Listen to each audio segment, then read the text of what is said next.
Contents. Chapter 1, A Worldwide System of Exploitation and Oppression. Supplement, Reform or Revolution. Questions of Orientation. Questions of Morality. Chapter 2, A Whole New and Far Better World. Supplement, 3 Alternative Worlds.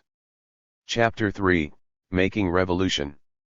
Supplement, On the Strategy for Revolution. Chapter 4, Understanding the World. Supplement, A Leap of Faith and a Leap to Rational Knowledge. 2 very different kinds of leaps. 2 radically different worldviews and methods. Chapter 5, Morality, Revolution and the Goal of Communism. Supplement, Beyond the Narrow Horizon of Bourgeois Right. Chapter 6, Revolutionary Responsibility and Leadership. Supplement, The Revolutionary Potential of the Masses and the Responsibility of the Vanguard. Selected Bibliography. 1:1. There would be no United States as we now know it today without slavery. That is a simple and basic truth. Communism and Jeffersonian Democracy, 2008. 1:2. Now, of course, slavery was not the only factor that played a significant part in the emergence of the U.S. as a world power, whose economic strength underlies its massive military force. A major historical factor in all this was the theft of land, on a massive scale, from Mexico as well as from native peoples. But, in turn, much of that conquest of land was, for a long period of time up until the Civil War, largely to expand the slave system. Remember the Alamo, we are always reminded. Well, many of the heroes of the Alamo were slave traders and slave chasers, and expanding the slave system was a major aim of the overall war with Mexico, although that war also led to the westward expansion of the developing capitalist system centered in the northern United States. Communism and Jeffersonian Democracy. 1:3. The essence of what exists in the U.S. is not democracy but capitalism, imperialism, and political structures to enforce that capitalism, imperialism. What the U.S. spreads around the world is not democracy but imperialism and political structures to enforce that imperialism. Revolution number 43, April 16, 2006. 1:4. Not only did slavery play a major role in the historical development of the U.S., but the wealth and power of the U.S. rests today on a worldwide system of imperialist exploitation that ensnares hundreds of millions, and ultimately billions, of people in conditions hardly better than those of slaves. Now, if this seems like an extreme or extravagant claim, think about the tens of millions of children throughout the Third World who, from a very, very early age, are working nearly every day of the year as the slaves on the southern plantations in the United States used to say, from can't see in the morning, till can't see at night until they've been physically used up. These are conditions very similar to outright slavery. This includes overt sexual harassment of women, and many other degradations as well. All this is the foundation on which the imperialist system rests, with U.S. imperialism now sitting atop it all. Communism and Jeffersonian Democracy. 1:5.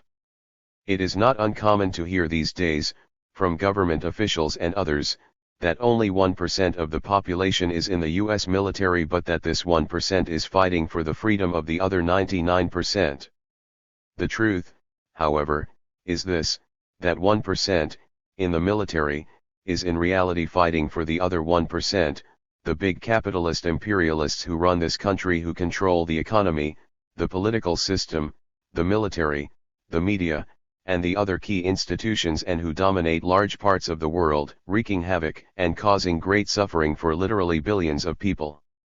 It is the freedom of these capitalist imperialists, their freedom to exploit, oppress, and plunder, that this 1% in the military is actually killing and sometimes dying for. Revolution number 220, December 19, 2010. 1:6. Imperialism means huge monopolies and financial institutions controlling the economies and the political systems and the lives of people not just in one country but all over the world. Imperialism means parasitic exploiters who oppress hundreds of millions of people and condemn them to untold misery, parasitic financiers who can cause millions to starve just by pressing a computer key and thereby shifting vast amounts of wealth from one place to another. Imperialism means war to put down the resistance and rebellion of the oppressed, and war between rival imperialist states. It means the leaders of these states can condemn humanity to unbelievable devastation, perhaps even total annihilation, with the push of a button. Imperialism is capitalism at the stage where its basic contradictions have been raised to tremendously explosive levels. But imperialism also means that there will be revolution, the oppressed rising up to overthrow their exploiters and tormentors, and that this revolution will be a worldwide struggle to sweep away the global monster, imperialism. We have a world to win. Revolutionary Worker number 1032, November 28, 1999. 1:7. These imperialists make the Godfather look like Mary Poppins. Bullets, from the writings, speeches, and interviews of Bob Avarkian, chairman of the Revolutionary Communist Party, USA, 1985. 1:8. There is a semi-official narrative about the history and the greatness of America, which says that this greatness of America lies in the freedom and ingenuity of its people, and above all in a system that gives encouragement and reward to these qualities. Now, in opposition to this semi-official narrative about the greatness of America, the reality is that to return to one fundamental aspect of all this, slavery has been an indispensable part of the foundation for the freedom and prosperity of the USA. The combination of freedom and prosperity is, as we know, still today, and in some ways today more than ever, proclaimed as the unique quality and the special destiny and mission of the United States and its role in the world. And this stands in stark contradiction to the fact that without slavery, none of this, not even the bourgeois democratic freedoms, let alone the prosperity, would have been possible, not only in the southern United States but in the North as well, in the country as a whole, and in its development and emergence as a world economic and military power. Communism and Jeffersonian democracy. 1:9. They pontificate about responsibility, how the lack of it is corrupting the youth and the people generally in the U.S. They insist that people must take responsibility for the choices they make in life. But why is it that, for the class of people Bennett * represents, the choices involve things like whether to close down factories in this or that area, and whether to invest billions in Mexico or South Korea, or what kinds of austerity measures to impose on Peru, or how to wage war against Iraq, or when to invade Panama or Haiti? While for people in a country like the US who are part of what is broadly referred to as the middle class, the choices may be between accepting a cut in pay or losing their job, or deciding whether to go deeper into debt to help their kids get through college.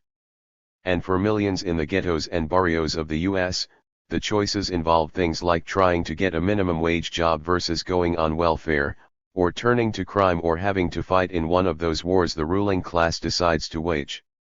And meanwhile, a young girl in Thailand, maybe as young as 9 or 10, has the choice between slaving in suffocating squalor in factories making clothes or toys for export to countries like the US, or being forced into a brothel to be sold for sex to traveling businessmen from Japan, Europe, and the US.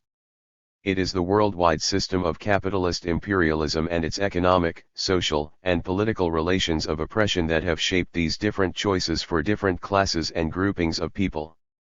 Preaching from a pulpit of bones, we need morality. But not traditional morality. 1999.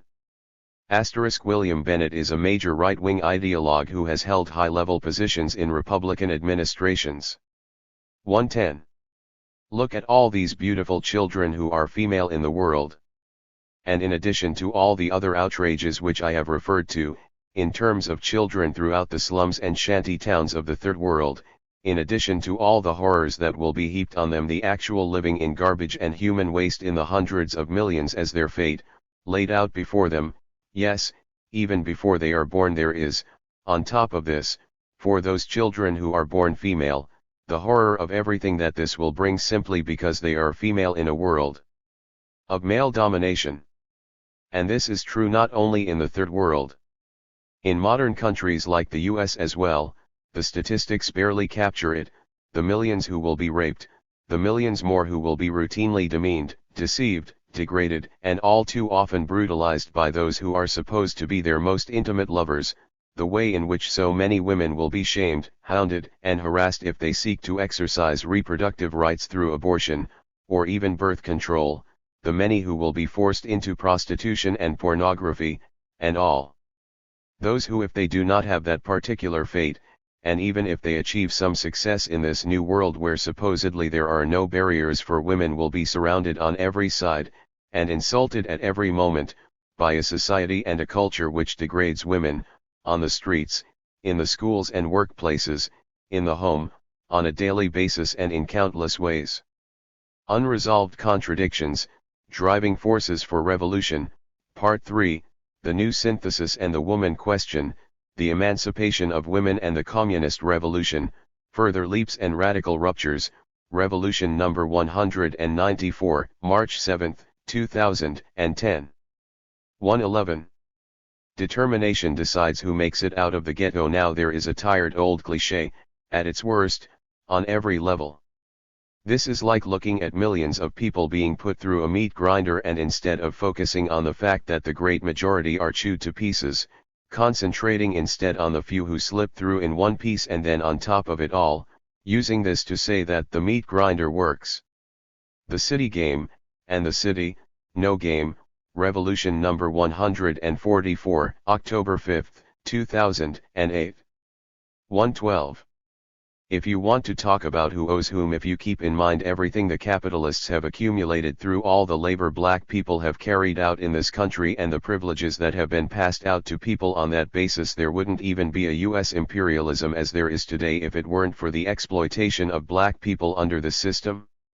Not that the exploitation of black people is the whole of it, there has been a lot of other people exploited, both in the US and internationally, by this ruling class.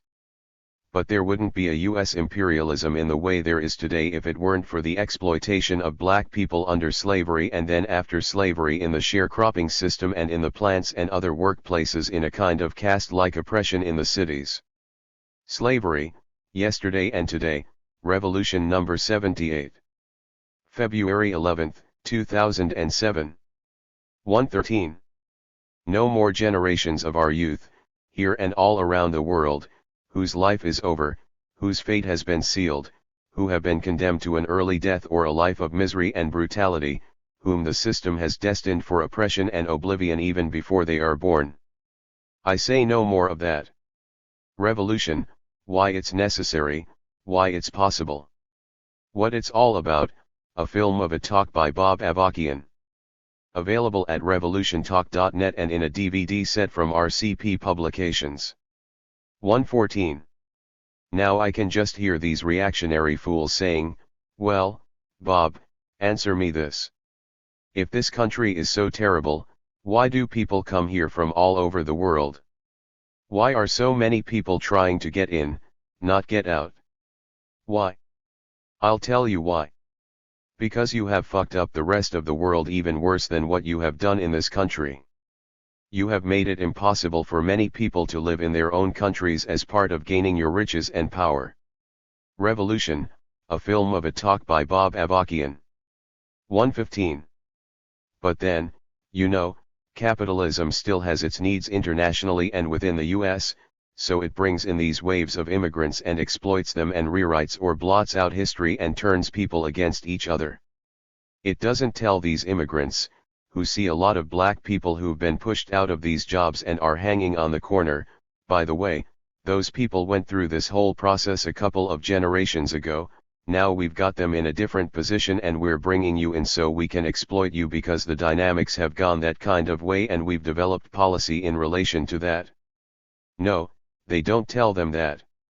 Question and answer session of the 7 talks by Bob Avarkian, 2006, excerpt transcribed in Revolution number 78, February 11, 2007. 116. Now, sometimes you see these fools get up, you know, like these ranchers and all this kind of shit, and you can imagine W down there on his ranch. And they say things like I'm a self-made man. Nobody gave me anything. I did it all myself. Yeah, you're a self-made man. All the clothes you're wearing, everything you're using is made by other people. The machinery you're driving around, the rifle you own was made by other people. Everything you have and use is made by other people. And right now, you're exploiting Mexican immigrants on your ranch. And you're sitting on land that was stolen from native peoples in the first place. But you're a self-made man. Revolution, a film of a talk by Bob Avarkian. 117. Recently I was reading an essay called Disarming Images about an exhibit of art for nuclear disarmament which was held in the early 1980s. And I noticed that the author of this essay points out that according to the dictionary, Webster's Third International Dictionary, the name bikini given to the bathing suit comes from comparing the effects of a scantily clad woman to the effects of an atomic bomb. When you think about this, and you think about the horrendous death, destruction, mutilation, and suffering alive before dying that was caused by the atomic bombs that the US dropped on Japan, and what would result from the much more powerful nuclear weapons these monsters have today, when you think about all that, and you think about the reasons for naming the bikini after all that, and what kind of view of women this promotes, do you need any other proof about how sick this system is, and how sick is the dominant culture it produces and promotes? Revolution, a film of a talk by Bob Avarkian. 118. The black people, the youth, with their pants hanging down around their knees, their hats on backwards, their swagger, much of which I admire, weren't the ones who picked the jobs up and took them out of the ghetto. The people filling the prisons, the people in the gangs weren't the ones who took the jobs and moved them away. They were not the ones who, when black people went chasing jobs, relocated them over the decades, discriminated against them, brought the police out to harass them and made it very difficult for them to get a job and keep a job under those circumstances. None of that was done by the masses whom Bill Cosby so cheaply chooses to attack in this way. These were conditions that were caused by the dynamics of capitalist accumulation in its international dimension as well as within the country, and by conscious policies of ruling class politicians in line with this.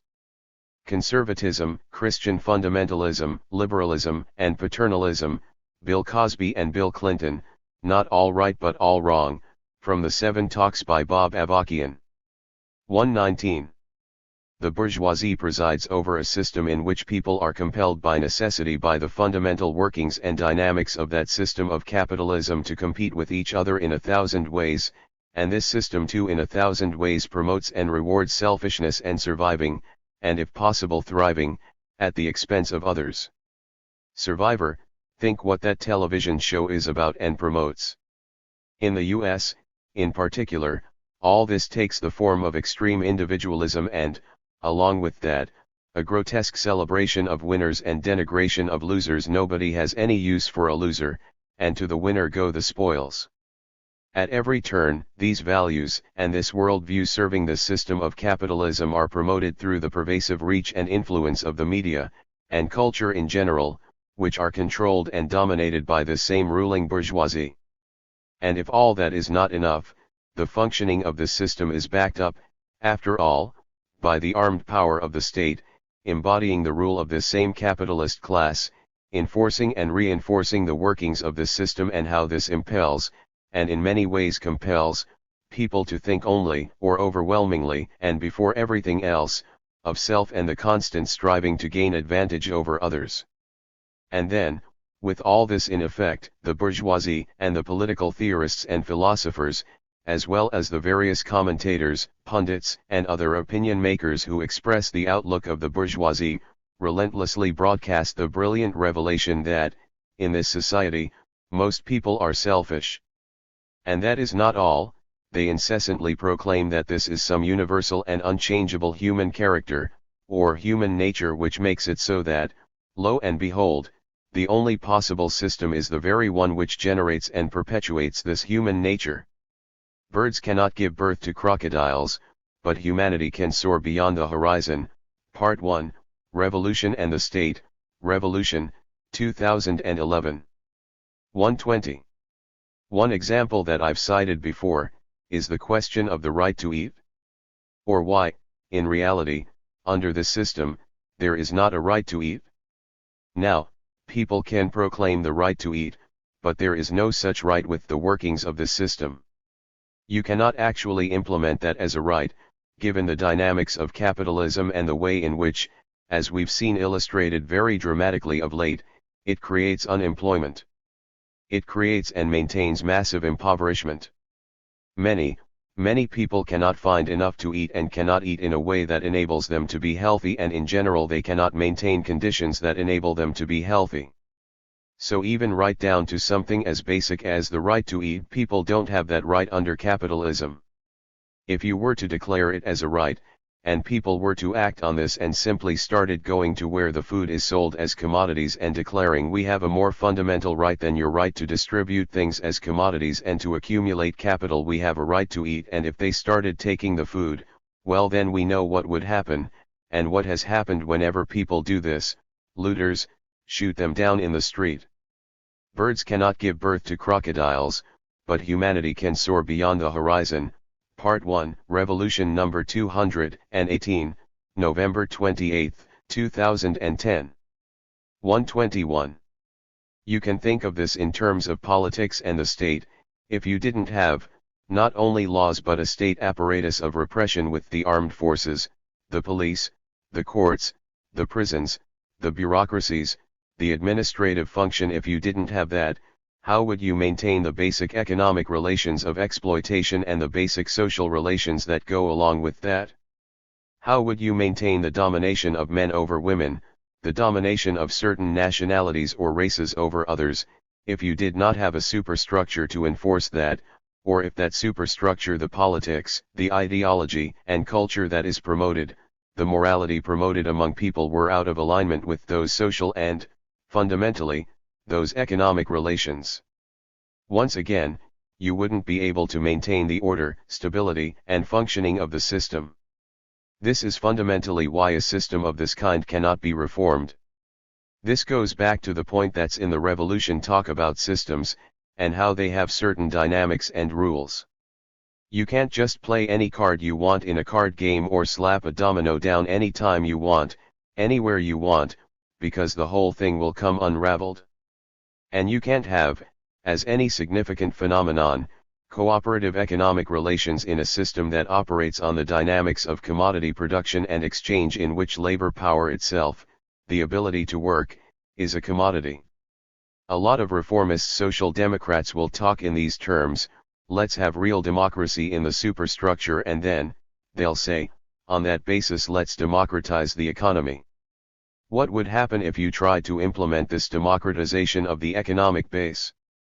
That economic base would still be operating on the basis of, would still be driven by, the anarchy of commodity production and exchange, in which, once again, labor power is also a commodity, in fact, the most basic commodity in capitalist relations and capitalist society, and soon your democratization of the economy would completely break down, because the dynamics of commodity production and exchange would mean that some would fare better than others, some would beat out others, plus you have the whole international arena where all this would be going on. Birds cannot give birth to crocodiles, but humanity can soar beyond the horizon. Part 1, Revolution number 218, November 28, 2010. 122. In a world marked by profound class divisions and social inequality, to talk about democracy without talking about the class nature of that democracy and which class it serves is meaningless, and worse.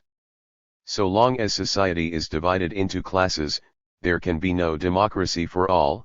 One class or another will rule, and it will uphold and promote that kind of democracy which serves its interests and goals.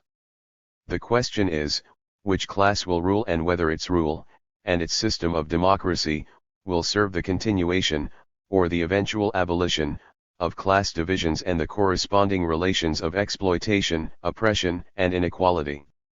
As quoted in the Constitution of the Revolutionary Communist Party, USA, 2008. 123. When a monopoly of political power and, in a concentrated way, the monopoly of legitimate armed force is in the hands of one group in society, and that group excludes others from that monopoly of power and force, then that is a dictatorship of the ruling group or class regardless of whether or not that ruling group allows those it excludes from power, and over whom it rules in fact, to take part in elections to vote for different representatives of the ruling class, as happens in the US and a number of other countries. Political rule in the US, regardless of whether or not there is an open and undisguised tyranny, is and always has been a bourgeois dictatorship, a dictatorship of the ruling capitalist class. Making Revolution and Emancipating Humanity, Part 1, Beyond the Narrow Horizon of Bourgeois Right, Revolution No. 106, October 28, 2007. 124. The role of the police is not to serve and protect the people. It is to serve and protect the system that rules over the people. To enforce the relations of exploitation and oppression, the conditions of poverty, misery, and degradation into which the system has cast people and is determined to keep people in. The law and order the police are about, with all of their brutality and murder, is the law and the order that enforces all this oppression and madness. Revolution, a film of a talk by Bob Avarkian. 125. What a world! What a system and what a ruling class where young earth creationists and other reactionary cretins are allowed to have a major impact in influencing what is taught in the public schools, and apparently no higher political authority is willing or able to step in and declare, and act decisively to effect, that this cannot and will not be allowed, that it is simply impermissible for dangerous lunacy like this to be promoted as public policy and for people who promote such lunacy to sit on influential decision-making bodies. All this provides yet another profound illustration of the fact that this ruling class has objectively forfeited any right to rule and to determine the direction of society and to significantly influence the course of the world and the fate of humanity overall. Some observations on the culture wars, textbooks, movies, sham Shakespearean tragedies and crude lies, Revolution No. 198, April 11, 2010. 126. As I have said a number of times, these reactionaries should not even be allowed to use conservative to describe themselves. We should say, conservative, my ass, these people are Nazis. The coming civil war and repolarization for revolution in the present era, Revolution No. 2, May 15, 2005. 127. And in this greatest of all possible countries, despite a recent Supreme Court decision which finally overturned a sodomy law, in Texas, that made it a crime for two people of the same sex to have sexual relations with each other. Despite this Supreme Court decision, it remains a fact that those whose sexual orientation does not conform to the dominant male-female relations, or who in one way or another do not fit the stereotypes of what a man and a woman is supposed to be in this society, they are cruelly persecuted and discriminated against and often subjected to vicious and brutal attacks. Revolution, a film of a talk by Bob Avarkian. 128. What we see in contention here with jihad on the one hand and McWorld/McCrusade on the other hand, are historically outmoded strata among colonized and oppressed humanity up against historically outmoded ruling strata of the imperialist system. These two reactionary poles reinforce each other, even while opposing each other. If you side with either of these outmodeds, you end up strengthening both. While this is a very important formulation and is crucial to understanding much of the dynamics driving things in the world in this period, at the same time we do have to be clear about which of these historically outmodeds has done the greater damage and poses the greater threat to humanity. It is the historically outmoded ruling strata of the imperialist system, and in particular the US imperialists. Bringing forward another way, Revolution No. 86, April 29, 2007. 129. This system and those who rule over it are not capable of carrying out economic development to meet the needs of the people now, while balancing that with the needs of future generations and requirements of safeguarding the environment. They care nothing for the rich diversity of the earth and its species, for the treasures this contains, except when and where they can turn this into profit for themselves. These people are not fit to be the caretakers of the earth. Revolution, a film of a talk by Bob Avarkian. 130. And, as we know, they've always got excuses. People who rule in this way have to have a lot of excuses.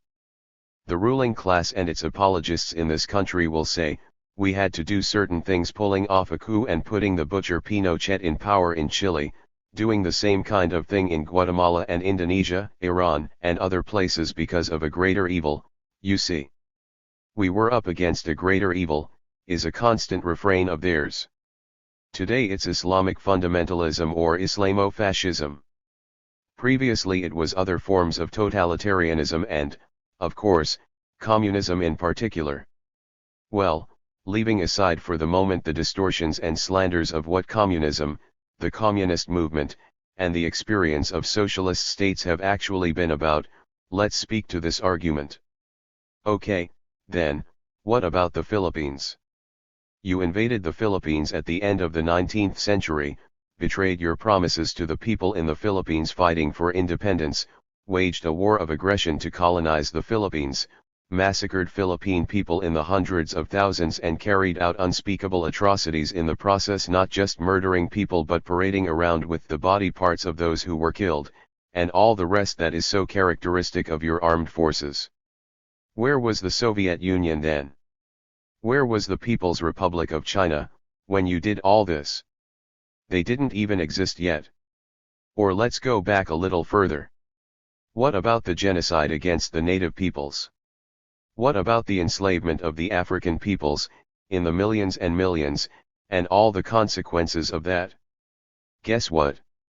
Karl Marx wasn't even born when you started doing that. Your answer that you have done these things in response to greater evils is merely covering up a fundamental truth. I don't like to use the word evil, but if evil has any meaning, you are it.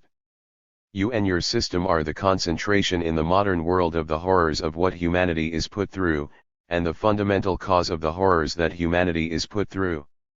And you have been carrying this out for centuries now. This has been carried out from the beginning of this country. Making Revolution and Emancipating Humanity, Part 1, Revolution number 112, December 16, 2007. 131. If you can conceive of a world without America, without everything America stands for and everything it does in the world, then you've already taken great strides and begun to get at least a glimpse of a whole new world. If you can envision a world without any imperialism, exploitation, oppression, and the whole philosophy that rationalizes it, a world without division into classes or even different nations, and all the narrow-minded, selfish, outmoded ideas that uphold this, if you can envision all this, then you have the basis for proletarian internationalism. And once you have raised your sights to all this, how could you not feel compelled to take an active part in the world historic struggle to realize it? Why would you want to lower your sights to anything less?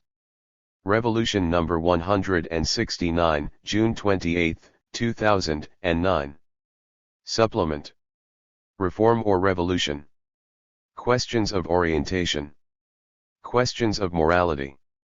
Revolution number 32, January 29, 2006, posted at revcom.us. Editor's note: the following is an excerpt from a talk given by Bob Avarkian to a group of party members and supporters in 2005. Now, when you come up against the great gulf that often, and even generally, exists between the conditions and the suffering of the masses of people, on the one hand, and what you are able to do about that at any given point, when you run up against that repeatedly, everyone feels a definite pull which expresses itself in moral terms. How can you stand by and not do something about what's happening to the masses of people? As I have said a number of times, I have enormous respect for people who do things like volunteer for Doctors Without Borders. But the fact is that while they're doing what they're doing, and even with the good they do, this is being engulfed and overwhelmed by a tsunami of suffering that's brought forth by larger objective forces. When I was younger, I considered being a doctor or a lawyer, not to make money and get on the golf course, but because I knew there were many people who needed good medical care and people who were victimized by the so-called legal system who could use an advocate who really would be an advocate and a fighter for them. But at a certain point I came to understand that, while I would be helping a few people, and even if I threw myself into it, much greater numbers of people would find themselves in the position of needing these services far beyond what I, and others, could do to help them, and it would just be perpetuated forever, and the conditions would get worse.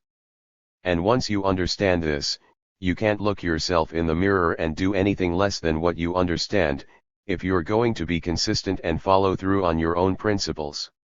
So, yes, there's a moral dimension here. How can you sit by and watch people die of diseases that are preventable, not just in the third world, but right down the street from you? How can you sit by? How can you not immediately try to do something about that? But moralities are a reflection of class outlooks, ultimately. They are a reflection of your understanding of reality, which takes a class expression in class society, in an ultimate and fundamental sense. And there is a morality that corresponds not to reformism and seeking merely to mitigate the conditions and the suffering of masses of people, not merely to addressing some, and only some, of the symptoms of that suffering, but to uprooting and abolishing the causes of that suffering. This morality corresponds to a revolutionary understanding, that we cannot eliminate the suffering of the masses, and in fact it's only going to get worse, as long as this capitalist imperialist system remains. This doesn't mean that it is unimportant to address particular abuses, or that mass resistance to particular forms of oppression is not important. Far from it. The basic point that Marx emphasized is profoundly true: if the masses don't fight back and resist their oppression, even short of revolution, they will be crushed and reduced to a broken mass and will be incapable of rising up for any higher thing. But, as a fundamental point of orientation, we have to grasp firmly the truth that, despite the best and most heroic and self-sacrificing efforts, it is not possible, within the framework of the system, even to really alleviate, let alone eliminate, the suffering and the causes of the suffering of the masses of people. And our morality has to flow from that. Let me give you an analogy.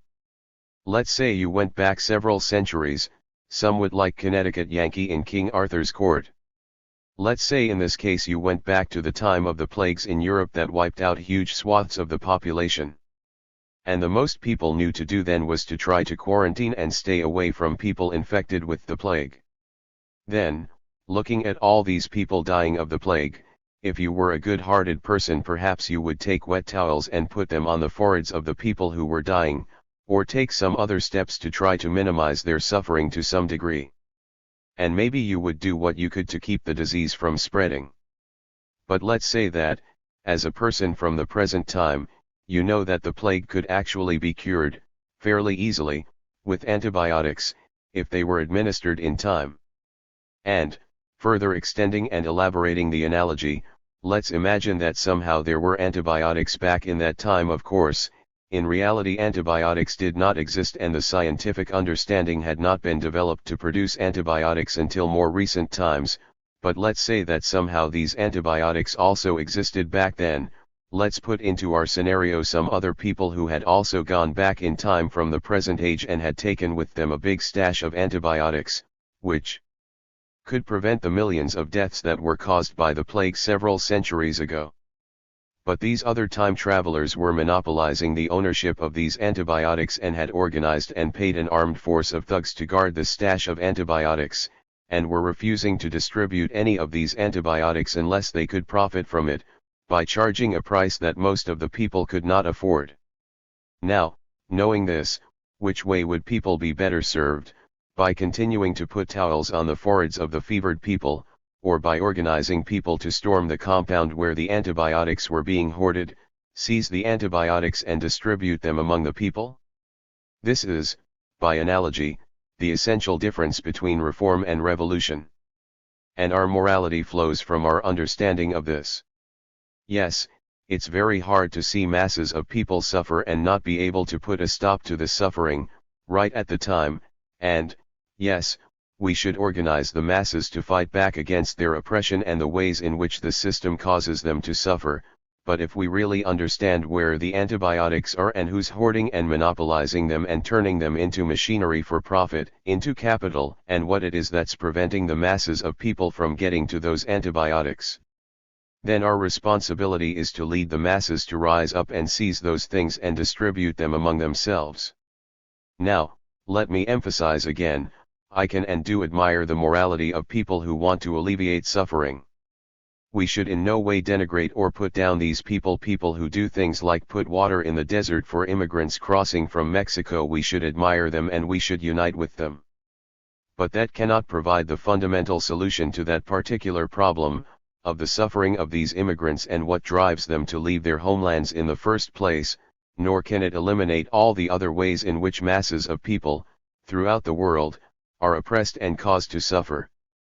Or, again, while I admire the people who volunteer with things like Doctors Without Borders, if they were to say, this is the most anybody can do, there's nothing more you can do, we would have to engage in principled but very sharp struggle with them, even while uniting with them and admiring their spirit, because it is objectively not true that this is all that can, or should, be done, and it is harmful to the masses of people to say that this is all that can be done.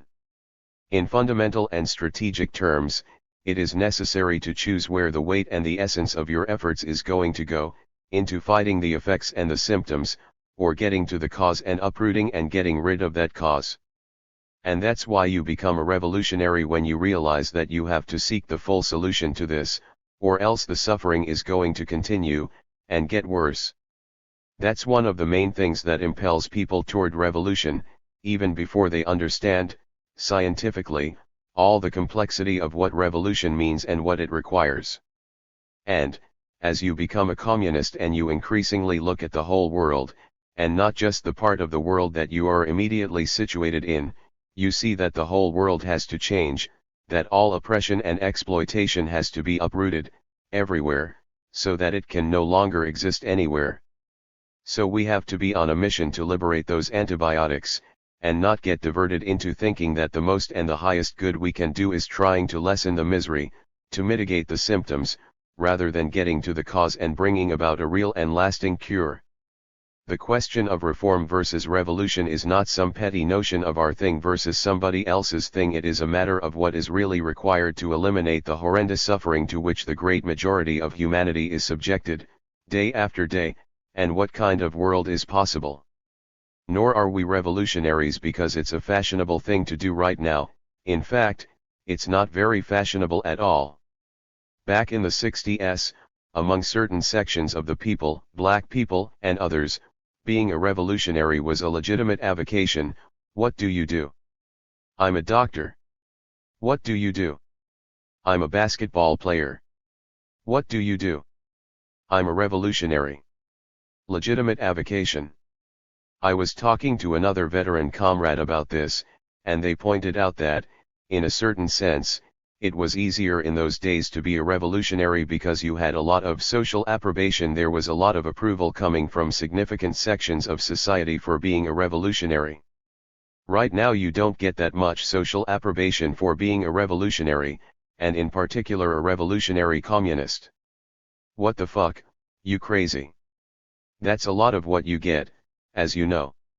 Or you get more theoretically developed arguments about why it's hopeless or a bad idea, or a disaster, or a nightmare. Well, we aren't doing this because we're seeking social approbation. It's good in one sense if you have that, in the sense that it reflects favorable elements in society, in terms of how people are viewing the question of radical change, but we're not doing what we're doing in order to get social approbation, and we're not relying on such social approbation for what we're doing. If there isn't social approbation, we have to create it, not so people will approve of what we're doing, in some more narrow or personal sense, but because we need to transform people's understanding of reality and therefore the way they act in terms of transforming reality. So this is a fundamental question of orientation, but that orientation is not just revolution, it's more righteous. Reform, that sounds kind of paltry. Revolutionary, that's more righteous. No, that's not the heart of the matter. It's very righteous to be in Doctors Without Borders. But the essential thing is that revolution corresponds to reality, it corresponds to what's needed to resolve the contradictions that have been spoken to repeatedly in this talk, the fundamental contradiction of capitalism and other contradictions bound up with that, and all the effects of this in the world, to resolve these contradictions in the interests of the masses of people. That's why we're revolutionaries, and a certain kind of revolutionaries, communist revolutionaries. Because that's the only kind of revolution that can do what needs to be done, what cries out to be done. So what we do has to proceed from that, in terms of our fundamental orientation. 2:1 Communism, a whole new world and the emancipation of all humanity, not the last shall be first, and the first shall be last.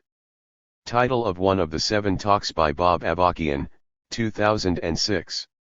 2:2 Marx said about the future world, the world of communism, that it will seem as ridiculous and outrageous for one part of society to privately own the land, and everything that goes along with that, as it now seems for one human being to own another.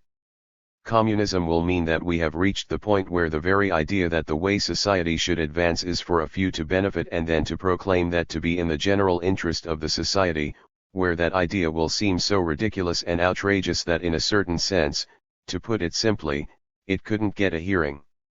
The role of dissent in a vibrant society. Observations on Art and Culture, Science and Philosophy, 2005. 2:3 Now let's imagine, let's step out of this world that they keep us chained in. And let's imagine what this future can and will be like.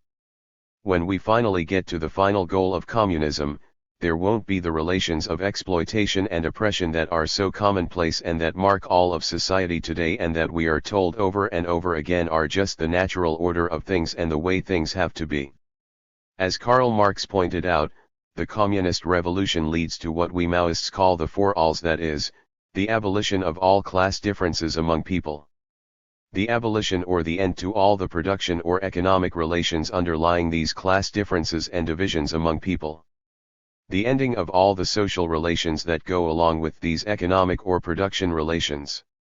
Oppressive relations between men and women, between different nationalities, between people of different parts of the world, all that will be put an end to and moved beyond.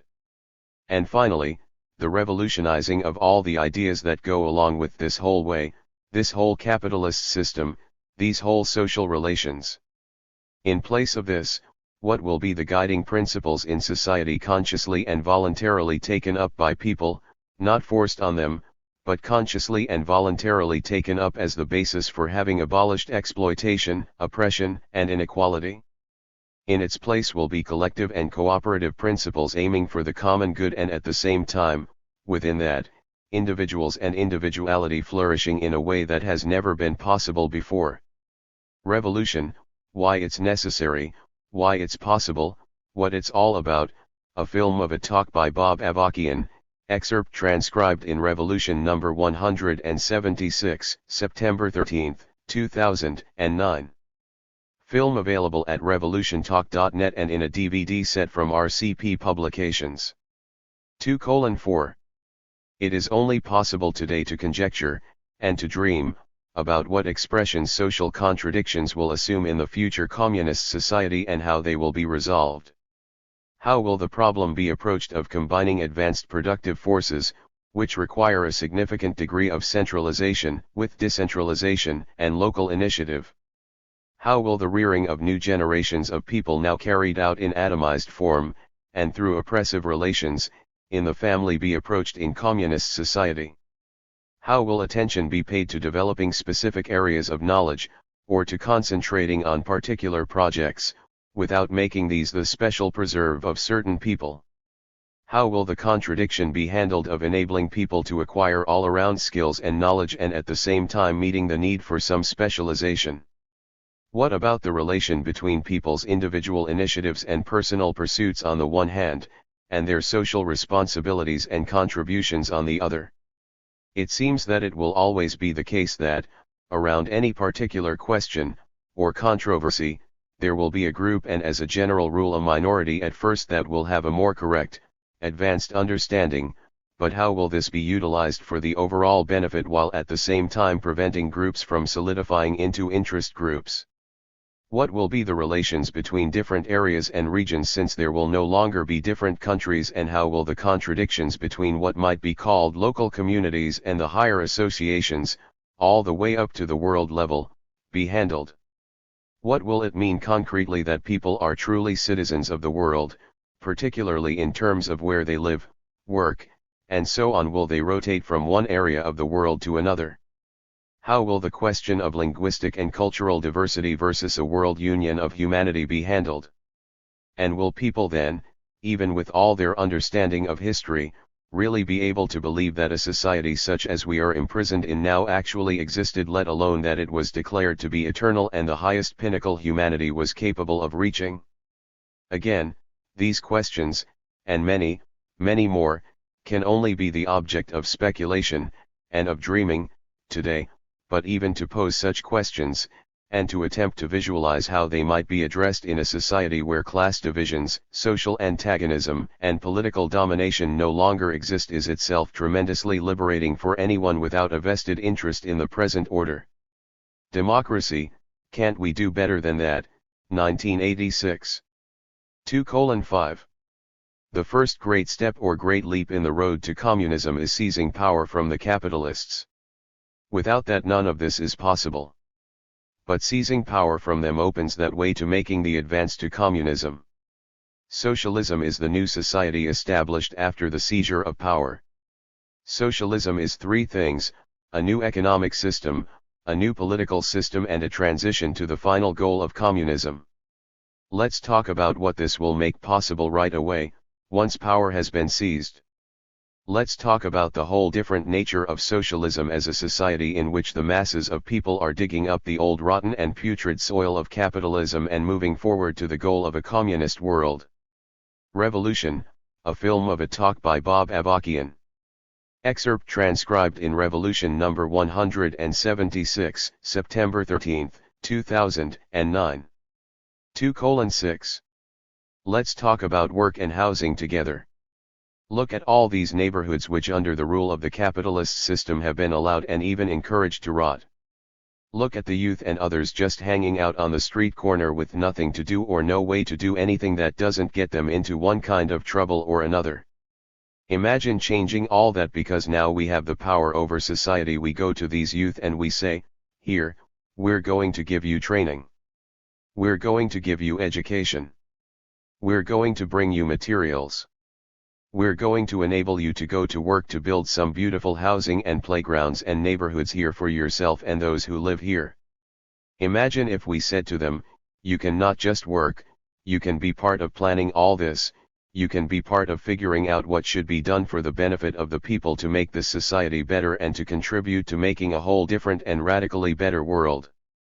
Imagine if for these youth, they could have a way, not just to make a living, building housing, hospitals, community centers, and parks and other things people need, but at the same time, they could have the opportunity and the dignity of working together with people throughout society to build a whole better world. There's absolutely no reason why these things aren't possible except that we live under the system which makes them impossible. Revolution, a film of a talk by Bob Avarkian. Excerpt transcribed in Revolution number 176, September 13, 2009. 2:7. Let's talk about education. Imagine kids who actually wanted to go to school. Imagine if they weren't degraded and insulted all the time and treated as if they couldn't possibly learn anything or have any important ideas. Imagine if the educational system actually told them the truth and helped them to understand about the world and history and nature and society. Imagine if it actually helped them to think critically, to challenge everything. Yes, the teachers, and yes, even the party and its leaders. What if the educational system drew the kids in along with the teachers and staff and said, this is a whole new society, a new world, what are your ideas about how this could all be done better? Imagine if the education combined practical things with theory, so the things they were studying and learning, they would go out in society and talk to people who did those things. Or, instead of casting the old people off, like useless garbage, they invite the old people in to talk about the horrors of the old society and their experience, and what the new society means to them, and have them have an exchange with these kids in the schools. And have the students learn practical knowledge as well as studying theory, learning science, and grappling with philosophy. The same in science. Right now science often scares people. It's intimidating. You're taught that you can't possibly understand these things. That it's all mysterious. It's not the scientists' fault. Or at least not mainly. It's the kind of society we have and the way in which they want people to be divided into different classes, groups, and castes so that some people use their minds and other people can only use their bodies or just waste away, or die fighting in a war. Imagine if science were brought to everybody and made the exciting thing it is for everybody.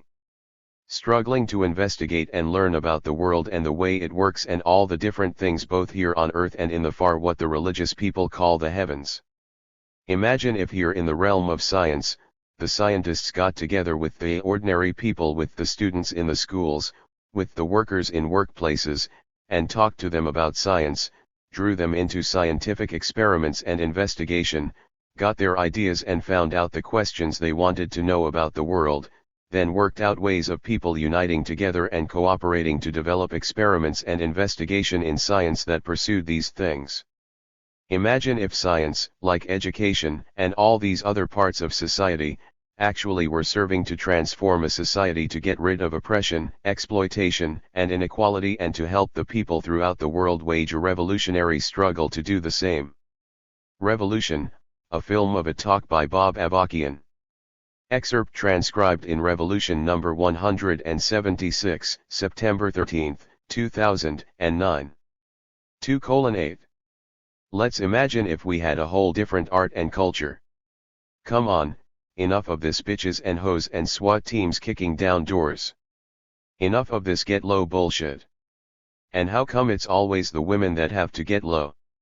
We already have a situation where the masses of women and the masses of people are pushed down and held down low enough already. It's time for us to get up and get on up. Imagine if we had a society where there was culture, yes it was lively and full of creativity and energy and yes rhythm and excitement, but at the same time, instead of degrading people, lifted us up. Imagine if it gave us a vision and a reality of what it means to make a whole different society and a whole different kind of world. Imagine if it laid out the problems for people in making this kind of world and challenged them to take up these problems. Imagine if art and culture, to movies, songs, television, everything challenged people to think critically, to look at things differently, to see things in a different light, but all pointing toward how can we make a better world. Imagine if the people who created art and culture were not just a handful of people but all of the masses of people, with all their creative energy unleashed, and the time were made for them to do that, and for them to join with people who are more full-time workers and creators in the realm of art and culture to bring forward something new that would challenge people, that would make them think in different ways, that would make them be able to see things critically and from a different angle, and would help them to be uplifted and help them to see their unity with each other and with people throughout the world in putting an end to all the horrors that we're taught are just the natural order of things. Imagine all that. Revolution, a film of a talk by Bob Avarkian. Excerpt transcribed in Revolution number 176, September 13, 2009. 2:9. This is not a fantasy. These are the things that have been done in the socialist societies that have existed, or they're the things that, on the basis of that experience, we have summed up and are learning more deeply need to be done. This is all possible. It's not some pipe dream. This is what happens when the masses of people rise up and take control over society, and this is what waits to be done. Revolution, a film of a talk by Bob Avarkian. Excerpt transcribed in Revolution number 176, September 13, 2009. 2:10. It is right to want state power. It is necessary to want state power. State power is a good thing. State power is a great thing in the hands of the right people, the right class, in the service of the right things, bringing about an end to exploitation, oppression, and social inequality, and bringing into being a world, a communist world, in which human beings can flourish in new and greater ways than ever before. Views on socialism and communism, a radically new kind of state, a radically different and far greater vision of freedom. Revolution number 37, March 5, 2006. 2:11. Put the advance of the world revolution above everything, even above the advance of the revolution in the particular country. Build the socialist state as above all a base area for the world revolution. A final note, Revolution Magazine, Fall 1990. 212. The achievement of must take place on a world scale, through a long and tortuous process of revolutionary transformation in which there will be uneven development, the seizure of power in different countries at different times, and a complex dialectical interplay between the revolutionary struggles and the revolutionization of society in these different countries, in which the world arena is fundamentally and ultimately decisive, while the mutually interacting and mutually supporting struggles of the proletarians in different countries constitute the key link in fundamentally changing the world as a whole. Originally appeared in Phony Communism is Dead, Long Live Real Communism. 1992. Cited in Revolution and a Radically New World, Contending Universalisms and Communist Internationalism, Revolution No. 157, February 22, 2009. 213. It is not simply a matter, nor is the essence of the matter that, as Lenin put it, socialism, with the dictatorship of the proletariat, is a million times more democratic, for the masses of people, than capitalism, with its dictatorship of the bourgeoisie. Beyond that, the socialist system embodies and involves and must embody and involve, if it is in fact to carry forward the transition to communism, a radically different process, which is emancipating in a qualitatively different and greater way. Birds cannot give birth to crocodiles. But humanity can soar beyond the horizon. Part 1. Revolution and the State, Revolution, 2011. 214. So, yes, there must be in socialist society and in communist society a recognition of the importance of individual conscience, and of the right, and fundamentally of the need, for people to create various works of literature and art which embody and give life to different particular ways of coming at reality, different modes of individual expression. There is an important role for that, and there must be a broad scope for that, both as something that's important in itself and also, in a deeper sense, as part of the overall process of coming to understand the world in increasingly richer ways and continuing to transform it in accordance with the largest interests of humanity. All this is part of the objective of advancing to and then continuing to advance in the radically new era of communism. But this is very different from and will be much more fully expressed the more that it moves beyond notions of individual conscience and individual creativity as private property, which inevitably means in conflict and competition with other embodiments of private property. Communism and Jeffersonian Democracy, 2008. 215. There would not be a General Motors in socialist society, and there would also not be an FBI or an LAPD. Those kinds of institutions would be abolished, and unless they agreed to abolish themselves voluntarily, they would have to be forcefully abolished under a future dictatorship of the proletariat. Maybe they would be given 24 hours to disband, but disbanded they would have to be. There would be revolutionary institutions in place of those old, oppressive, and reactionary institutions, and, yes, that is what we're building for, aiming for the time when there is a qualitative change in the objective situation, when a revolutionary situation and a revolutionary people in the millions and millions have been brought into being. And when that revolution is made, when a new, revolutionary state power is brought into being, there would not just be a new army, but that new army would be guided by very different principles. There would be a culture in that army, but it would definitely not be, from the halls of Montezuma to the shores of Tripoli. That's just not going to be what guides the new state apparatus. No more General Motors and no more Marines. The principles we're talking about here, and the reason we're going out to win people to be emancipators of humanity, is that they're going to be the actual backbone of the new state. There is no permanent necessity for things to be this way. A radically different and better world can be brought into being through revolution. Revolution number 198, April 11, 2010. 216. Editor's note: Tyesha Miller was a 19-year-old African-American woman shot dead by Riverside, California police in 1998. Miller had been passed out in her car, resulting from a seizure. When police claimed that she suddenly awoke and had a gun, they fired 23 times at her, hitting her at least 12 times, and murdering her. Bob Avakian addressed this. If you can't handle the situation differently than this, then get the fuck out of the way. Not only out of the way of the situation, but get off the earth. Get out of the way of the masses of people. Because, you know, we could have handled this situation any number of ways that would have resulted in a much better outcome. And frankly, if we had state power and we were faced with a similar situation, we would sooner have one of our own people's police killed than go wantonly murder one of the masses. That's what you're supposed to do if you're actually trying to be a servant of the people. You go there and you put your own life on the line, rather than just wantonly murder one of the people. Fuck all this serve and protect bullshit. If they were there to serve and protect, they would have found any way but the way they did it to handle this scene. They could have and would have found a solution that was much better than this.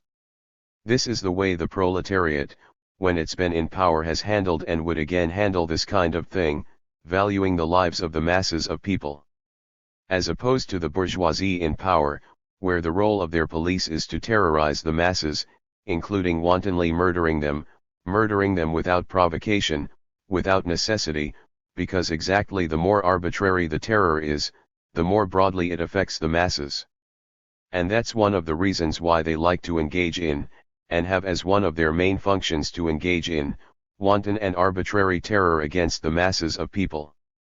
Putting forward our line in a bold, moving, compelling way, Revolutionary Worker number 1177, December 1, 2002. 217.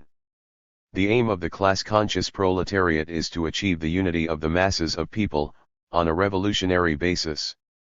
And, all other things being equal, the proletariat generally favors the establishment of a unified socialist state in the largest possible territory. This is our objective in carrying out the struggle to overthrow the present exploitative rule of capital and to establish the revolutionary rule of the proletariat, and this is consistent with and is guided by our final objective of achieving communism on a worldwide basis. But the point is exactly this: the revolutionary unity of the masses of different nationalities, and the new, revolutionary socialist state must embody the equality of peoples. The unification of the state must be the voluntary act of the masses of people of all different nationalities. It cannot be based on and held together by one nationality dominating others, reproducing the same old inequality or inequality in some new forms between different peoples, and in particular the domination of the European American nation over other peoples. And we must keep clearly in mind that the new socialist society that will be brought into being through the overthrow of the present oppressive system will have to deal with the consequences and effects of the whole historical development of the capitalist imperialist system in the U.S., where white supremacy has been built into its fundamental structures and ruling institutions and dominant culture.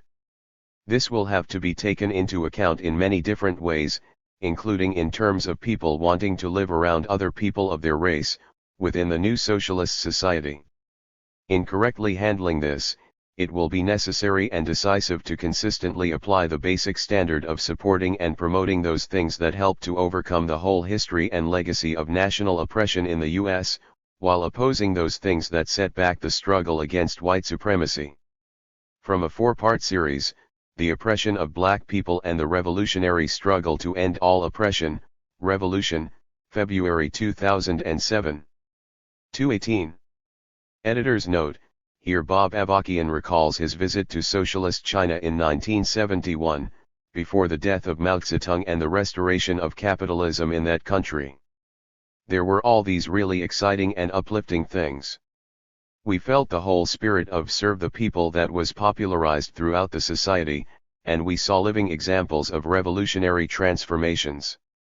We'd come upon situations where the men and women would be engaging in friendly competition to do things like sweeping up in the house. Again, you think about China coming from a feudal society less than 25 years before that, and here you had these big changes in the relations between men and women. Even though this was a small example, in a sense, and even though, of course, Many backward ideas and practices still persisted and were still contending with these more advanced things. This friendly competition captured both the serve the people spirit and the pervasiveness of the changes that were going on between men and women.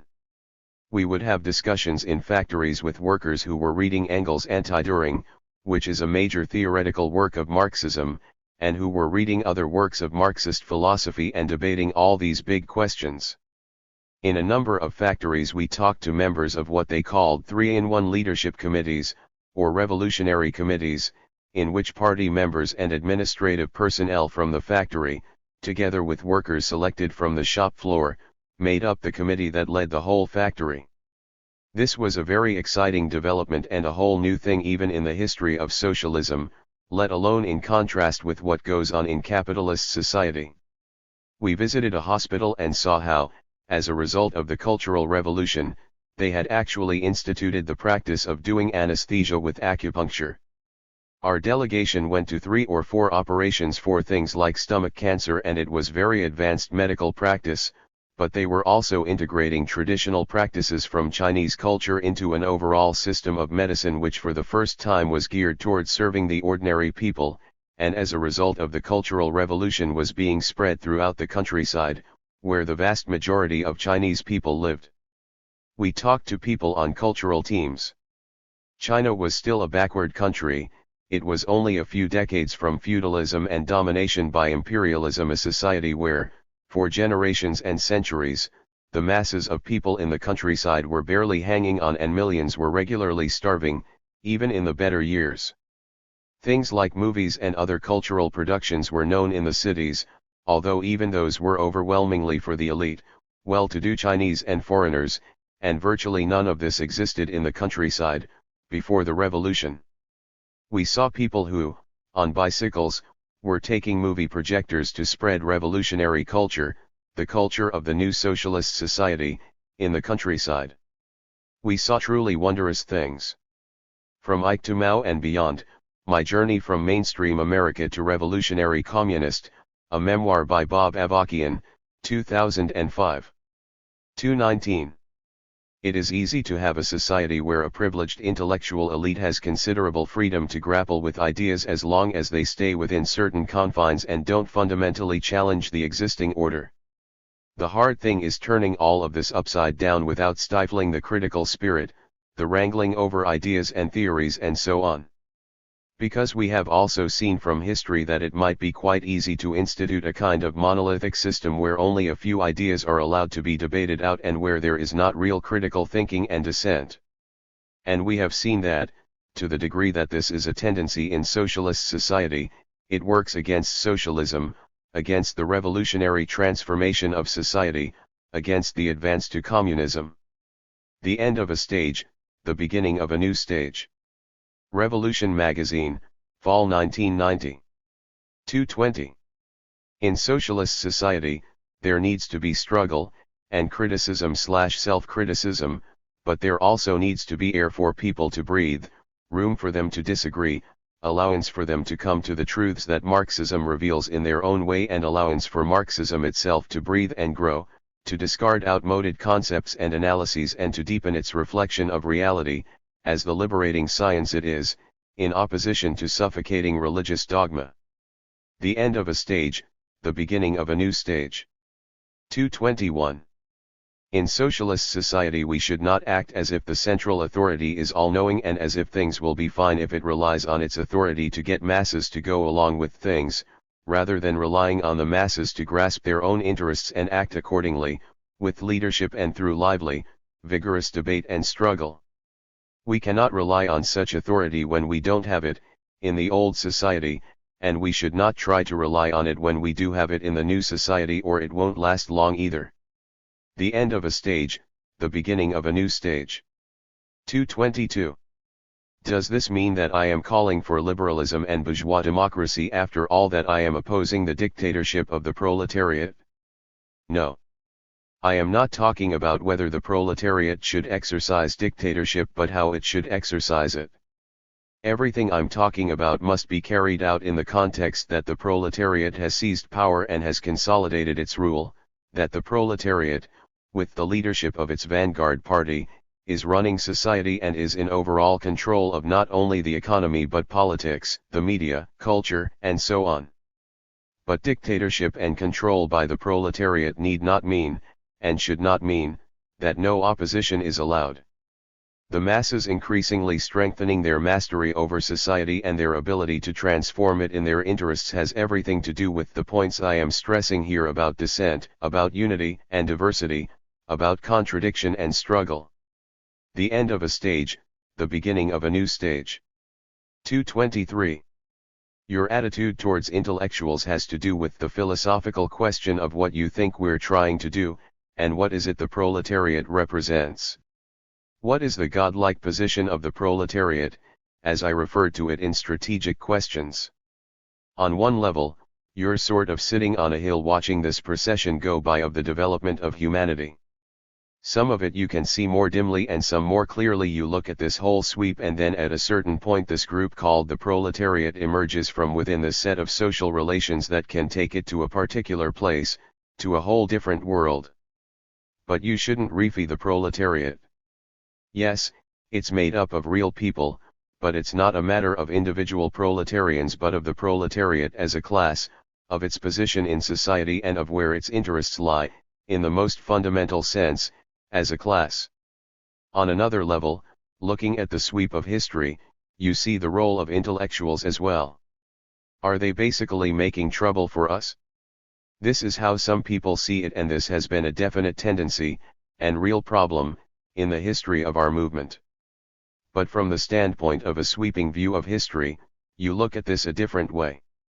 For example, there is this physicist Brian Greene who has written some books popularizing questions of physics, and he speaks to this big contradiction the physicists can't yet resolve between relativity and quantum mechanics. So the question they're facing is, how do you get the next level of synthesis? What do we think of that? Is that a big waste of time unless we can use that narrowly? People like this, people in these fields generally, need to be struggled with, but in a good way. If we were working in the right way in these spheres, we'd be having a lot of good struggle with people around all kinds of questions, including questions arising in their work, but first of all we would be seriously engaging the work they are doing and the questions they are wrestling with. We would do this in a different way than it's often been done in the history of our movement. Is it important for what we're trying to accomplish, or should be trying to accomplish, whether these physicists understand more about the world? Yes. Do they need loose reins to accomplish this? Yes. Do we need to struggle with them? Yes. Do we need to have them come down and learn from the masses? Yes. But there is a legitimate part to the point that Bill Martin has made, in an introduction to a book that will be coming out soon *, consisting of a conversation between him and me, the point that, yes, there are problems of intellectuals getting isolated in their ivory towers, but at the same time there is a definite need for intellectuals to have the right atmosphere and space in which to do their work.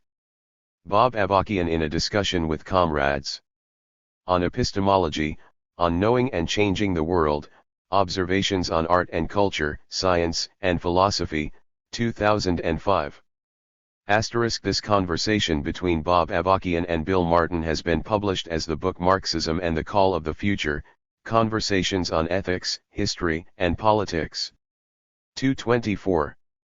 We should not only allow but even encourage oppositional politics under the dictatorship of the proletariat, because we have to conceive of this process not as a neat and orderly one but as a very tumultuous one and a volatile and chaotic one at times, through which a lot of things get brought forward and thrashed out by the masses. Now, this doesn't mean that we can just turn power back over to the bourgeoisie indirectly or inadvertently by loosening the reins so much that there's no core that's driving the society forward to where it needs to go and is leading the masses of people to ever more consciously and voluntarily strive for those things. But that shouldn't be seen as like an engine on a track that's going straight ahead. It's a much more tumultuous and tortuous process where a lot of different things are going to get into the mix and a lot of different contradictions are going to be wrestled over, and a lot of different ideas are going to be brought forward about how to do that, and where increasingly the masses are being relied on and involved consciously in the process of thrashing these things out themselves. Dictatorship and democracy, and the socialist transition to communism, Revolutionary Worker number 1257, October 31, 2004.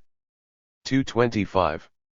This brings up one very important factor in all this, the positive side of unresolved contradictions under socialism, the bringing to the fore of driving forces for revolutionary transformation in the socialist stage, forces on the cutting edge of contradictions that are coming to the fore as decisive questions in terms of whether society will be moved forward or dragged backward.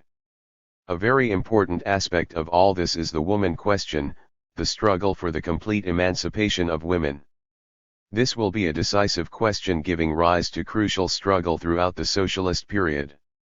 Along with this are other divisions and inequalities left over from the old society. Unleashing all these forces to speak out, rally forces, raise criticism, and rise in rebellion can be risky and messy. But such mass upheaval is no less essential under socialism than it is under capitalism. And certainly this is not something communists should fear. The end of a stage, the beginning of a new stage. 226. In order to handle this correctly, there are a couple principles that I think are very important. One was actually articulated for me in a conversation that I had not long ago with a spoken word artist and poet. I was laying out to him how I saw socialist society and some of the same points that I'm making here about how we have to hang on to power and keep things going in a forward direction toward communism, while on the other hand there is a need for a lot of experimentation in the arts, a lot of critical thinking that needs to go on in the sciences and all these different spheres, and you have to let people take the ball and run with it, and not supervise them at every point on everything they do. And I asked him, for example, could you write your poetry if every step of the way there was a party cotter there looking over your shoulder, examining what you are writing? He said no way. Then, as we discussed this for a while, he came up with what I thought was a very good formulation. He said, "It sounds to me like what you are talking about is a solid core with a lot of elasticity." And I said, yeah, you've really hit on something there, because that was exactly what I was trying to give voice to, that you have to have a solid core that firmly grasps and is committed to the strategic objectives and aims and process of the struggle for communism. If you let go of that, you are just giving everything back to the capitalists in one form or another, with all the horrors that means. At the same time, if you don't allow for a lot of diversity and people running in all kinds of directions with things, then not only are people going to be building up tremendous resentment against you, but you are also not going to have the rich kind of process out of which the greatest truth and ability to transform reality will emerge. Dictatorship and Democracy, and the Socialist Transition to Communism, Revolutionary Worker number 1257, October 31, 2004. 227. At a talk I gave, years ago now, someone asked, how would you do better than the Soviet Union or China under Mao? One of the things I said to him is, I don't believe in tailing people because they're oppressed. We need emancipators of humanity. When you are in a qualitatively different situation than what we have now, when the present system has been swept aside and the new, socialist system has been brought into being, there would have to be an army, as the backbone of an actual state, that enforces the new system, and that army would be made up of very basic people in large part. But we have to train them to understand that, as part of that, they are going to have to be out there protecting the rights of people who oppose this new system, and they are going to have to defend the right of these people to raise this opposition, while at the same time they would also have to stop people who really are making attempts to smash the state power we have. I said that this will be a struggle with masses, but we have to bring forward on every level people who have this kind of understanding of what we're doing. The constitution of the new, socialist system is going to enumerate the rights of people, and this state apparatus is going to protect people's rights who don't agree, so long as they don't actively and concretely organize to overthrow that state apparatus. That is where the Lenin point comes in. As long as there are classes, one class is going to dictate, and better me than you, that is, better the dictatorship of the proletariat than the dictatorship of the bourgeoisie. But what is that dictatorship of the proletariat? Both aspects of this are important: solid core and elasticity. There is no permanent necessity for things to be this way. 228. I have spoken before about the four objectives of the solid core, in socialist society, namely, to maintain power for the proletarian revolution, to expand the solid core to the greatest extent possible at any given time, to work to constantly narrow, and work toward finally overcoming, the difference between the solid core and the rest of society, and to foster the maximum elasticity on the basis of the necessary solid core at any given time. All four of these objectives form a unity and are mutually interdependent and mutually influence each other, one way or the other. And, as I've said, even in communist society, although in a radically different way, the same principle will still apply, because it conforms to, or is an expression of, the nature of reality and its development through contradictory motion. Making Revolution and Emancipating Humanity, Part 1. Beyond the Narrow Horizon of Bourgeois Right. Revolution number 112, December 16, 2007. 229.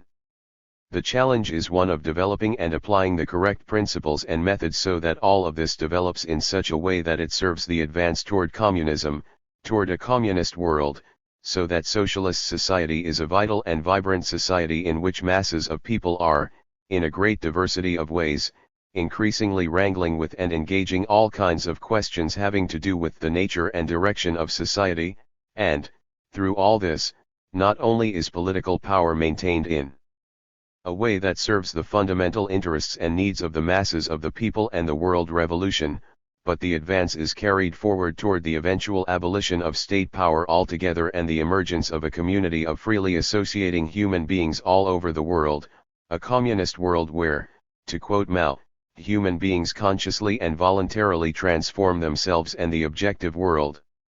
And all this will be achieved through a wrenching process of struggle and wrangling, and not in some orderly, neat straight-line way, and not with uniformity of opinion about everything all the time, by any means.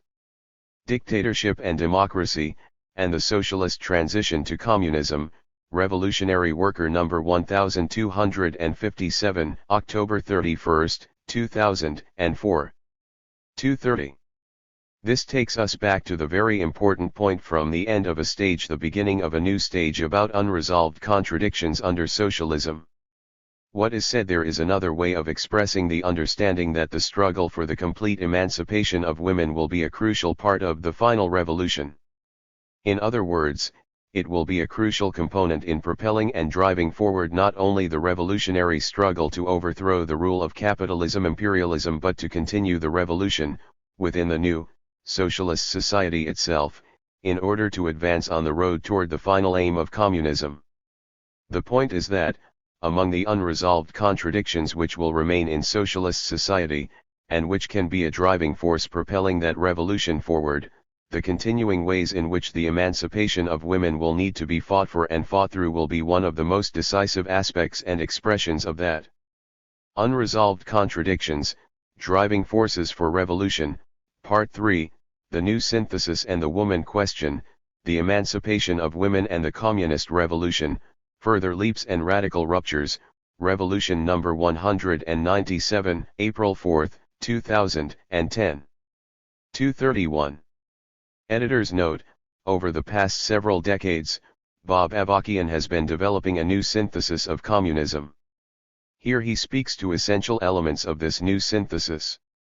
This new synthesis involves a recasting and recombining of the positive aspects of the experience so far of the communist movement and of socialist society, while learning from the negative aspects of this experience, in the philosophical and ideological as well as the political dimensions, so as to have a more deeply and firmly rooted scientific orientation, method, and approach with regard not only to making revolution and seizing power but then, yes, to meeting the material requirements of society and the needs of the masses of people, in an increasingly expanding way, in socialist society, overcoming the deep scars of the past and continuing the revolutionary transformation of society, while at the same time actively supporting the world revolutionary struggle and acting on the recognition that the world arena and the world struggle are most fundamental and important. in an overall sense, together with opening up qualitatively more space to give expression to the intellectual and cultural needs of the people, broadly understood, and enabling a more diverse and rich process of exploration and experimentation in the realms of science, art, and culture, and intellectual life overall, with increasing scope for the contention of different ideas and schools of thought, and for individual initiative and creativity and protection of individual rights, including space for individuals to interact in civil society independently of the state, all within an overall cooperative and collective framework, and at the same time as state power is maintained and further developed as a revolutionary state power serving the interests of the proletarian revolution, in the particular country and worldwide, with this state being the leading and central element in the economy and in the overall direction of society. While the state itself is being continually transformed into something radically different from all previous states, as a crucial part of the advance toward the eventual abolition of the state with the achievement of communism on a world scale. Making Revolution and Emancipating Humanity, Part 1, Revolution Number 112, December 16, 2007. 232. We should not underestimate the potential of as a source of hope and of daring on a solid scientific foundation. In the 1960s, when the Black Panther Party emerged on the scene, Eldridge Cleaver made the pungent observation that the old revisionist Communist Party had ideologized revolution off the scene, but the Panthers had ideologized it back on the scene. In the present period in the U.S., revolution has once more been ideologized off the scene. And in the world as a whole, to a very large degree, revolution aiming for communism and the vision of a communist world, this has been ideologized off the scene, and with it the only road that actually represents the possibility of a radically different and far better world, in the real world, one that people really would want to live in and would really thrive in. The new synthesis has objectively ideologized this back on the scene once more, on a higher level and in a potentially very powerful way. But what will be done with this? Will it become a powerful political as well as ideological force? It is up to us to take this out everywhere very, very boldly and with substance, linking it with the widespread, if still largely latent, desire for another way, for another world, and engage ever-growing numbers of people with this new synthesis in a good, lively, and living way. Making Revolution and Emancipating Humanity, Part 1, Revolution Number 112, December 16, 2007. Supplement. 3 Alternative Worlds.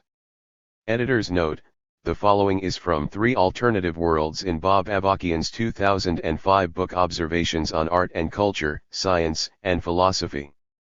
As the world exists today and as people seek to change it, and particularly in terms of the socialist transformation of society, as I see it, there are basically 3 alternatives that are possible. One is the world as it is. Enough said about that. The second one is, in a certain sense, almost literally and mechanically, turning the world upside down. In other words, people who are now exploited will no longer be exploited in the same way. People who now rule this society will be prevented from ruling or influencing society in a significant way. The basic economic structure of society will change, some of the social relations will change, and some of the forms of political rule will change, and some of the forms of culture and ideology will change, but fundamentally the masses of people will not be increasingly and in one leap after another drawn into the process of really transforming society. This is really a vision of a revisionist society. If you think back to the days of the Soviet Union, when it had become a revisionist society, capitalist and imperialist in essence, but still socialist in name, when they would be chided for their alleged or real violations of people's rights, they would often answer, "Who are you in the West to be talking about the violation of human rights? Look at all the people in your society who are unemployed.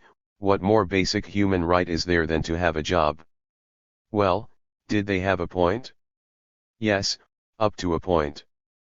But fundamentally what they were putting forward, the vision of society that they were projecting, was a social welfare kind of society in which fundamentally the role of the masses of people is no different than it is under the classical form of capitalism. The answer about the rights of the people cannot be reduced to the right to have a job and earn an income, As basic as that is. There is the question of, are we really going to transform society so that in every respect, not only economically but socially, politically, ideologically, and culturally, it really is superior to capitalist society. A society that not only meets the needs of the masses of people, but really is characterized increasingly by the conscious expression and initiative of the masses of people. This is a more fundamental transformation than simply a kind of social welfare, socialist in name but really capitalist in essence society, where the role of the masses of people is still largely reduced to being producers of wealth, but not people who thrash out all the larger questions of affairs of state, the direction of society, culture, philosophy, science, the arts, and so on. The revisionist model is a narrow, economist view of socialism. It reduces the people, in their activity, to simply the economic sphere of society, and in a limited way at that simply their social welfare with regard to the economy. It doesn't even think about transforming the world outlook of the people as they in turn change the world around them. And you cannot have a new society and a new world with the same outlook that people are indoctrinated and inculcated with in this society. You cannot have a real revolutionary transformation of society and abolition of unequal social as well as economic relations and political relations if people still approach the world in the way in which they're conditioned and limited and constrained to approach it now. How can the masses of people really take up the task of consciously changing the world if their outlook and their approach to the world remains what it is under the system? It's impossible, and this situation will simply reproduce the great inequalities in every sphere of society that I've been talking about. The third alternative is a real radical rupture. Marx and Engels said in the Communist Manifesto that the communist revolution represents a radical rupture with traditional property relations and with traditional ideas. And the one is not possible without the other. They are mutually reinforcing, one way or the other. If you have a society in which the fundamental role of women is to be breeders of children, how can you have a society in which there is equality between men and women? You cannot. And if you don't attack and uproot the traditions, the morals, and so on, that reinforce that role, how can you transform the relations between men and women and abolish the deep-seated inequalities that are bound up with the whole division of society into oppressors and oppressed, exploiters and exploited? You cannot. So the third alternative is a real radical rupture in every sphere, a radically different synthesis, to put it that way. Or to put it another way, it's a society and a world that the great majority of people would actually want to live in. One in which not only do they not have to worry about where their next meal is coming from, or if they get sick whether they're going to be told that they can't have health care because they can't pay for it, as important as that is, but one in which they are actually taking up, wrangling with, and increasingly making their own province all the different spheres of society. Achieving that kind of a society, and that kind of a world, is a very profound challenge. It's much more profound than simply changing a few forms of ownership of the economy and making sure that, on that basis, people's social welfare is taken care of, but you still have people who are taking care of that for the masses of people, and all the spheres of science, the arts, philosophy, and all the rest are basically the province of a few. And the political decision-making process remains the province of a few. To really leap beyond that is a tremendous and world historic struggle that we've been embarked on since the Russian Revolution and in which we reached the high point with the Chinese Revolution and in particular the Cultural Revolution, but from which we've been thrown back temporarily. So we need to make a further leap on the basis of summing up very deeply all that experience. There are some very real and vexing problems that we have to confront and advance through in order to draw from the best of the past, but go further and do even better in the future. 3:1. Let's get down to basics. We need a revolution. Anything else, in the final analysis, is bullshit. Now, that doesn't mean we don't unite with people in all sorts of struggles short of revolution. We definitely need to do that. But the proffering of any other solution to these monumental and monstrous problems and outrages is ridiculous, frankly. And we need to be taking the offensive and mobilizing increasing numbers of masses to cut through this shit and bring to the fore what really is the solution to this, and to answer the questions and, yes, the accusations that come forth in response to this, while deepening our scientific basis for being able to do this. And the point is, not only do we need to be doing this, but we need to be bringing forward, unleashing and leading, and enabling increasing numbers of the masses to do this. They need to be inspired, not just with a general idea of revolution, but with a deepening understanding, a scientific grounding, as to why and how a revolution really is the answer to all of this. Making Revolution and Emancipating Humanity, Part 2, Everything We're Doing is About Revolution, Revolution number 114, December 30, 2007. 3:2. There is nothing more unrealistic than the idea of reforming this system into something that would come anywhere near being in the interests of the great majority of people and ultimately of humanity as a whole. Making Revolution and Emancipating Humanity, Part 2, Revolution number 114, December 30, 2007. 3:3. It is important first to make clear what, in basic terms, we mean when we say the goal is revolution, and in particular communist revolution. Revolution is not some kind of change in style, or a change in attitude, nor is it merely a change in certain relations within a society which remains fundamentally the same.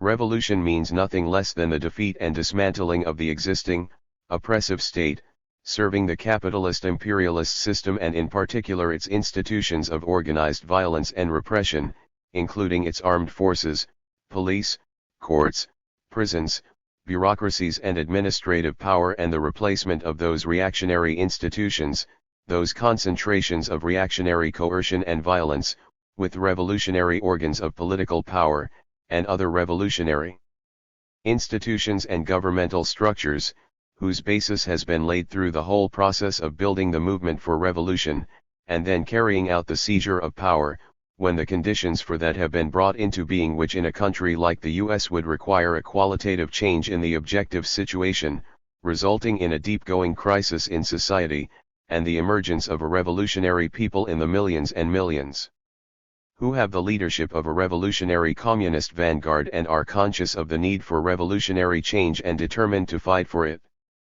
As I emphasized earlier in this talk, the seizure of power and radical change in the dominant institutions of society, when the conditions for this have been brought into being, makes possible further radical change throughout society in the economy and economic relations, the social relations, and the politics, ideology, and culture prevailing in society. The final aim of this revolution is communism, which means and requires the abolition of all relations of exploitation and oppression and all destructive antagonistic conflicts among human beings, throughout the world. Understood in this light, the seizure of power, in a particular country, is crucial and decisive, and opens the door to further radical change, and to strengthening and further advancing the revolutionary struggle throughout the world, but, at the same time, as crucial and decisive as that is, it is only the first step or first great leap in an overall struggle which must continue toward the final goal of this revolution, a radically new, communist world. Birds cannot give birth to crocodiles. But humanity can soar beyond the horizon. Part 2.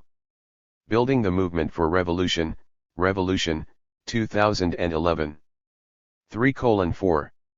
One of the more important statements in the manifesto from our party is the quote from Marx: "Once the interconnection is grasped, all theoretical belief in the permanent necessity of existing conditions breaks down before their collapse in practice." This is not just a matter of abstract theory, it has a broader effect. That belief weighs heavily on people who don't like the way things are. They are weighed down by a belief in the permanent necessity of existing conditions. Over and over we are confronted by the fact that people can't see beyond the way things are now. A big part of transforming the people is, yes, a different consciousness and morality, but also people seeing the breakdown in their own understanding of the permanent necessity of existing conditions and the possibility of a whole different thing. This is related again to how we talk to people. We are building a movement for revolution, not asking them, would it be a good idea to have a revolution? After which they give all the reasons why it wouldn't, or why we can't, and that sets the tone and conditions for what follows. No, We don't ignore those questions, we talk with people about them, but by saying, okay, those are points and we have thought about them and have answers we can get into, but we are building a movement for revolution and this is what that revolution will look like, and this is how everything we are doing is contributing to this revolution. There is no permanent necessity for things to be this way. A radically different and better world can be brought into being through revolution. Revolution number 198, April 11, 2010. 3:5. So this is what Marx discovered: you have highly socialized production, but very privatized appropriation by a small class of people called capitalists.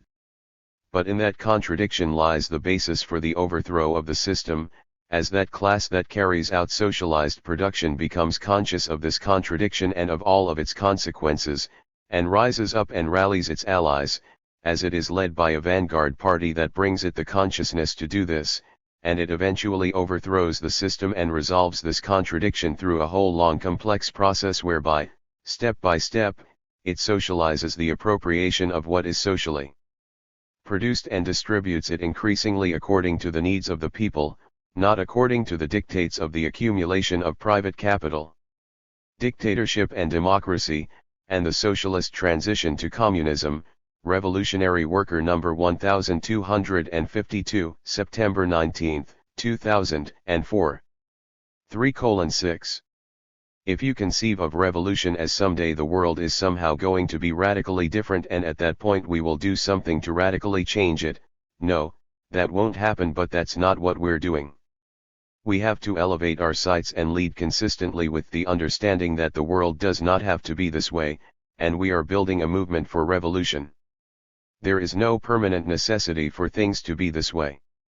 3:7. We need to give people a really living sense of what we mean by hastening while awaiting the emergence of a revolutionary situation. And this is linked to the point that what we're doing is building a movement for revolution and letting people know what we think that revolution would look like. There is no permanent necessity for things to be this way. 3:8. The interests, objectives, and grand designs of the imperialists are not our interests. They are not the interests of the great majority of people in the US nor of the overwhelming majority of people in the world as a whole. And the difficulties the imperialists have gotten themselves into in pursuit of these interests must be seen, and responded to, not from the point of view of the imperialists and their interests, but from the point of view of the great majority of humanity and the basic and urgent need of humanity for a different and better world, for another way.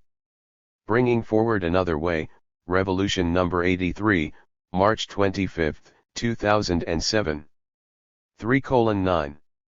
Much has been presented by our party on how the world arena is decisive and on the question of how to correctly view the internal and external factors in this era of imperialism, on the relationship between the process of revolution in a particular country and the process of the advance from the bourgeois epoch to the epoch of communism on a world scale, and how the contradiction and struggle within particular countries is integrated into that overall process and determined primarily by its motion and development. This doesn't mean, of course, that you try to make revolution irrespective of the conditions in different parts of the world or the conditions within particular countries, but it means that even in approaching that you proceed from the point of view of the world arena as most decisive and the overall interests of the world proletariat as paramount. And that is not merely a good idea.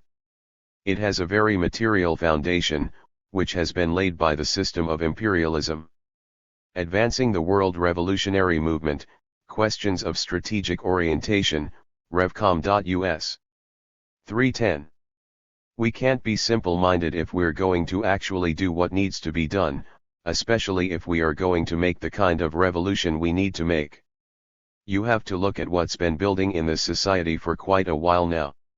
It's helpful to look at it kind of like a pyramid, and if you look at this kind of pyramid thing, on the top of this pyramid is the ruling class and its different political representatives, which we can look at as the Democrats on one side and the Republicans on the other. And for decades now these people who are grouped around Bush and the kind of people that they represent have been working and preparing a whole thing in society, a whole infrastructure, you might call it a whole structure within the society itself that could move the society in a whole different way towards a fascistic kind of thing when things come to that. Look at this whole religious fundamentalist thing they've got. This is an effort to deliberately build up a base of people, millions and millions and millions of people, who are frightened by the idea of thinking I'm serious, people who cannot deal with all the complicatedness, all the complexity of modern society, who want simple absolute answers to the complexities of this society. On the other hand, here are the Democrats at the top of this pyramid. Who are the people that they try to appeal to? Not that the Democrats represent their interests, but who are the people that the Democrats try to appeal to at the base, on the other side of this pyramid, so to speak? All the people who stand for progressive kinds of things, all the people who are oppressed in this society. For the Democrats, a big part of their role is to keep all those people confined within the bourgeois, the mainstream, electoral process, and to get them back into it when they have drifted away from or broken out of that framework. This is significant in itself, but it also demonstrates a positive potential in terms of revolution. I'm not saying that we are on the threshold of revolution right now, but just looking down the road, and looking at the potential, one of the things that leads to a revolutionary situation is that millions and millions of people feel that something is intolerable. They want certain leaders at the top of society to lead them in doing something about it, but those leaders are not in the position to and don't want to lead them in doing it, so whom do they turn to? The people who are willing and determined to lead them to do it and to take it somewhere. So this is a situation that's full of great danger, but the same situation or the other side of the contradiction is that it holds much positive potential for struggle now and for revolution as things unfold. The coming civil war and repolarization for revolution in the present era, 2005, pages 1-4. 311. These right-wing politicians can, will, and do actively mobilize this essentially fascist social base, yet, on the other side, the sections of the ruling class that are more generally represented by the Democratic Party are very reluctant to, and in fact resistant to, mobilizing the base of people whose votes and support in the bourgeois political arena the Democrats seek to gain. This side of the ruling class generally is not desirous of and in fact recoils at the idea of calling that base into the streets, mobilizing them either to take on the opposing forces in the ruling class and their social base or in general to struggle for the programs that the Democratic Party itself claims to represent and actually in some measure does seek to implement. As an amplification of the basic point here, it is important to recognize this, within the framework of the capitalist imperialist system, and with the underlying dynamics of the system, which fundamentally set the terms, and the confines, of official and acceptable politics, fascism, that is, the imposition of a form of dictatorship which openly relies on violence and terror to maintain the rule and the imperatives of the capitalist imperialist system, is one possible resolution of the contradictions that this system is facing, a resolution that could, at a certain point, more or less correspond to the compelling needs of the system and its ruling class, while revolution and real socialism, aiming toward the final goal of communism, throughout the world, is also a possible resolution of these contradictions, but one that would most definitely not be acceptable to the capitalist imperialist ruling class nor compatible with the imperatives of the system. Unresolved contradictions, driving forces for revolution, Part I, once more on the coming civil war, and repolarization for revolution, Revolution number 185, December 13, 2009. 312. If you try to make the Democrats be what they are not and never will be, you will end up being more like what the Democrats actually are. The Deadly Illusion of the Swinging Pendulum, Revolution number 20, October 20, 2005. 313. Anybody who thinks for 10 seconds about making revolution in a country like the US knows that it is a daunting task, given the whole history of aggression and suppression that the imperialist ruling class has written in the blood of others. And, frankly, most people who have confronted this have given up. I'm not exaggerating. But there is a need not to give up. The masses, throughout the world and, yes, within the US itself, need this. So we must not only not give up, we have to break through on this contradiction. And we can't do it without the masses of people. We can't do it until we have a revolutionary situation and a revolutionary people. But when there is such a situation, when masses of people are in motion, waging determined struggle and demanding a new and different world, they must not be left to the mercy of this ruling class, and they must not be left without a way to win. So that, obviously, is one big challenge. Reaching for the heights and flying without a safety net. Revolutionary Worker number 1210, August 17, 2003. 314. When the whole society is erupting in upheaval and turmoil, when dramatic changes are taking place and things are going up for grabs politically, then what was tolerable, what people have adjusted to maybe not just once but several times becomes intolerable. With people who are discontented with their situation and just trying to get through it, when the possibility arises that they just don't have to do that, then they go through changes in their thinking and actions very quickly, not in a straight line toward revolution, but quickly all the same, and they become more and more open to the idea of revolution. A lot of people put up with what goes on all the time in this society, and they also know it's garbage, and when they actually see the chance to throw it away, a lot of them will do so quickly. Bullets, from the writings, speeches and interviews of Bob Avarkian, chairman of the Revolutionary Communist Party, USA, 1985. 315.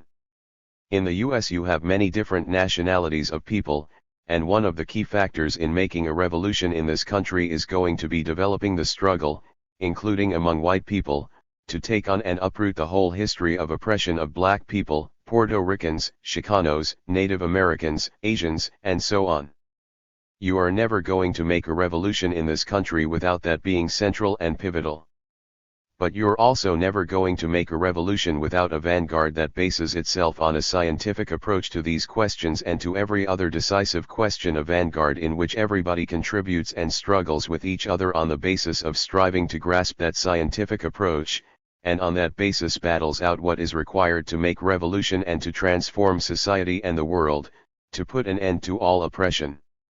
From Ike to Mao and Beyond, My Journey from Mainstream America to Revolutionary Communist, a memoir by Bob Avarkian, 2005. 316. An appeal to those the system has cast off. Here I am speaking not only to prisoners but to those whose life is lived on the desperate edge, whether or not they find some work, to those without work or even homes, to all those the system and its enforcers treat as so much human waste material. Raise your sights above the degradation and madness, the muck and demoralization, above the individual battle to survive and to be somebody on the terms of the imperialists of fouler, more monstrous criminals than mythology has ever invented or jails ever held. Become a part of the human saviors of humanity, the gravediggers of the system and the bearers of the future communist society. This is not just talk or an attempt to make poetry here, there are great tasks to be fulfilled, great struggles to be carried out, and yes, great sacrifices to be made to accomplish all this. But there is a world to save and to win, and in that process those the system has counted as nothing can count for a great deal. They represent a great reserve force that must become an active force for the proletarian revolution. Revolution number 183, November 15, 2009. 317. People say, you mean to tell me that these youth running around selling drugs and killing each other, and caught up in all kinds of other stuff, can be a backbone of this revolutionary state power in the future? Yes, but not as they are now, and not without struggle. They weren't always selling drugs and killing each other, and the rest of it, and they don't have to be into all that in the future. Ask yourself, how does it happen that you go from beautiful children to supposedly irredeemable monsters in a few years? It's because of the system, and what it does to people, not because of unchanging and unchangeable human nature. There is no permanent necessity for things to be this way. 318. Even with very real changes in the situation of black people, as part of the larger changes in the society overall, including a growth of the middle class among black people, an increase in college graduates and people in higher paying and prestigious professions, with a few holding powerful positions within the ruling political structures, even to the extent now of a black president, the situation of black people, and in particular that of millions and millions who are trapped in the oppressive and highly repressive conditions of the inner city ghettos, remains a very acute and profound contradiction for the American imperialist system as a whole and for its ruling class, something which has the potential to erupt totally out of the framework in which they can contain it. Unresolved contradictions, driving forces for revolution, Part I, Revolution number 187, December 27, 2009. 319. There will never be a revolutionary movement in this country that doesn't fully unleash and give expression to the sometimes openly expressed, sometimes expressed in partial ways, sometimes expressed in wrong ways, but deeply, deeply felt desire to be rid of these long centuries of oppression. There's never gonna be a revolution in this country, and there never should be, that doesn't make that one key foundation of what it's all about. Question and answer session of the 7 Talks by Bob Avarkian, 2006, excerpt transcribed in Revolution number 144, October 5, 2008. 320. There is nothing sacred to us about the USA, as it is presently constituted, or about the borders of the US as they are presently constituted. Quite the opposite. Revolution number 84, April 8, 2007. 321. It is hardly conceivable that there could be a revolution in the US which didn't at some point and in various ways significantly interpenetrate with and have mutual interaction and mutual influence with revolutionary struggles being waged by the people in neighboring countries, especially in Central America. Bullets. 322. You cannot break all the chains, except one. You cannot say you want to be free of exploitation and oppression, except you want to keep the oppression of women by men. You can't say you want to liberate humanity yet keep one half of the people enslaved to the other half. The oppression of women is completely bound up with the division of society into masters and slaves, exploiters and exploited, and the ending of all such conditions is impossible without the complete liberation of women. All this is why women have a tremendous role to play not only in making revolution but in making sure there is all the way revolution. The fury of women can and must be fully unleashed as a mighty force for proletarian revolution. Revolution number 84, April 8, 2007. 323. There is also the importance of the transfer of allegiance, the winning over to revolution and communism of a section of the intelligentsia. We have heard, from some people who have been attracted to programs we've done on campuses, that they came to college often this is younger students looking for big ideas and were bitterly disappointed at what they have run into, in terms of the prevailing culture and ethos in those universities. This is a significant phenomenon, even if at this point we're only hearing a few people talk about this. The whole swirl of big ideas, intellectual and cultural ferment, and communism contending within that in a lively, compelling way being, yes, completely outrageous and eminently reasonable, applying the principles I spoke to earlier in terms of, on a scientific foundation, looking to incorporate what can be incorporated, while in some aspects transformed, from other ideas, conceptions, and visions, even from utopianism.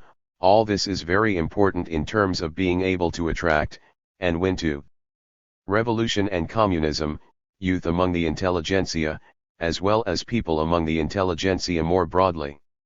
Even for a small section of the intelligentsia to actually be fired up now about the vision of communism and revolution that we are bringing forward, that represents something very significant. We have to persevere to make breakthroughs in that. Birds cannot give birth to crocodiles. But humanity can soar beyond the horizon. Part 2. 324. A genuinely radical, liberating revolt as opposed to a reactionary rebranding and celebration of parasitism must be fostered among the youth in today's conditions, a revolt within which the need is powerfully raised for a new society and a new world, which will move to eliminate the urban/suburban contradiction, and antagonism, in the context of the transformation of society, and the world, overall, and the abolition of profound inequalities and divisions, opposing, overcoming, and moving beyond the parasitism which is such an integral and indispensable part of the operation and dynamics of imperialism, and has reached such unprecedented heights in late imperial America. In short, we need, in today's circumstances, a counterculture that contributes to and is increasingly part of building a movement for revolution in opposition to a counter-revolutionary culture. We need a culture of radical opposition to the essence of everything that is wrong with this society and system, and the many different manifestations of that. We need an active searching for a radically better world, within which revolution and communism is a powerful and continually growing pole of attraction. Birds cannot give birth to crocodiles. But humanity can soar beyond the horizon. Part 2. 325. We also need to be aware of the positive and insignificant ways subversive of the system potential of the assertion of gay identity and gay rights, even with the very real contradictions in this, including the narrowing tendencies of identity politics as well as conservatizing influences related to traditional marriage, and, for that matter, the campaign to be allowed to be part of the imperialist military while being openly gay. Even with all that, in its principal aspect this has, and can to an even greater degree have, a very positive, subversive of the system effect. This is a contradiction which, in the society overall, is out of the closet. It could be forced back into the closet, and underground, with not only the stronger assertion of the kind of fascist movement that is being supported and fostered by powerful ruling class forces in this period, but with the actual assumption of a fascist form of bourgeois dictatorship. But the struggle against the oppression of gay people is not going to be easily suppressed. We should understand the potential of this as well, and the need to relate correctly to this, to foster the further development of its positive potential and its contribution to the movement for revolution. Birds cannot give birth to crocodiles. But humanity can soar beyond the horizon. Part 2. 326. You are not going to bring forward a revolutionary force and a communist movement among the basic masses, on anything like the scale that is necessary, and potentially realizable, without there being the development of political ferment and political resistance broadly and, yes, the development of a revolutionary and communist current among the middle strata. In the absence of that, the basic masses are going to say to you, and they're going to have a point, that we'll never get anywhere, we're going to be surrounded, everybody's going to oppose us, and we're just going to be viciously crushed once again. On the other hand, you can't hinge the development of a revolutionary force and a communist movement among the basic masses, and in society in general, on developments among even the progressive section of the middle strata or among the middle strata more broadly. That's not mainly where it's going to come out of. So we have to get the dialectics of this correctly. Bringing forward another way, Revolution number 96, July 22, 2007. 327. We are not going to make revolution by trying to superimpose on reality a model of how a socialist transformation is supposed to take place.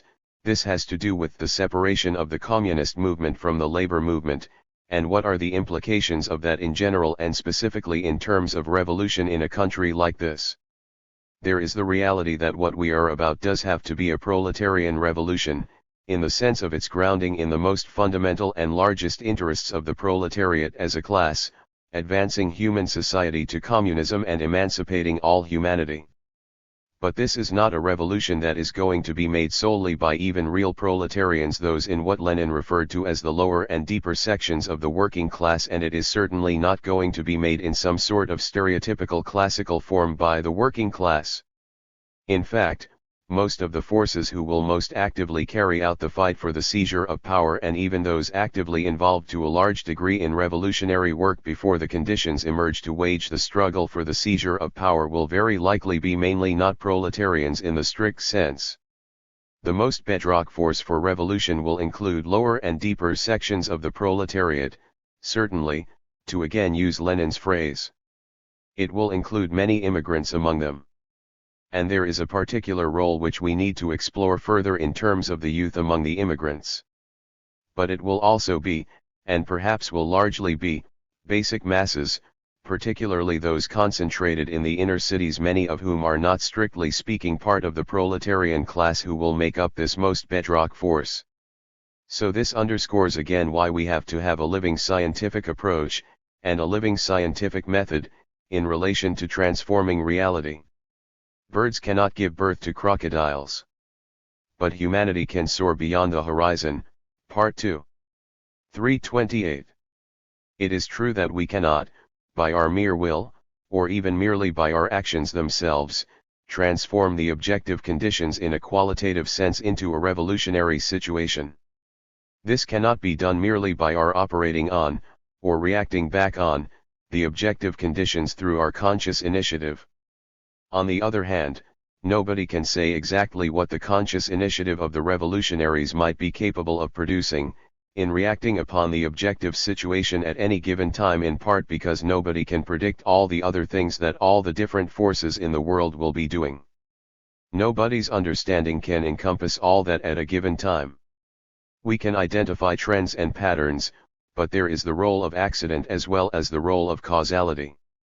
And there is the fact that, although changes in what's objective for us won't come entirely, or perhaps not even mainly, through our working on the objective conditions, nevertheless our working on them can bring about certain changes within a given framework of objective conditions and in conjunction with and as part of a mix, together with many other elements, including other forces acting on the objective situation from their own viewpoints. This can, under certain circumstances, be part of the coming together of factors which does result in a qualitative change.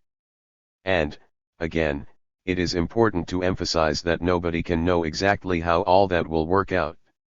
Revolution is not made by formulas, or by acting in accordance with stereotypical notions and preconceptions. It is a much more living, rich, and complex process than that.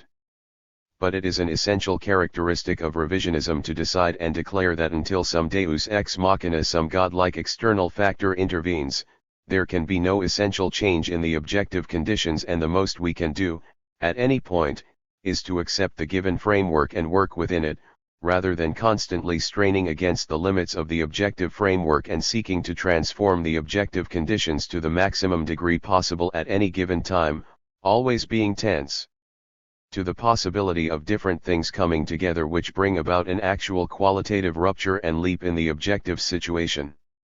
So, if you are looking at things only in a linear way, then you only see the possibilities that are straight ahead. You have a kind of blinders on. On the other hand, if you have a correct, dialectical materialist approach, you recognize that many things can happen that are unanticipated, and you have to be constantly tense to that possibility while consistently working to transform necessity into freedom. So, again, that is a basic point of orientation. Making Revolution and Emancipating Humanity, Part 2, Revolution number 113, December 23, 2007. 329. What has been said so far, concerning solid core with a lot of elasticity, relates very closely to the next point I want to get into, which is the parachute point, the concentration of things at the time of the seizure of power, and then the opening out again after the consolidation of power. This is a general principle as to how a revolution goes, and it also has more specific application to a country like this, and this country in particular. Whatever the path to power in a particular country, at the time when countrywide political power can be seized, things become compressed politically. A lot of the diverse political trends and currents that are in opposition to the established power either become politically paralyzed and or they become compressed in and around the one core that actually embodies the means for breaking through what needs to be broken through to meet the immediately, urgently felt needs of broad masses of people who are demanding radical change. This happens specifically and in a concentrated way when that need to break through to actually seize power is not just some sort of long-term strategic objective and consideration, but becomes immediately posed, when, along with that and as part of that, other programs which are seeking social change become paralyzed in the attempts to implement them, run up against their limitations, which, on a mass scale, causes people to reject them and to rally from them to the one program that actually does represent the way to break through. Things tend to become compressed at that point, as when a parachute closes up. And one of the things that has not been sufficiently understood and has led to mistakes, in its not being correctly understood and dealt with is the fact that, while this is a very real and important and necessary ingredient, in an overall sense, of actually being able to have the alignment that makes it possible to go for revolution, this is something that comes into being at the concentration point of a revolutionary situation but not something that will continue in the same way after that point has been passed, regardless of how that situation is resolved, not only if the revolutionary attempt fails or is defeated, but even if it is successful and results in the establishment of a new, radically different state power.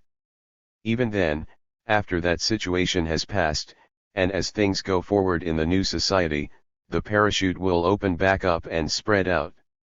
So here is where, after power is consolidated, the parachute opens back out. In other words, all the diversity of political programs, outlooks, inclinations, and so on, all these things assert, or reassert, themselves. And if you go on the assumption that, because people all rallied to you at that particular moment when only your program could break through, if you identify that with the notion that they're all going to be marching in lockstep with you and in agreement with you at every point all the way to communism, you are going to make very serious errors. This is a very important point in general in terms of revolution and, obviously, would have particular and important application in a country like the US. And, obviously, this relates to solid core with a lot of elasticity. The basis, the goals, and the methods of the Communist Revolution, Revolution number 47, May 21, 2006. 330.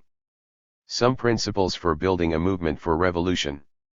At every point, we must be searching out the key concentrations of social contradictions and the methods and forms which can strengthen the political consciousness of the masses, as well as their fighting capacity and organization in carrying out political resistance against the crimes of the system, which can increasingly bring the necessity, and the possibility, of a radically different world to life for growing numbers of people, and which can strengthen the understanding and determination of the advanced, revolutionary-minded masses in particular to take up our strategic objectives not merely as far-off and essentially abstract goals but as things to be actively striven for and built toward.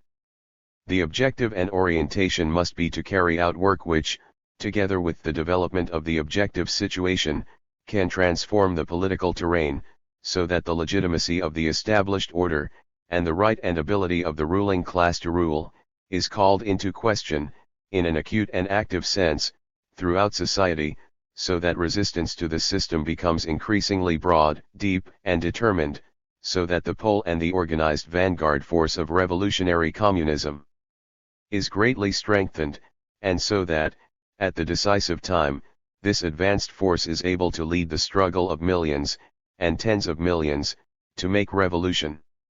Revolution number 202, May 30, 2010. 331. We hear from masses of people, and I've seen this in reports recently, statements or sentiments along the following lines: I know revolution is needed, or I know revolution is what's gotta happen at some point, but what do we do now, what do we do in the meantime? Answer: make revolution. Fight the power, and transform the people, for revolution. Prepare minds and organize forces for the time when a revolutionary situation and a revolutionary people, in the millions and millions, emerges. Work actively and consciously to bring this time closer and to bring things to where we are in the best position to act decisively when this does come about. Devote your life, energy, daring, and creativity to confronting, fighting through and overcoming the obstacles to making this happen, and to winning more and more people to doing the same. Ruminations and wranglings, on the importance of Marxist materialism, communism as a science, meaningful revolutionary work, and a life with meaning, Revolution number 175, September 6, 2009. 332. What is involved in enriched what is to be?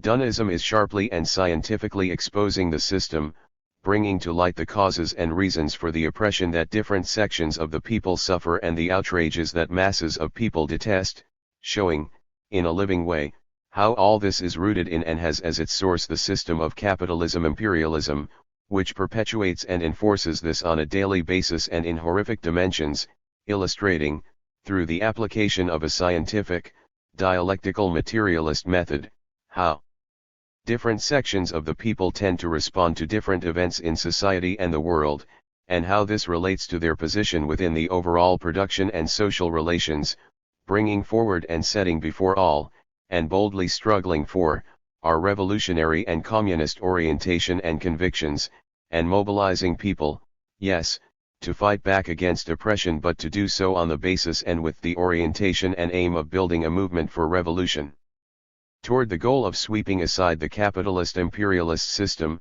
bringing into being a new, socialist system, and continuing to advance, together with people struggling throughout the world, toward the final goal of communism, and setting before the masses of people not only the goals of the revolution and the basic strategy for making revolution, as embodied in the line and policies of the party, but also the problems of making revolution, involving growing numbers of the masses in grappling with and helping to resolve these contradictions in the direction of revolution and communism.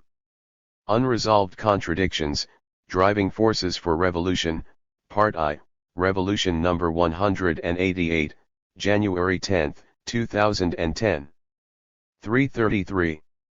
Addressing all this, through applying the basic orientation and approach that Lenin argues for in what is to be done, and as this is further enriched in the ways I have referred to here, is the role of the communist newspaper in building the revolutionary movement. Our party's newspaper, Revolution, has to continue to sharpen its ability to play this role, at the same time as comrades in the party and growing numbers of people who, at any given time, are not yet in the party, but are, in a basic sense, partisan to or supportive of the party's aims and actions, have to wield the newspaper with this kind of orientation. This is the better part of preparation, even though it is, in a sense, indirect preparation for the future struggle for power, wielding the newspaper in this way is, in the conditions that obtain in countries like the US, the most important means of hastening while awaiting making revolution and emancipating humanity. Part 2, Revolution number 113, December 23, 2007. 334. If you want to know about, and work toward, a different world, and if you want to stand up and fight back against what's being done to people, this is where you go. You go to this party, you take up this party's newspaper, you get into this party's leader and what he's bringing forward. Making revolution and emancipating humanity, Part 2, Revolution number 116, January 20, 2008. 335. When we're taking this out, and working to build this culture of appreciation, promotion, and popularization, we are not doing so in order to build a cult around a person, in some religious sense. We're doing so in order to enable people to engage the most advanced understanding we have of where society and humanity needs to go, and can go, what this body of work and method and approach has to do with that, and why it's important in relation to that, why, in reality, it is indispensable for masses of people to engage with this in relation to serve, and to advance towards that, and not anything else.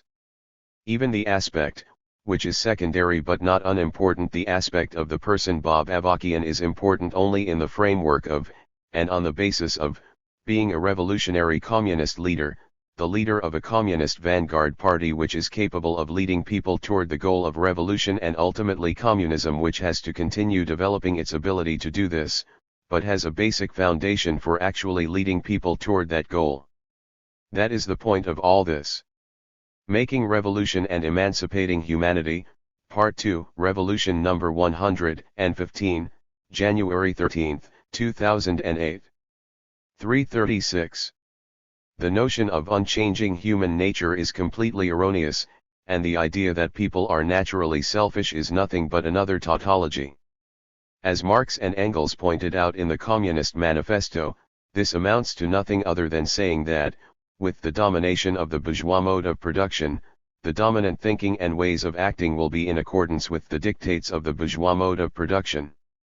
As the manifesto also puts it, The ruling ideas of any age are ever the ideas of the ruling class, and these ideas are spread and have great influence not only within the ruling class itself but also among other sections of the population, including the class most brutally exploited and oppressed by the ruling class.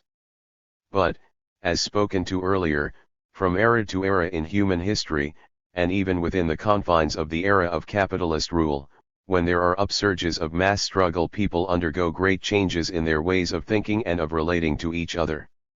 In a basic sense, this is, and can only be, temporary and partial, as long as there is not a successful revolution and a radical qualitative change in society as a whole. Nonetheless, especially in circumstances of great social upheaval and struggle against the established order, people go through great changes in their thinking and their way of relating to each other. If this were not so, revolutions could never be made and social relations could never be changed by people consciously reacting back upon them. Yet, looking at the history of human beings and their society, this has happened frequently. Radical changes in society as a whole have been brought about repeatedly, and this will happen again, in a far greater and more radical way, with the communist revolution. Away with all gods. Unchanging the mind and radically changing the world, 2008. Supplement. The following is an important statement which was written on the basis of drawing from key strategic principles set forth in the publications of the Revolutionary Communist Party and in particular the works of Bob Avarkian. For these reasons, this statement is included here. It was published in number 226, March 6, 2011, and is posted at revcom.us. A statement from the Revolutionary Communist Party. On the strategy for revolution.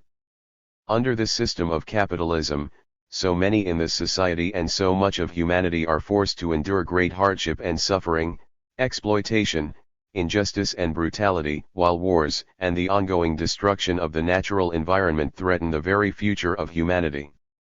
In the Constitution for the new Socialist Republic in North America, our party has set forth an inspiring vision, and concrete measures, for the building of a new society, a socialist society, aiming for the final goal of a communist world, where human beings everywhere would be free of relations of exploitation and oppression and destructive antagonistic conflicts, and could be fit caretakers of the earth. But to make this a reality, we need revolution. Many people insist, there could never be a revolution in this country, the powers that be are too powerful, the people are too messed up and too caught up in going along with the way things are, the revolutionary forces are too small. This is wrong. Revolution is possible. Of course, revolution cannot happen with conditions and people the way they are now. But revolution can come about as conditions and people are moved to change, because of developments in the world and because of the work of revolutionaries, as people come to see that things do not have to be this way, as they come to understand why things are the way they are and how things could be radically different, and as they are inspired and organized to join the revolutionary movement and build up its forces. Revolution will not be made by acting all crazy trying to bring down this powerful system when there is not yet a basis for that, or by just waiting for one fine day when revolution will somehow magically become possible. Revolution requires consistent work. Building for revolution, based on a serious, scientific understanding of what it takes to actually get to the point of revolution, and how to have a real chance of winning. In order for revolution to be real, there must be a revolutionary crisis, and a revolutionary people, numbering in the millions and led by a far-seeing, highly organized and disciplined revolutionary party. Clearly, this is not the reality now. So, how can this come about? And what is the strategic plan? The potential for a revolutionary crisis lies within the very nature of this capitalist system itself, with its repeated economic convulsions, its unemployment and poverty, its profound inequalities, its discrimination and degradation, its brutality, torture and wars, its wanton destruction. All this causes great suffering. And at times it leads to crisis on one level or another, sudden jolts and breakdowns in the normal functioning of society, which compel many people to question and to resist what they usually accept. No one can say in advance exactly what will happen in these situations, how deep the crisis may go, in what ways and to what extent it might pose challenges to the system as a whole, and to what degree and in what ways it might call forth unrest and rebellion among people who are normally caught up in, or feel powerless to stand up against, what this system does. But 2 points are very important. 1. Such jolts in the normal functioning of things, even if they do not develop all the way to a fundamental crisis for the system as a whole, do create situations in which many more people are searching for answers and open to considering radical change. The work of building the movement for revolution must be consistently carried out at all times, but in these situations of sharp breaks with the normal routine there is greater possibility, and greater potential, to make advances. This must be fully recognized and built on to the greatest degree possible, so that through such situations, leaps are made in building up the movement and the organized forces for revolution, creating in this way a stronger basis from which to work for further advances. 2. In certain situations, major events or big changes can happen in society and the world and can come together in such a way that the system is shaken to its foundations, deep cracks appear and magnify within the ruling structures and institutions, the raw relations of oppression are more sharply exposed, conflicts among the powers that be deepen, and cannot be easily resolved, and it becomes much more difficult for them to hold things together under their control and keep people down. In this kind of situation, for great numbers of people, the legitimacy of the current system, and the right and ability of the ruling powers to keep on ruling, can be called seriously and directly into question, with millions hungering for a radical change that only a revolution can bring about. More needs to be learned, and will be learned, about how the revolutionary struggle can win when these conditions have been brought into being, but the basic strategic conception and approach has been developed for actually defeating and dismantling the oppressive forces and institutions of the system and bringing into being new institutions of a new, revolutionary system when there is a revolutionary crisis and a revolutionary people. But the possibility of revolution will never really ripen unless those who recognize the need for revolution are preparing the ground for this politically and ideologically even now, working to influence the thinking of people in a revolutionary direction, organizing them into the struggle against the system, and winning growing numbers to become actively involved in building the movement for revolution. This is what our party is all about, and what we mean when we say we are hastening while awaiting the changes that make revolution possible. This is the key to breaking through the situation where there are not yet the necessary conditions and forces to make revolution, but those conditions and forces will never be brought into being by just waiting for them to appear. All along the way, both in more normal times and especially in times of sharp breaks with the normal routine, it is necessary to be working consistently to accumulate forces to prepare minds and organize people in growing numbers for revolution, among all those who can be rallied to the revolutionary cause. Among the millions and millions who catch hell in the hardest ways every day under the system, but also among many others who may not, on a daily basis, feel the hardest edge of the system's oppression but are demeaned and degraded, are alienated and often outraged, by what this system does, the relations among people it promotes and enforces, the brutality this embodies. What is the way to carry out this work? Fight the power, and transform the people, for revolution. This is a big part of the answer. People need to fight back, and people do fight back, against the many ways human beings, and the environment, are exploited, degraded, ravaged and even destroyed by the system. But to make that fight more powerful and, more, to carry it through to put an end to all this, people need to learn that the fundamental problem is this capitalist system, and the solution is getting rid of the system and bringing into being a new system, socialism, aiming for the final goal of a communist world.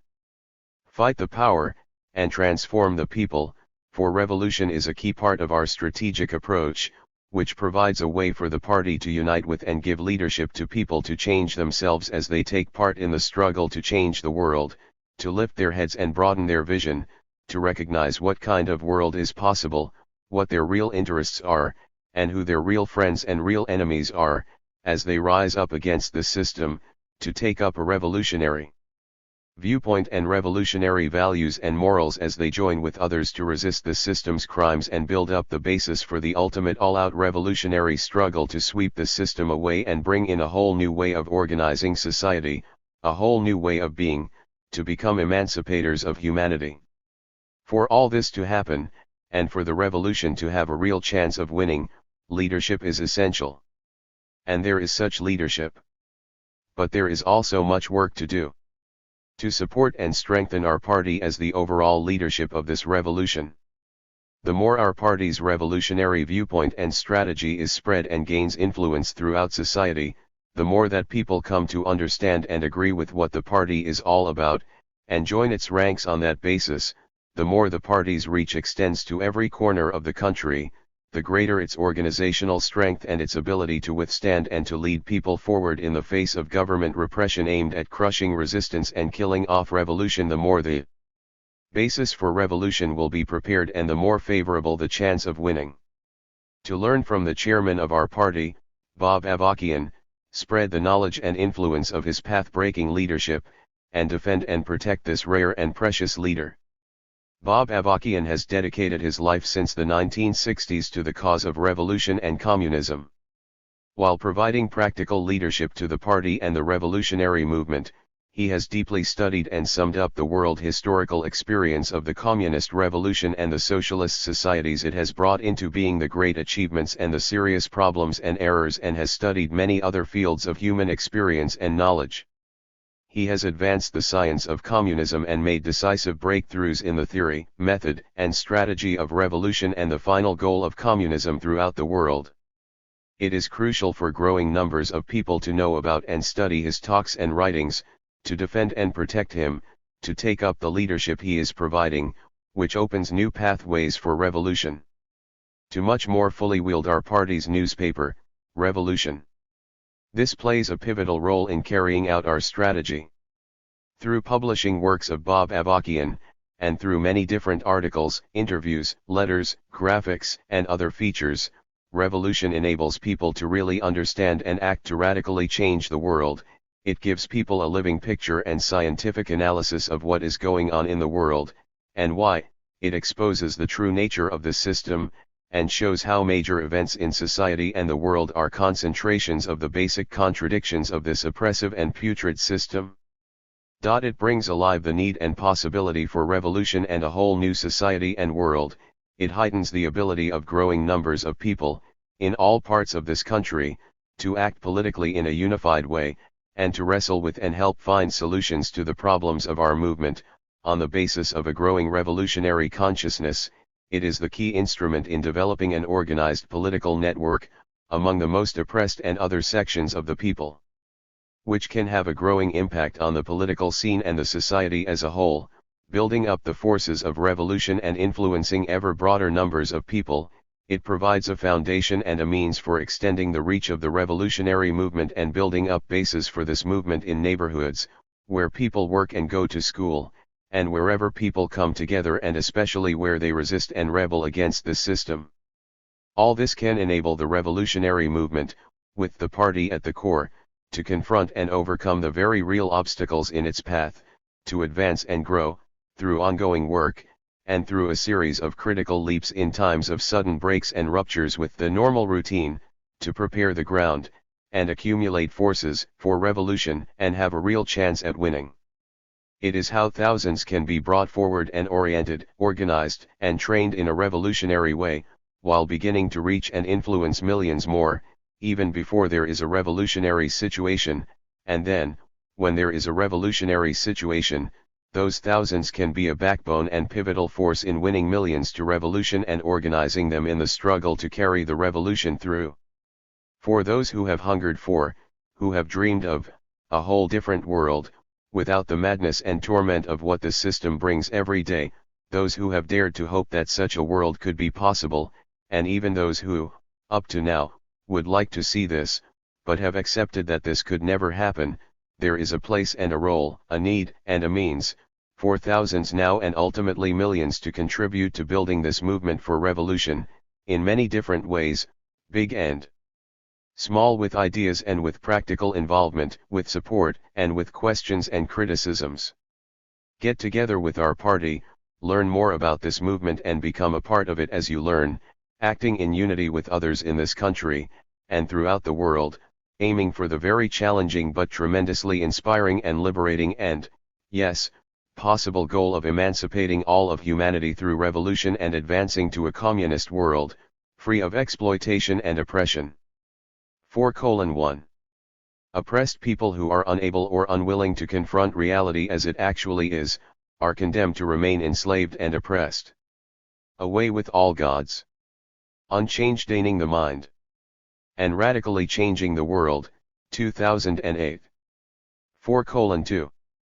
Why have I, in my writings and talks, repeatedly emphasized that communism represents the most consistently, thoroughly, systematically, and comprehensively scientific outlook and method? Well, to introduce a formulation and refrain that you'll hear repeatedly through this talk, the main reason I do it is because it is true.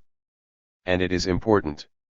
Views on socialism and communism, a radically new kind of state, a radically different and far greater vision of freedom, Revolution number 39, March 19, 2006. 4:3. There is a glaring lack of understanding and a crying need for people to understand that there is a system whose basic contradictions and dynamics set the terms of things in a fundamental sense, and for people to be given, in a living and compelling way, a materialist analysis and a materialist estimate, as Lenin put it, of how this system actually works and the role of different classes and social forces in relation to all this. Ruminations and wranglings, on the importance of Marxist materialism, communism as a science, meaningful revolutionary work, and a life with meaning, Revolution number 169, June 28, 2009. 4:4. Communism, as a world outlook and method, is both thoroughly and consistently materialist and thoroughly and consistently dialectical, and that is true of no other world outlook and method. Communism reflects, in its outlook and method, the fundamental truth that all of reality consists of matter in motion and nothing else. It grasps each of these aspects that all reality consists of matter and nothing else, and that, as Engels put it, the mode of existence of matter is motion, that all of matter is constantly moving and changing, and that this leads to qualitative leaps and ruptures, and communism grasps the dialectical relation between these things. Views on socialism and communism, Revolution number 39, March 19, 2006. 4:5. Everything that is actually true is good for the proletariat, all truths can help us get to communism. Bob Avarkian, in a discussion with comrades on epistemology, on knowing and changing the world, observations on art and culture, science and philosophy, 2005. 4:6. Knowing about actual reality and continually learning more about it is vitally important for humanity and its future. It is vitally important not only for people in the sciences and the academic world but for the brutally oppressed and exploited people of the earth, who must and can be the backbone and driving force of a revolution to throw off and put an end to all forms of exploitation and oppression, throughout the globe, to be the emancipators not only of themselves but ultimately of all humanity. Confronting reality as it actually is and as it is changing and developing, and understanding the underlying and driving forces in this, is crucial in order to play a decisive and leading role in bringing about this revolution and ushering in a whole new era in human history, which will shatter and remove forever not only the material chains, the economic, social, and political shackles of exploitation and oppression that enslave people in today's world, but also the mental chains, the ways of thinking and the culture that correspond to and reinforce those material chains. In the Communist Manifesto, Karl Marx and Friedrich Engels, who founded the communist movement over 150 years ago, declared that the communist revolution, and its emancipating principles, methods, and aims, involves a radical rupture not only with the traditional property relations that enslave people, in one form or another, but also a radical rupture with all traditional ideas that reflect and reinforce those traditional property relations. A leap of faith and a leap to rational knowledge, two very different kinds of leaps, two radically different worldviews and methods, Revolution Number 10, July 31, 2005. 4:7. We have to rupture more fully with instrumentalism, with notions of making reality an instrument of our objectives, of distorting reality to try to make it serve our ends, of political truth. The dynamic of truths that make us cringe is part of what can be driving us forward. This can help call forth that ferment so that we can understand reality. This is scientific materialist objectivity. If you go deeply enough and understand that these contradictions now posed could lead to a different era based on the resolution of those contradictions, then you want to set in motion a dynamic where people are bringing out your shortcomings. Not that every mistake should be brought out in a way to overwhelm everything we're trying to do, but in a strategic sense welcome this and not try to manage it too much. You want that, the back and forth. Bob Avarkian in a discussion with comrades on epistemology, on knowing and changing the world. 4:8. Many different new things, positive and negative, are going to be brought into being not only by us but by other people, and it's a question of how do we view and relate to them, how do we unite with them but also struggle with them, how do we sift through and help others sift through and synthesize what's correct and progressive and even revolutionary within them and cast off those things that are the opposite, that are backward or are incorrect. We can't know everything, so we should be good at learning. Observations on Art and Culture, Science and Philosophy, 2005. 4:9. The people who run this country wouldn't recognize the truth if they had a head-on collision with it. Bullets, from the writings, speeches and interviews of Bob Avarkian, chairman of the Revolutionary Communist Party, USA, 1985. 4:10. For humanity to advance beyond a state in which might makes right and where things ultimately come down to raw power relations will require, as a fundamental element in this advance, an approach to understanding things which recognizes that reality and truth are objective and do not vary in accordance with, nor depend on, different narratives and how much authority an idea may have behind it, or how much power and force can be wielded on behalf of any particular idea or narrative, at any given point. Some observations on the culture wars, textbooks, movies, sham Shakespearean tragedies and crude lies. Revolution Number 198, April 11, 2010. 4:11. What people think is part of objective reality, but objective reality is not determined by what people think. Revolution Number 196, March 28, 2010. 4:12. The battle around evolution is important in its own right, and it has a great deal to do with the battle for revolution. It is, first of all, a battle in the realm of epistemology over questions of what is truth and whether and how human beings can acquire a true understanding of reality. Are we going to proceed according to a scientific approach investigating reality, to accumulate experience and evidence about reality, and then drawing rational conclusions? Or, are we going to blindly adopt an outmoded way of understanding how the world works and what its driving forces are, and insist upon superimposing that on reality and on smashing down anything which conflicts with that non-rational approach? Are we going to insist on a priori notions of truth, dogmatic assumptions which are not drawn from reality and not testable in reality, and rule out of order things which are drawn from reality and have been tested and shown in reality to be true? Away with all gods. 4:13. There is not one human nature. There is not some uniform and unchanging way that everybody is and how everybody sees the world. Human nature has different meanings in different times and for different classes and groups in society. Revolution, why it's necessary, why it's possible, what it's all about, a film of a talk by Bob Avarkian. Available at revolutiontalk.net and in a DVD set from RCP Publications. 4:14. Our party calls on people and says the first thing you should do is to raise your head up and ask, why? Ask why whenever they tell you to do anything, and for that matter, ask why whenever we say you should do anything. Because we're not afraid of people questioning us. We're not afraid of people digging into what we have to say. We're not afraid of people criticizing us and struggling with us, because we stand on the basis of the revolutionary science that represents the interests of the masses of people.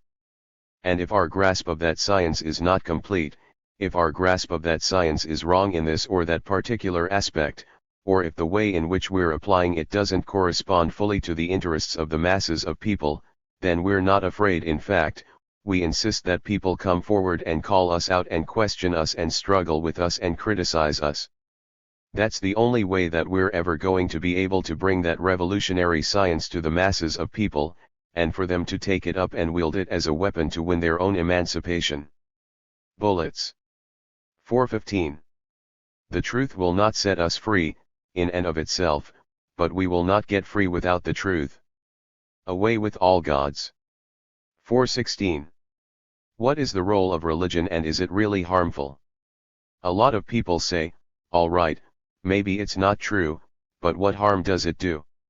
It makes people feel better. A loved one dies and they want to believe that the loved one went to heaven, and when they die they'll be reunited with that loved one.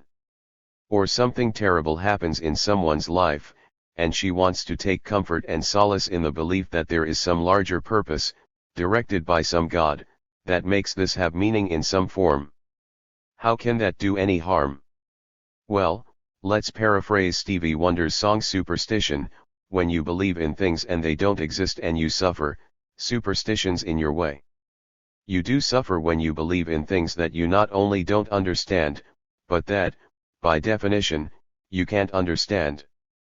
And whether or not Stevie Wonder had religion in mind in saying this, it definitely applies to religion. Away with all gods. 4:17.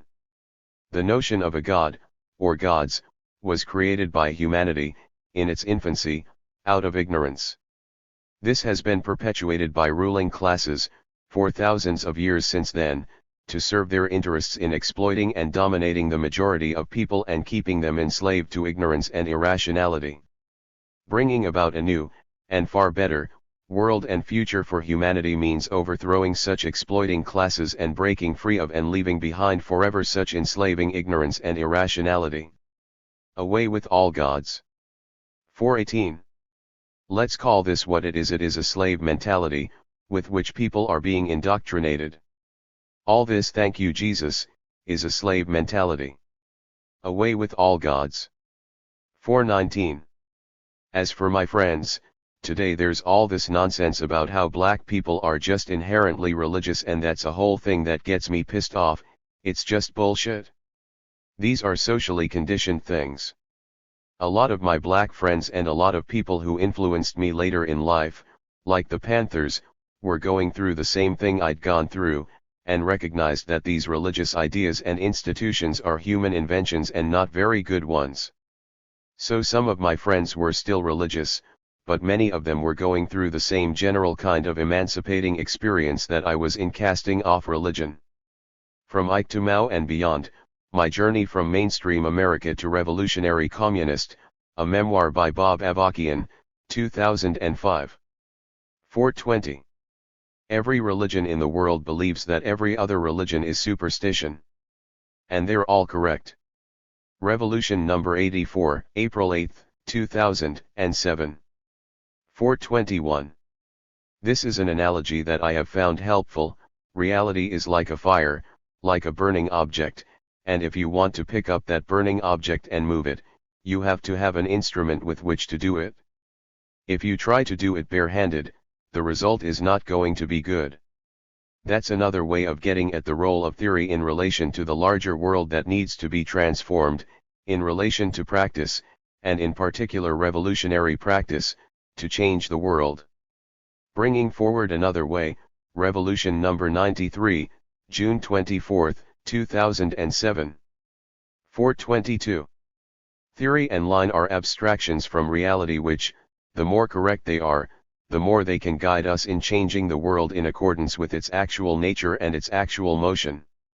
If you are going to wield theory and line as an instrument to change the world, you have to take it up and wrangle with it in its own right, abstracted from the reality out of which it comes, of which it is a concentration, and to which, yes, as Marx emphasized and we must emphasize, it must be returned in order to change the world. But if you leave out the step of grappling, on the level of abstraction, with theory, you are bound to go astray and land in a pit. And everybody can deal in abstractions, by the way. It's not only a handful of people who can do this. Revolutionary theory, communist theory, has to be made accessible to masses of people, but they actually engage in abstraction all the time, with different world outlooks. I've never met any basic person, or any person from any stratum, who doesn't have all kinds of theories about all kinds of things, most of them drawn from the bourgeoisie and ultimately reflecting its outlook, although some of them do this only indirectly and appear to be, and to some degree are, ideas and theories that people have cooked up on their own, more or less unconsciously reflecting the dominant bourgeois outlook in society. Of course, to make theoretical abstractions that most correctly, deeply, and fully reflect reality, in its motion and development, requires taking up the communist world outlook and methodology and increasingly learning to apply this consistently and systematically. And, as Lenin emphasized, this communist outlook and methodology will not just come to the masses of people on their own and spontaneously, but must be brought to them from outside the realm of their direct and immediate experience. But the fact remains that everyone engages in theoretical abstraction of one kind or another. Everybody is capable of this, and, fundamentally, it is a question of how are you doing this, with what world outlook and methodology. Bringing forward another way, Revolution number 93, June 24, 2007. 4:23. During that time and on the way back after the game, I was sitting with some black friends of mine on the football team, and we got into this whole deep conversation about why is there so much racism in this country, why is there so much prejudice, and where does it come from, and can it ever change, and how could it change? This was mainly them talking and me listening. And I remember that very deeply. I learned a lot more in that 1 hour than I learned in hours of classroom time, even from some of the better teachers. From Ike to Mao and Beyond, Chapter 4, High School. 4:24. In terms of science, the scientific method, and in particular the scientific outlook and method of communism, it is crucial to constantly be striving to maintain a spirit and method of critical thinking and openness to what is new and what challenges accepted or received wisdom. This involves repeatedly re-examining what is believed by oneself and or the prevailing opinions in society, etc., to be true, repeatedly subjecting this to further testing and interrogation from the challenges of those who oppose this and of reality itself, including the ways that the ongoing development of material reality may bring to light new facts, that is, newly discovered or newly understood aspects of reality which pose challenges to the accepted wisdom.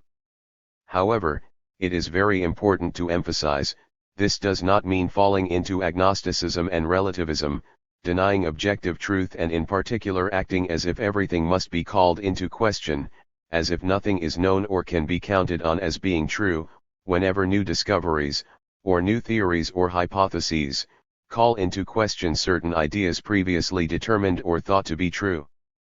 The scientific process and scientific knowledge, and knowledge in general, is not advanced in this way and cannot be advanced in this way, at least not in any kind of sustained sense, but is advanced by proceeding on the basis of what has previously been established to be true, especially where this has been established through mutually reinforcing evidence and rational conclusions drawn from a range of sources, and then to further probe and learn about reality and use the accumulated store of human knowledge, including with regard to methodology, in evaluating new evidence, new theories, new challenges to what has been held to be true, and so on. Ruminations and Wranglings, Revolution number 174, August 30, 2009. 4:25. One time someone wrote me a letter and asked, "How do you read things? Do you do what's called proof texting, which is a way of reading to refute something? Do you read it in order to make your point?" What he was referring to was the approach of only looking for things that confirm what you already believe. For example, you start out with a disagreement with somebody, and in reading what they write you look for those things that you don't agree with, things that prove your point, and then sort of tautologically you go around in a circle. You end up with, "Aha, it's wrong." And I replied, No, I don't approach things that way. Even things I vehemently disagree with, going in, I still try to look to see what there is that they are grappling with, what ideas they may hit on even inadvertently or may stumble on, or may actually wrangle with more systematically. There are things to be learned even from reactionaries. There are things to learn from reactionaries, even about politics and ideology, let alone other spheres. That doesn't mean we take up their outlook or their politics. But there are things to be learned. And this is an important point of orientation. Dictatorship and Democracy, and the Socialist Transition to Communism, Revolutionary Worker number 1250, August 22, 2004. 426. I have always taken the approach of reading very broadly. In studying the history of the international communist movement, I read summations not only from people who were within that tradition, but also people from a number of very different viewpoints. And I've learned more and more the importance of doing that. Again, I've taken up a principle that Mao brought forward: Marxism, as he put it, embraces but does not replace the arts and sciences and all the different fields of human endeavor. It is necessary to learn from many different people with many diverse viewpoints in all these different fields. From Ike to Mao and beyond. 427.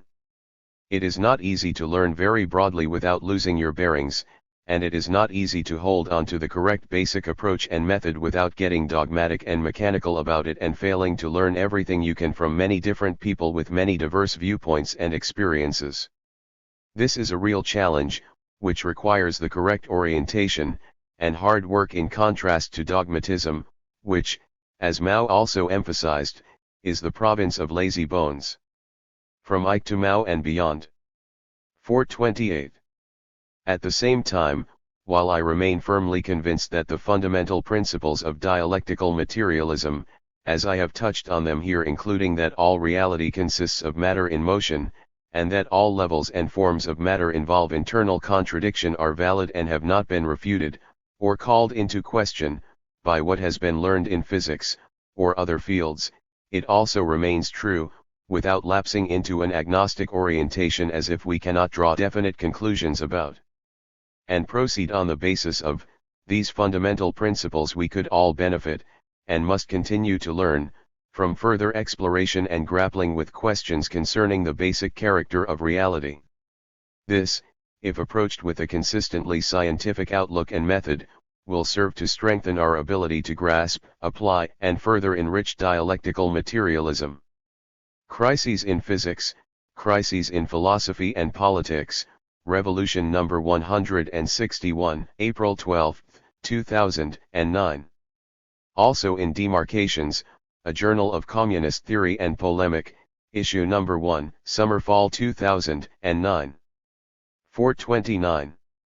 So there is a great diversity and richness to human society as a result not just of the fact that there are billions of different individuals, but as a result of this contradiction between the fact that people exist as individuals while at the same time their lives are shaped essentially by social and most fundamentally production relations. This, if you want to put it that way, is another expression of the multi-layered and multicolored map metaphor of understanding the rich texture and diversity and complexity of reality and seeing these things as fluid, and not as fixed, fast, and frozen. Ruminations and Wranglings, Revolution number 163, May 1, 2009. 430. People look at what religion calls the heavens. They look at the stars, the galaxies. They can see a small part of the vastness of the universe, and they can imagine the greater vastness of the universe. Or they can look on a small scale, look with a microscope and see a small microbe or whatever, and be amazed by what goes on internally within that. They can ponder the relation between what you can see with a microscope and what you can see with a telescope. This is an essential quality of human beings. Human beings will always strive for this. Far from trying to suppress this, or failing to recognize it, we can and should and will give much fuller expression to it. Communism will not put an end to nor somehow involve the suppression of awe and wonder, the imagination, and the need to be amazed. On the contrary, it will give much greater, and increasing, scope to this. It will give flight on a much grander scale to the imagination, in dialectical relation with and in an overall sense as a part of a systematic and comprehensive scientific outlook and method for comprehending and transforming reality. Materialism and Romanticism, Can We Do Without Myth? Observations on Art and Culture, Science and Philosophy, 2005. Supplement. A Leap of Faith and A Leap to Rational Knowledge. Two very different kinds of leaps. Two radically different worldviews and methods. Editor's note: the following consists of major parts of an article written by Bob Avarkian in response to a letter that was sent to him via RCP Publications. In addition to attacking communism, that letter also argued against the basic scientific viewpoint and method and insisted that atheism is just another form of religion. This article responds to a number of points in that letter while focusing on the fundamental difference between a scientific outlook and method, and more particularly the scientific outlook and method of communism on the one hand and, on the other hand, a religious worldview which relies on leaps of faith.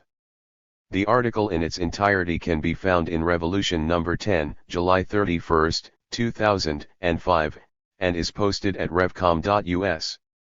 Not long ago I received a letter from someone who was provoked by hearing parts of my talk, "God Does Not Exist, We Need Liberation Without Gods," that were played by Michael Slate on Pacifica radio station KPFK in Los Angeles. Point 1 in that letter: there are many distortions.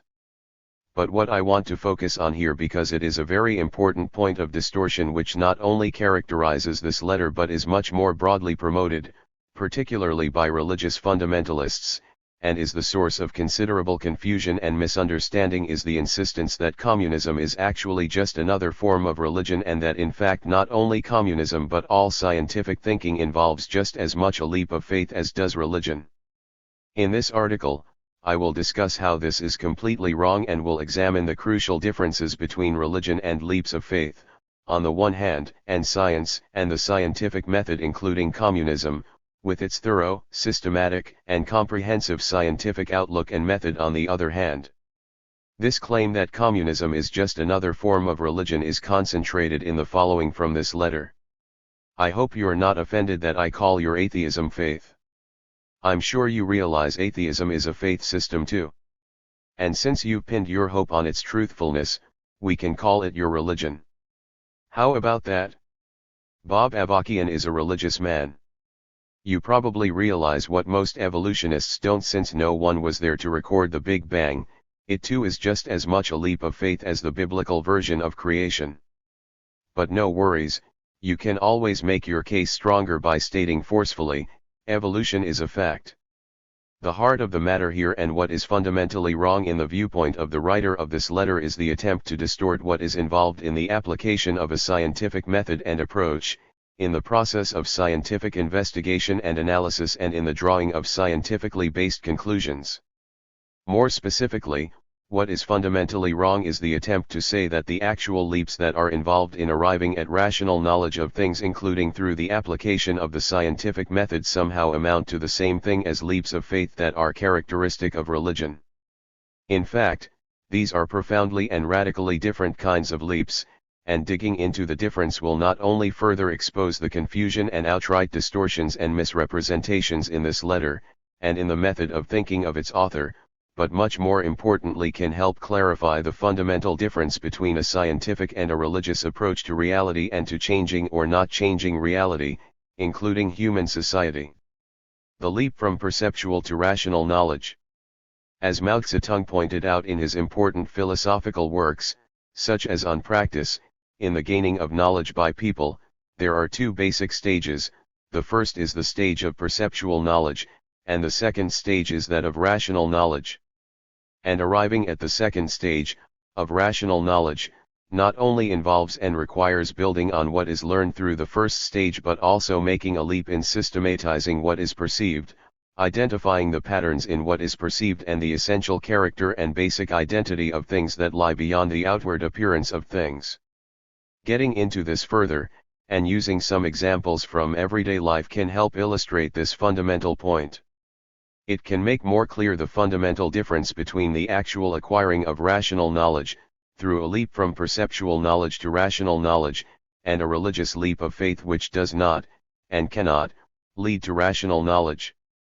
As Mao also pointed out, when we first encounter anything, we see it in only a partial and scattered way, observing some of its features but not what ties them together, what is the essential character of something, which gives to that thing its identity as such, and how it is both different from and at the same time relates to other things.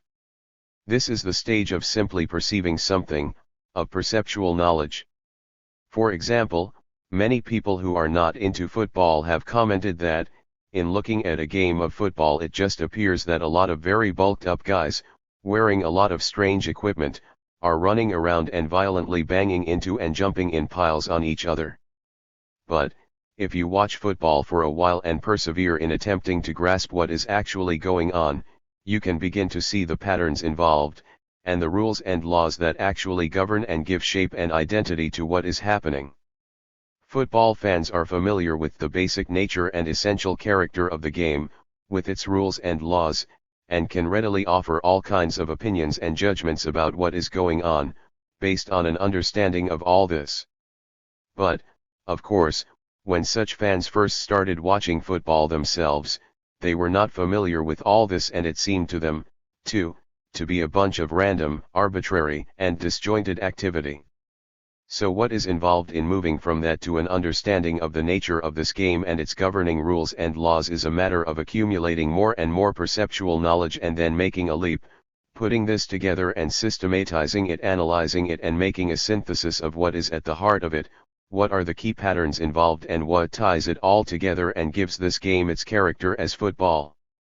Now, quite often this actual leap, from perceptual to rational knowledge, goes on largely unconsciously. After a certain point, in many cases, the person involved is not aware of consciously making this leap to rational knowledge, but it is a real leap nonetheless and leads to a higher form of understanding, rational knowledge. But let's contrast this kind of leap, a leap from perceptual to rational knowledge of real things, to a leap of faith. Let us imagine someone saying, I don't have to watch football, or listen to explanations about it, I can come to understand it because God will reveal it to me. That would be putting forward a leap of faith as the way to acquire knowledge of something. But, in fact, this kind of leap will not lead to actual knowledge of real things, nor can it be tested by applying means and methods that relate to the actual world of real things. There is no way to test that person's assertion that God will reveal this knowledge to them. There can be no evidence of this, outside of their own claim about it. But I certainly wouldn't advise you to be guided by that kind of knowledge, supposedly arrived at through that kind of leap of faith, if you are going to Las Vegas or Atlantic City to bet on football games. Let's take another example, a trial in which someone is accused of robbery. The prosecutor will try to present evidence which shows that the defendant was at the place where the robbery occurred, at the time it occurred, and perhaps that the defendant was found in possession of a weapon that is very much like the weapon used in the robbery, and so on. On the other side, the defense may try to show that the defendant was somewhere else entirely at the time the robbery occurred, or that the weapon the defendant was found with is in fact a different weapon than the one used in the robbery, and so on. When the jury moves to render a verdict, they will be called on to make a leap from perceptual to rational knowledge, to sift through the testimony and other facts and get to the essence of what is shown by that evidence. Of course, the jury may do this poorly. They may be influenced by prejudices, particularly against the defendant, or they may simply make a mistake in their attempt to determine the patterns and the essential reality of what has been presented to them. But that does not change the fact that what is required, what they are called on to do, is precisely to make a leap from facts presented to a conclusion about what those facts reveal that is essential about what is at issue. Once again, what is involved is a leap from perceptual knowledge to rational knowledge. If, for example, the defense presents 10 witnesses, including people who have no relation to the defendant, who testify that, at the time the robbery was committed, they are certain that they saw the defendant in a different location entirely from where the robbery occurred, and especially if the prosecution is not able to shake those witnesses with regard to this testimony, then it is only logical to conclude that the defendant did not commit the robbery and must be found not guilty. But the important thing, in relation to the points being discussed here, is to recognize that what is involved in arriving at that verdict is drawing a conclusion from the facts, which again involves and requires an actual leap from perceptual knowledge to rational knowledge. That this is the only logical conclusion that could be drawn from the facts presented may tend to blur the fact that there is a leap involved, that reaching this conclusion requires going beyond the mere hearing of the facts to putting the facts together and grasping the essence of what those facts show. And it is important to emphasize that what is involved is precisely a logical conclusion, one that is arrived at by applying logical reasoning to enable the leap from perceptual to rational knowledge. Again, let us contrast this with a leap of faith. If someone were sitting on the jury and they said, "I know that boy is guilty because the Lord told me so," that would be the opposite of applying logic and reason. It would be a leap of faith, as opposed to the leap from perceptual to rational knowledge, a leap of faith that would fly in the face of the facts and of the logical process involved in making a radically different kind of leap, a leap from perceptual to rational knowledge. And I don't think I have to make much of an argument that it would not be very desirable to have people on a jury who would be proceeding by making those kinds of leaps of faith and determining the fate of someone in that way. Or, let's take a final example from everyday life. If a small child observes traffic, and especially if what is involved in the flow of traffic, etc., is explained to the child by an adult, the child will come to see, before too long, that if they step out into moving traffic, they will be badly hurt, or even killed.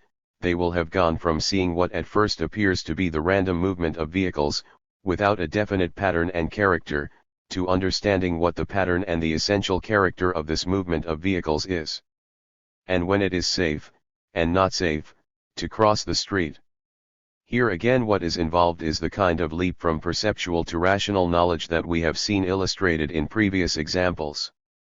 But if the adult instructing the child were to tell them, "It is safe to walk out in front of the moving traffic, because God will protect you," that would be, not a leap from perceptual to rational knowledge, but a leap of faith that flies in the face of reason and logic and would almost certainly have terrible and tragic consequences.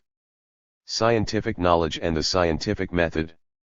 And if this crucial difference between these two radically different kinds of leaps, the leap from perceptual to rational knowledge, as opposed to a leap of faith, applies, and is of real importance, in everyday life, this is so in a concentrated way with regard to scientific knowledge, knowledge that is acquired and tested through the consistent and systematic application of the scientific method, in contrast with leaps of faith. The scientific method involves carrying out investigations of reality, including through observation and experimentation, to accumulate facts which then are systematized into a theory which gets to what it is that these facts have in common, what patterns they reveal, and what is the essential character of what is involved. Then this theory is tested by applying it once more against the standard of what can be learned through further experimentation and observation proceeding according to this theory, to see if the results are consistently in line with what is predicted by this theory.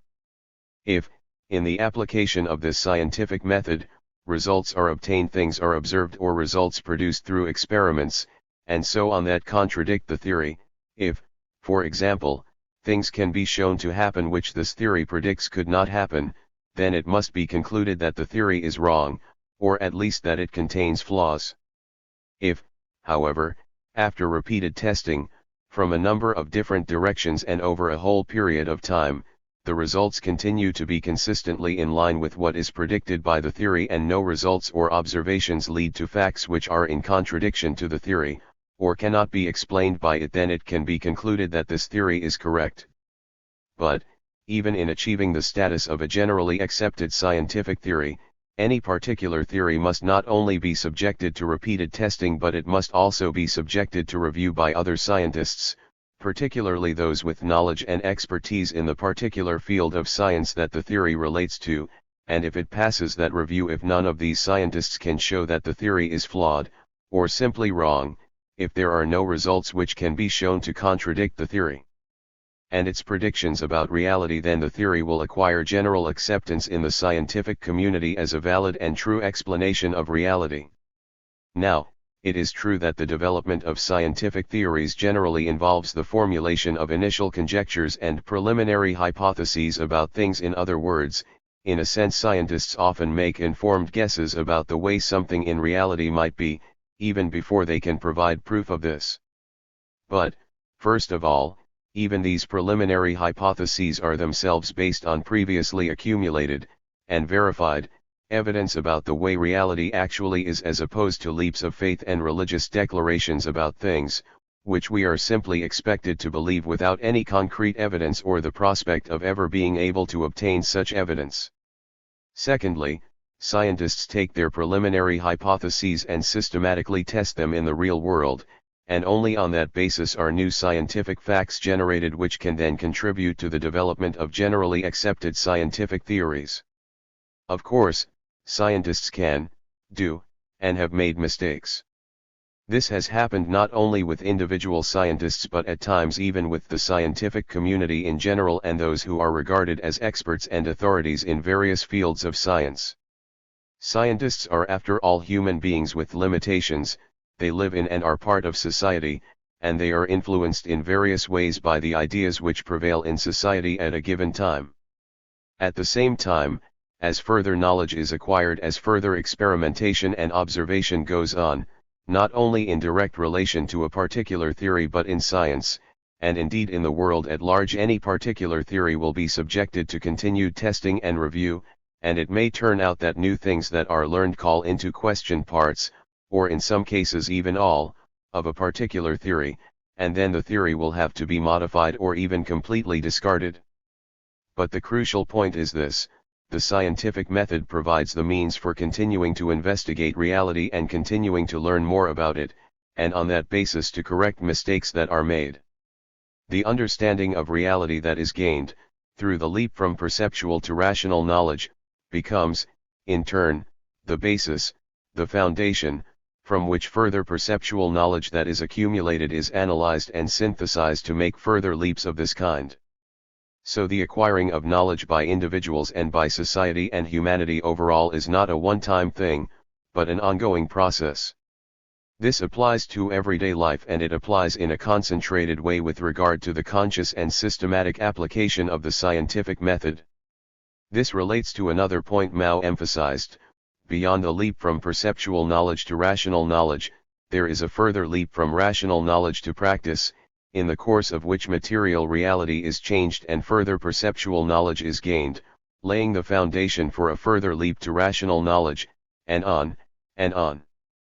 A leap of faith is a leap away from a true understanding of reality.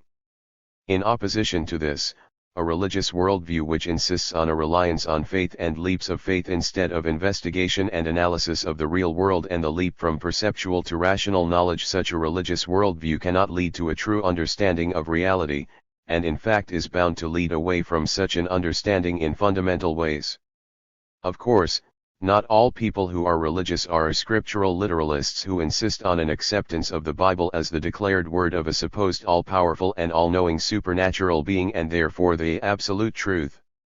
In fact, there are many religious people who accept a good deal of the conclusions of science, and there are more than a few who try to reconcile their belief in some kind of supernatural being with an acceptance of the scientific method and its results, as applied to the realm of material existence. At the same time, however, their religious viewpoint insists that there is some other realm, of non-material existence, when in fact there is not, and there has never been and could not be evidence offered for the existence of this non-material realm which could meet the test of scientific investigation. And it is a fact that even those who attempt to reconcile religious belief, of one kind or another, with a general acceptance of the scientific method and the results of applying this method, cannot consistently do so, because those religious beliefs are bound to conflict, at certain times and in certain ways, with the conclusions reached by the application of the scientific method. The Big Bang, Evolution, and Revolution. Let's return to a core argument of this letter, as expressed in the part I quoted above.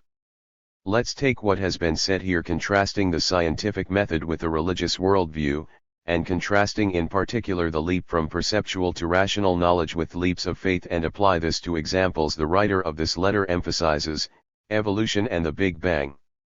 It is a fact that evolution and the Big Bang have in common that they are scientific theories that provide explanation for fundamental aspects of the development of the known universe and of our Earth and the living things, including human beings, on this Earth. At the same time, while there is substantial scientific evidence supporting the theory of the Big Bang, the theory of evolution is even more firmly established and has been confirmed by over 150 years of scientific testing and review, since the time that Charles Darwin first systematized the theory of evolution in the 19th century. This includes the understanding that human beings evolved out of a long succession of life forms that have evolved over several billion years, and it includes clear evidence that human beings and the great apes are closely related biologically, and that in fact they shared common ancestor species from which they diverged along separate evolutionary paths only a few million years ago. The very important series The Science of Evolution, by Ardea Skybreak, which appeared in our party's newspaper, provides a thorough explanation of the theory of evolution and how it has been demonstrated repeatedly, from many different directions, and by the application of the scientific method in many different fields to be true, how continuing scientific investigation and summation, from many different fields of science continue to validate and provide further evidence for evolution, how there has not ever been a single scientific discovery or verified fact which in any way would disprove evolution or call it into question, how, in sum, evolution is one of the most well-established and fundamental theories in all of science, one of the most fundamental components of a true understanding of reality. And the science of evolution also thoroughly exposes and refutes attempts by religious fundamentalists and some others to call evolution into question or to challenge its fundamental truths, through putting forward literal biblical creationism or more sophisticated distortions of reality, such as intelligent design, which is in fact another variant of creationism. With this in mind, let's look at the claim by the writer of this letter that evolution, no less than the Big Bang, is just as much a leap of faith as the biblical version of creation. From all that has been said so far, it should be clear that this statement is utterly and completely false. Evolution has been shown to be true and has been continually further verified, by application of the scientific method which, again, involves definite leaps from perceptual to rational knowledge but involves nothing of a leap of faith.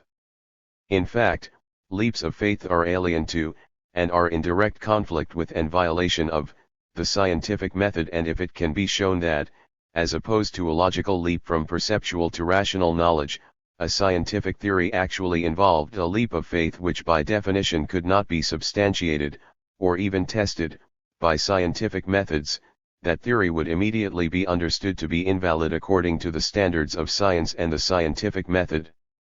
There are no leaps of faith in the scientific method, and there is no leap of faith in the theory of evolution. Its findings and the means by which they have been arrived at, are in direct opposition to leaps of faith and to the notion of an understanding of reality that relies on such leaps of faith and on faith as some kind of means for arriving at the truth about reality. Therefore, when I declare, without hesitation, that evolution is a fact, this may annoy the writer of this letter and upset his religious prejudices, but that does not make it any less true that evolution is, indeed, a fact. And by now it should also be clear what is fundamentally wrong with the comment by the writer of this letter that, since no one was there to record the Big Bang, it too is just as much a leap of faith as the biblical version of creation. While the Big Bang, as a scientific theory, is not as well substantiated and verified as evolution, and while there is definitely much more to be learned about the origins and developments of the universe, and people in the field of physics would be the first to say this, it is not at all the case that the theory of the Big Bang is just as much a matter of a leap of religious faith as the myth of biblical creation. First of all, the story of creation, as told in the book of Genesis in the Bible, is simply wrong. It is clearly contradicted by many scientifically established facts in many particular details and in its overall presentation, not the least of which is the fact that it can be shown, scientifically, that the Earth is billions of years old, not a few thousand years old, that the Earth revolves around the Sun, and that many other forms of plant and animal species existed long before human beings first appeared on Earth. In opposition to this biblical creation myth, while the Big Bang theory has not been as thoroughly verified by scientific methods as evolution has, it is certainly not the case that the Big Bang theory is, at this point at least, contradicted, in its main features, by scientific understanding and by results arrived at through the scientific method as, again, is definitely the case with the biblically based myth of creation. It is of course true that no human being was around at the time of the Big Bang. But this does not invalidate the Big Bang theory or reduce it to an article of faith like the biblically based myth of creation. Human beings come to know many things about reality which we do not directly experience or witness. The Big Bang theory has in fact been formulated and developed through a process of proceeding from things that have already been clearly established and demonstrated, from many directions, to be true, and putting these things together to draw a conclusion about the larger reality that these things are part of. In other words, there is indeed a leap involved here, but, once again, it is not a leap of faith, or anything like it, but a leap from evidence to a conclusion about what the evidence shows to be true. In short, in developing the Big Bang theory, scientists in the fields of astronomy and physics, and other fields, have proceeded from what they do know, what has been scientifically established and tested and verified about the universe, to draw further inferences and conclusions about the universe, including its origins. And at every stage in the development of this scientific theory, these inferences and conclusions have to be, and are, subjected to further testing in reality before they can be raised to the level of a verified theory and gain general acceptance. The Big Bang theory is a work in progress, but it is not idle speculation. The very questions it poses and explores, the research it stimulates, and the concrete facts it has so far helped to uncover are based on previously accumulated scientific evidence about reality. And this once again marks a profound difference between the scientific method and religious faith, since the latter, by definition, does not draw its conclusions, or make its assertions, based on a scientific investigation of and summation of actual reality, and cannot, by definition, be tested by scientific methods. In contrast to the biblical creation story of the origin of the universe, the fact is that the Big Bang theory is being continually subjected to further scientific probing and analysis. Even though it is true that no human being was present at the time that scientists have calculated that the Big Bang occurred, the development of new technology, including more powerful telescopes and related instruments, which can be sent into space to record things, has enabled scientists to learn much more about what happened at a time which was shortly after the time when the Big Bang is believed to have occurred, at a point in space far from where our Earth now exists. What scientists have learned through this looking back in time, getting ever closer to the time when the Big Bang is believed to have occurred, has tended to substantiate the Big Bang theory, even while it has raised new questions relating to all this. But once more, the crucial fact here, in relation to what is raised by the writer of this letter and, more importantly, in relation to fundamental questions concerning what is truth and how human beings arrive at knowledge of the truth, and test that knowledge, is that in no way does this increasing knowledge relating to the origins of the known universe have anything to do with the application of religious principles or leaps of faith. In fact, once again, this increasing knowledge arrived at through scientific methods and logical leaps from perceptual to rational knowledge that are consistent with and part of the scientific method, is in contradiction to, and refutes the biblically based myth of creation, further providing evidence that it is exactly that, a myth, invented several thousand years ago, by human beings who lacked knowledge of how the universe, the earth, and the living things on the earth actually came into being. Knowing about actual reality and continually learning more about it is vitally important for humanity and its future.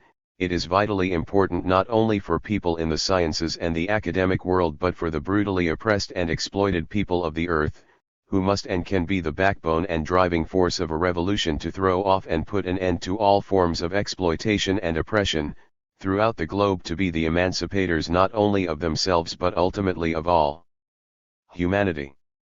Confronting reality as it actually is and as it is changing and developing, and understanding the underlying and driving forces in this, is crucial in order to play a decisive and leading role in bringing about this revolution and ushering in a whole new era in human history, which will shatter and remove forever not only the material chains, the economic, social, and political shackles of exploitation and oppression that enslave people in today's world, but also the mental chains, the ways of thinking and the culture, that correspond to and reinforce those material chains.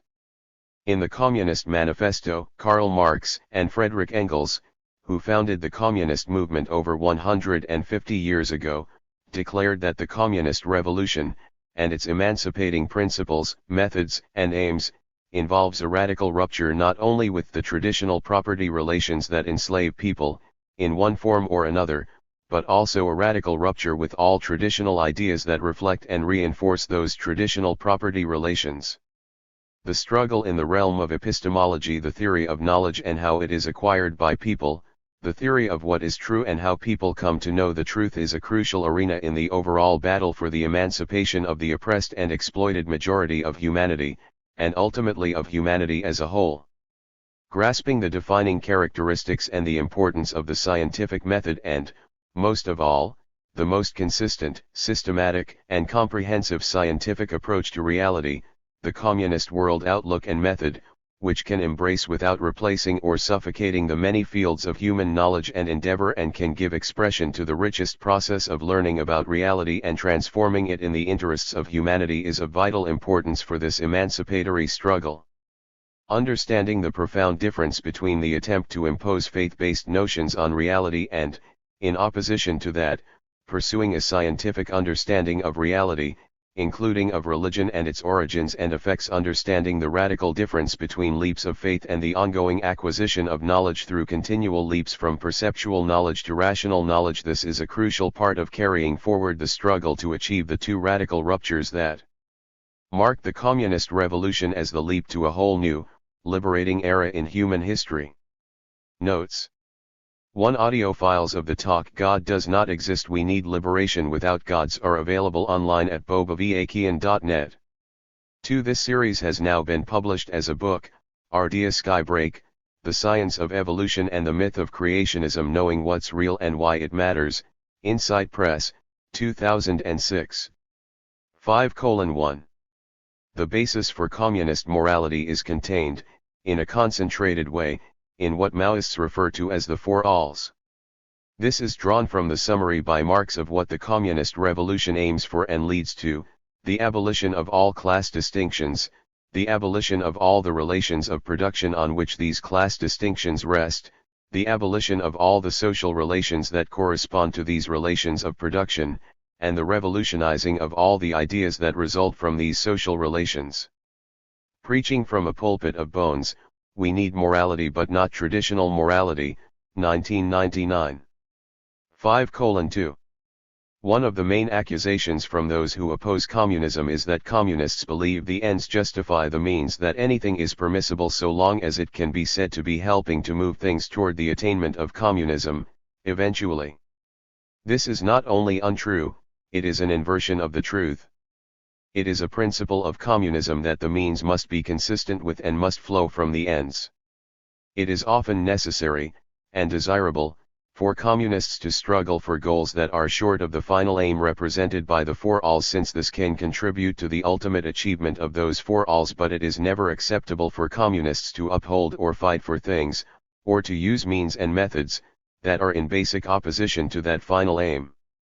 Communism demands the most determined and daring search for the truth, even if that truth should make one uncomfortable in the short run, because the more one grasps the truth, the more one has a correct and as comprehensive as possible an understanding of objective reality, the more possible it is to transform objective reality in a direction that best serves the interests of humanity.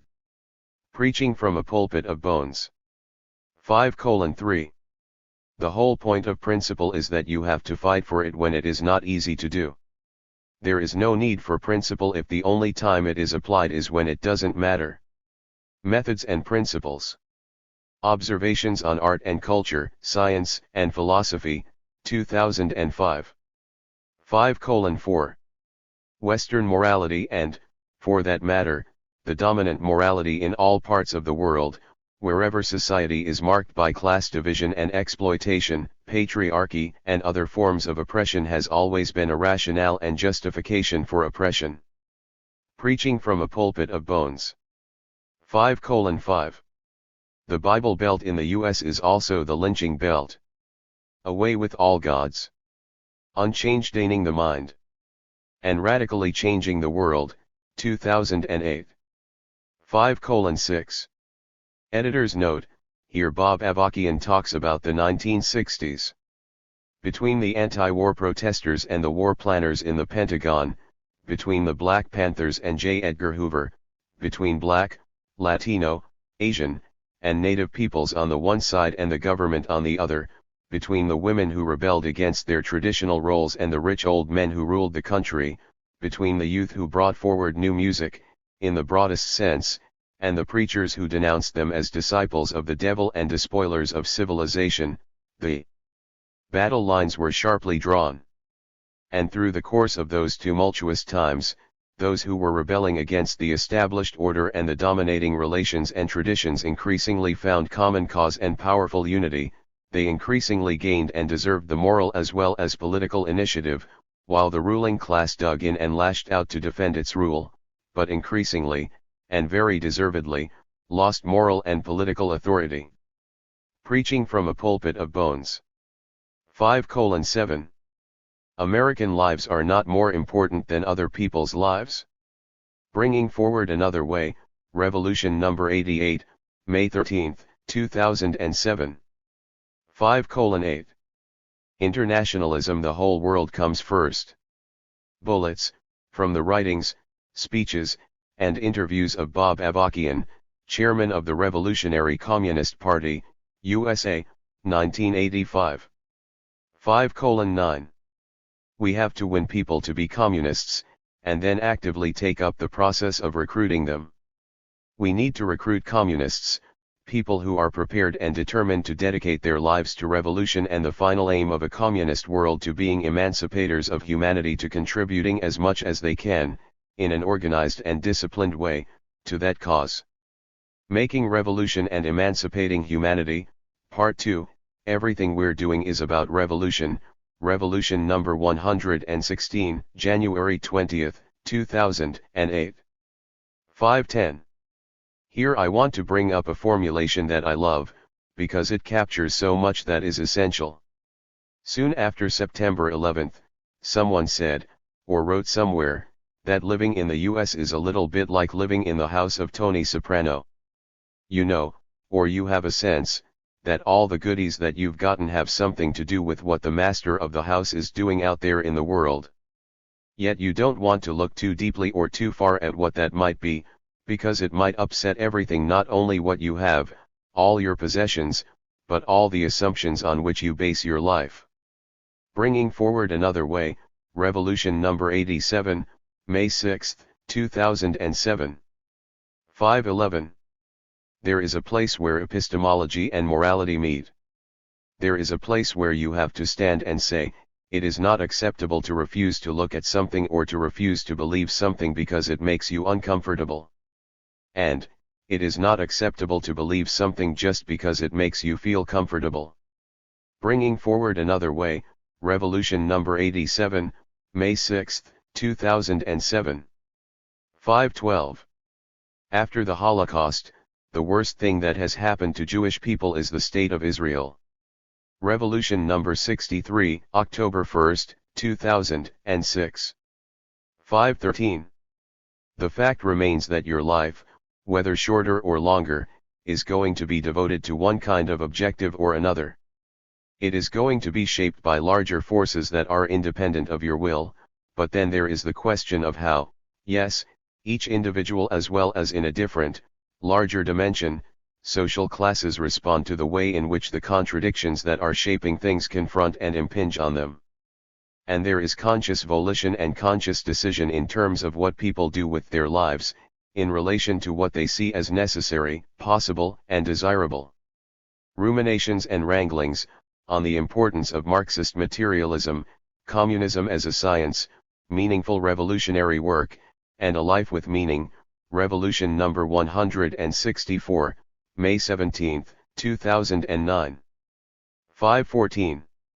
Religion is the doctrine of submission, blind obedience, Marxism of rebellion, ever more conscious rebellion.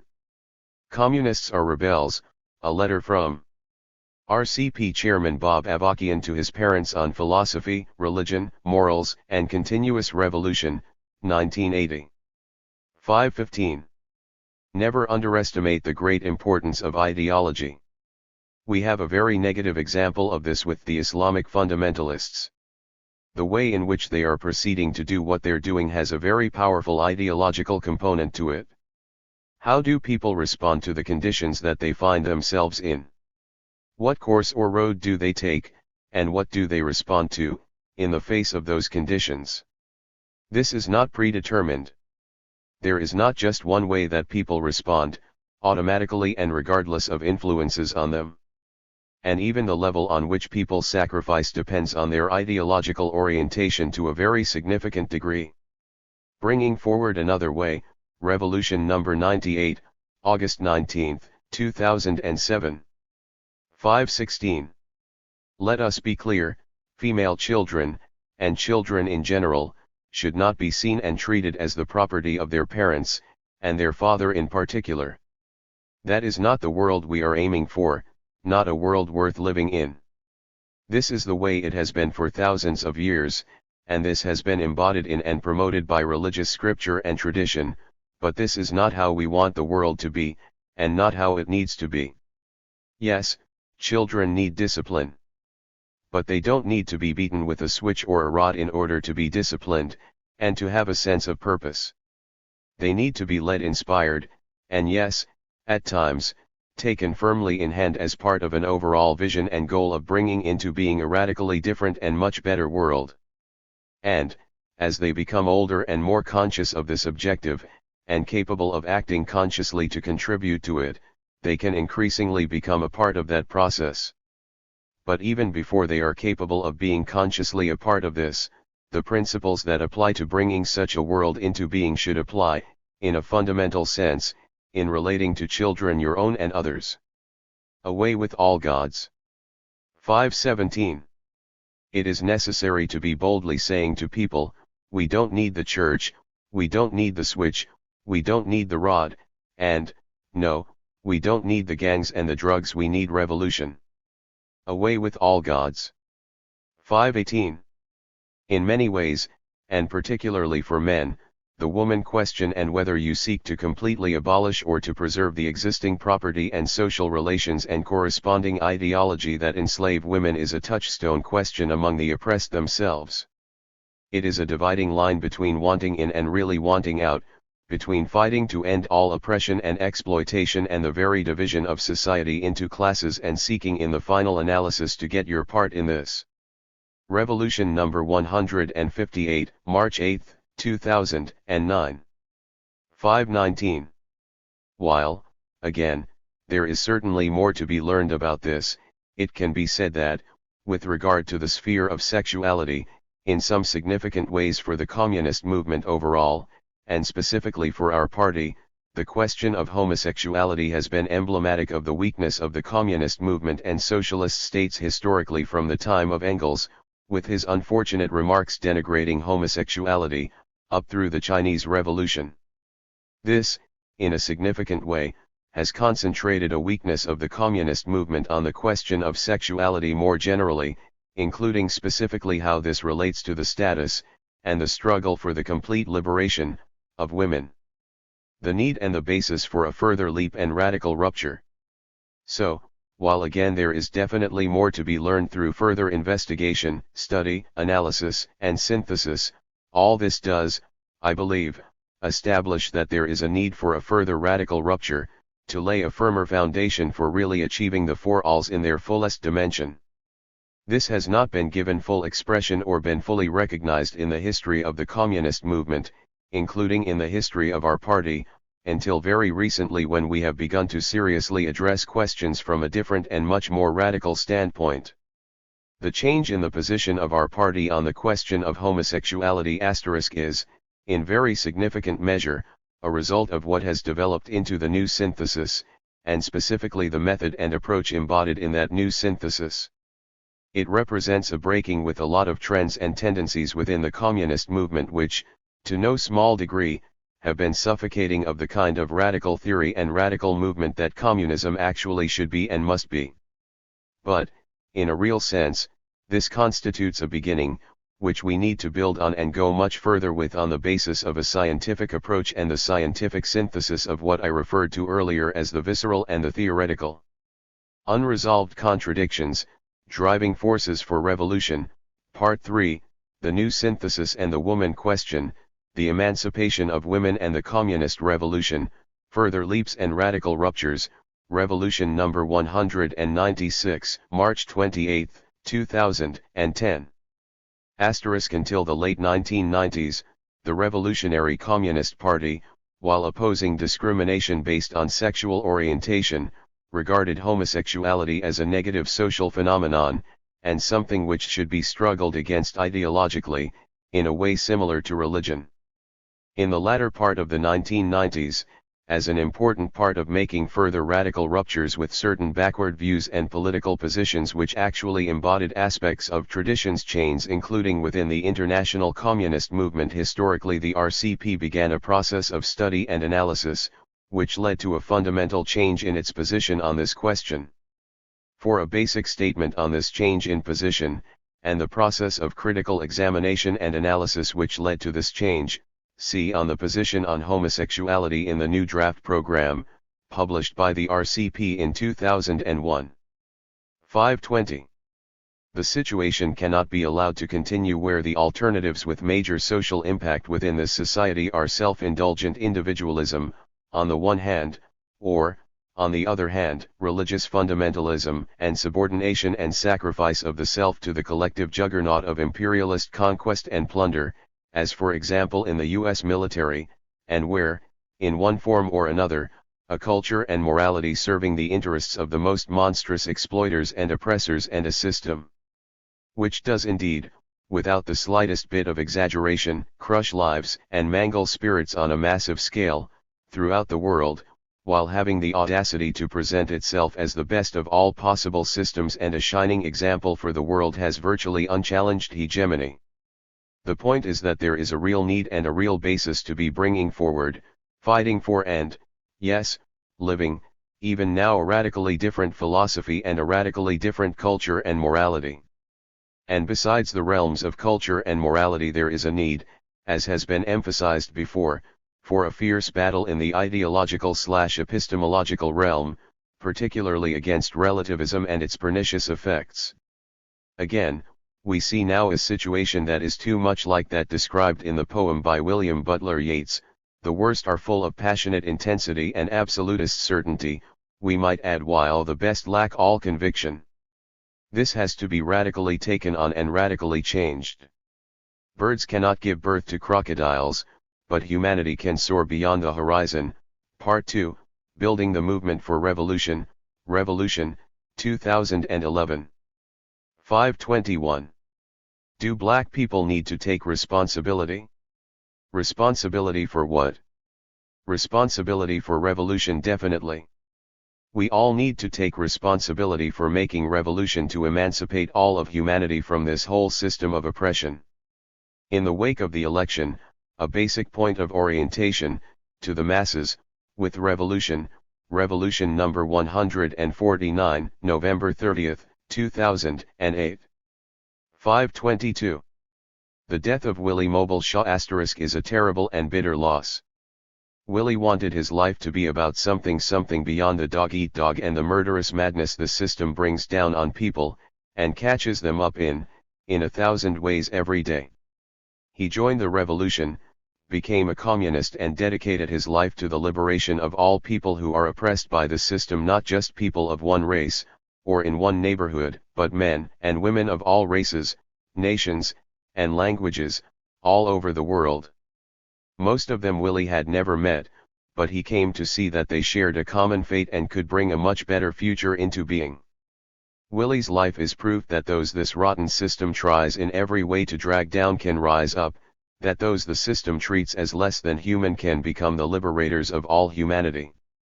Willie never turned his back on people who had not yet come to see the world as he had come to see it as it really is. He never gave up on winning them to the fight for a radically different and much better world. Willie brought to the revolution a gigantic heart, a wealth of life experience and great wisdom drawn from that experience. I consider myself very fortunate to have met Willie and spent time talking with him. He asked me many questions and he helped me learn many things. Willie said to me, "You are the only hope we have." I have kept those words in my heart, with a deep sense of responsibility to live up to them. But Willie, and all the people like Willie in the world, are also the ones who give me hope. They represent the hope of humanity for a better world. Willie's whole life experience, and his all too early death, cry out the need for revolution. And the changes Willie went through, in his all too short life, the way he came through so much to take up the cause of liberating humanity, shout out the possibility of revolution.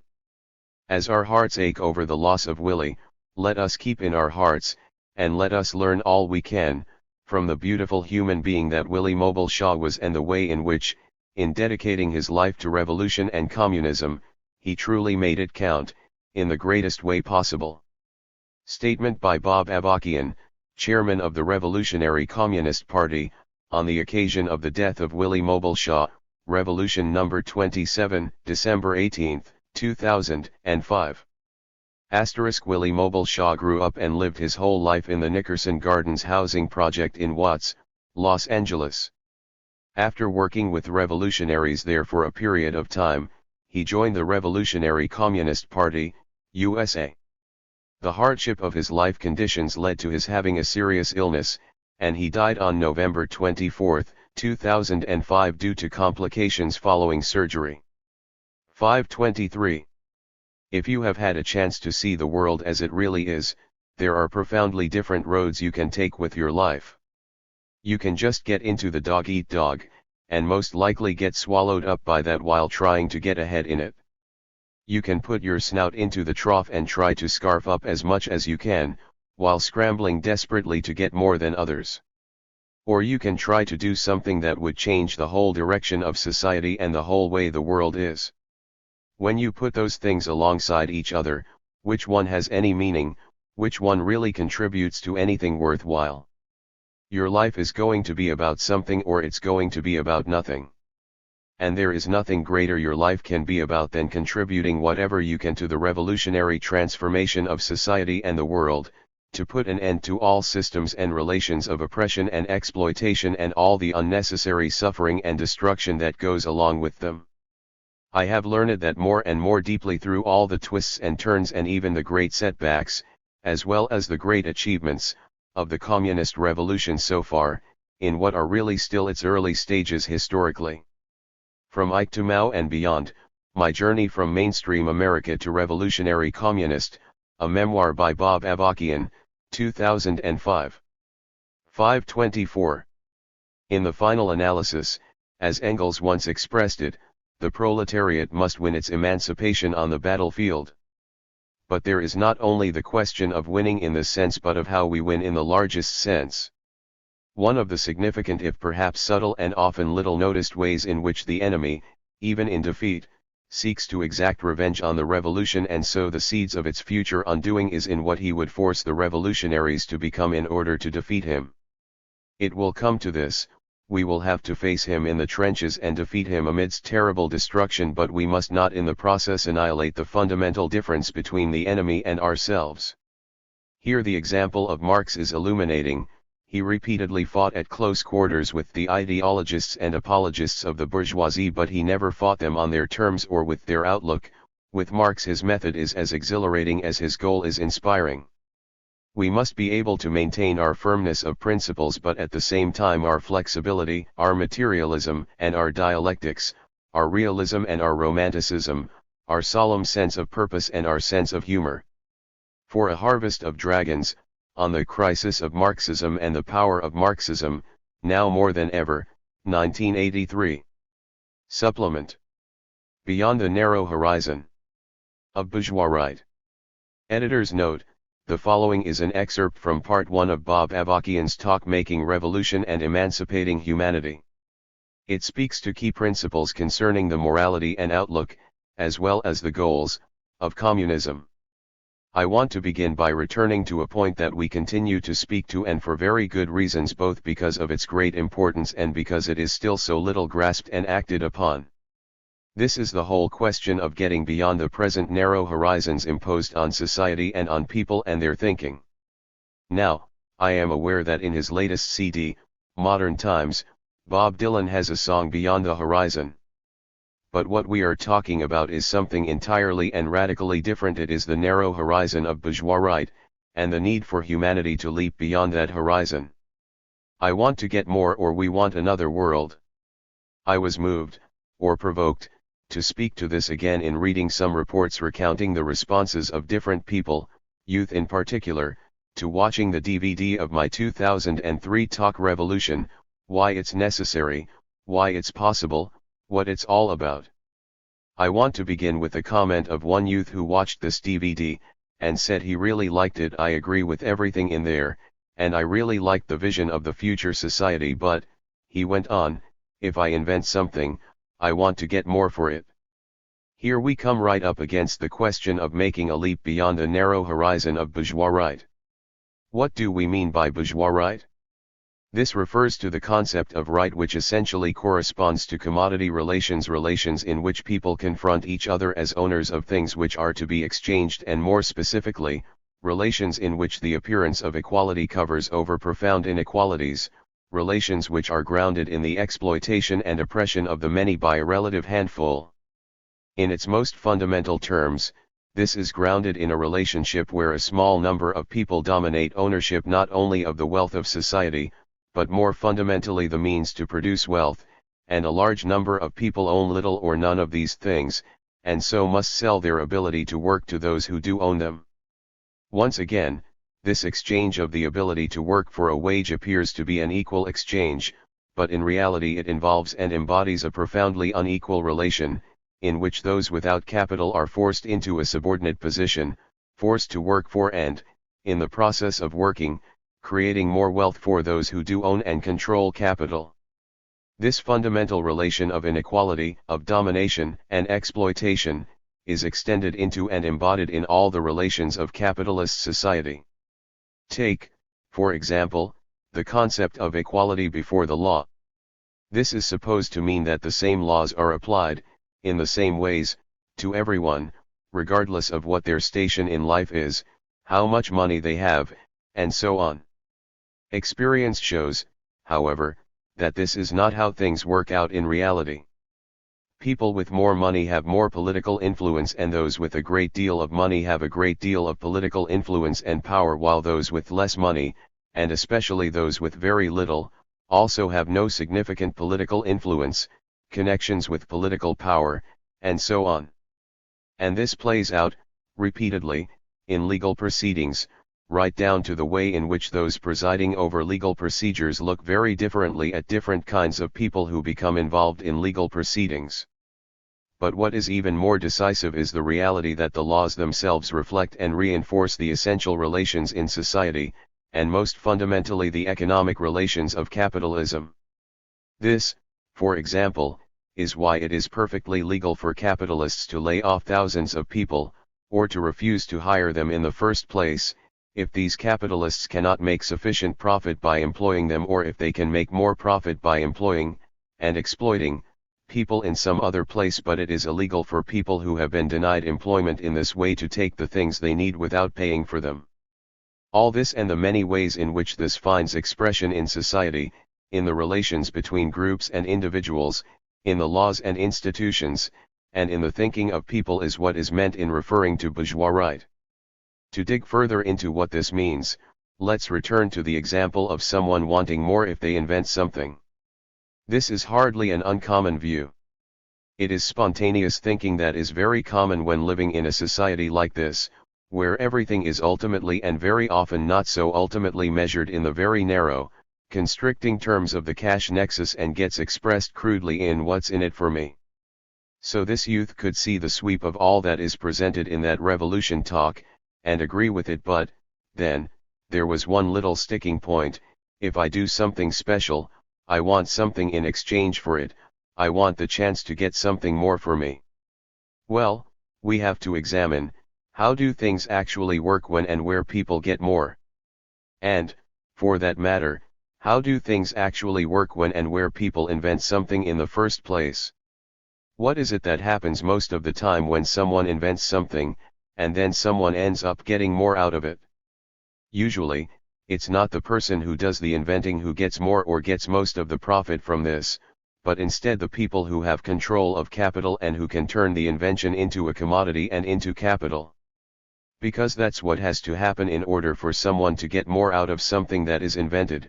There have to be the social relations, and ultimately and fundamentally the production relations, which enable that, which make it possible to turn that invention into intellectual property, into a commodity and into capital. Well, in order for that to happen, there must be a whole network of capitalist relations.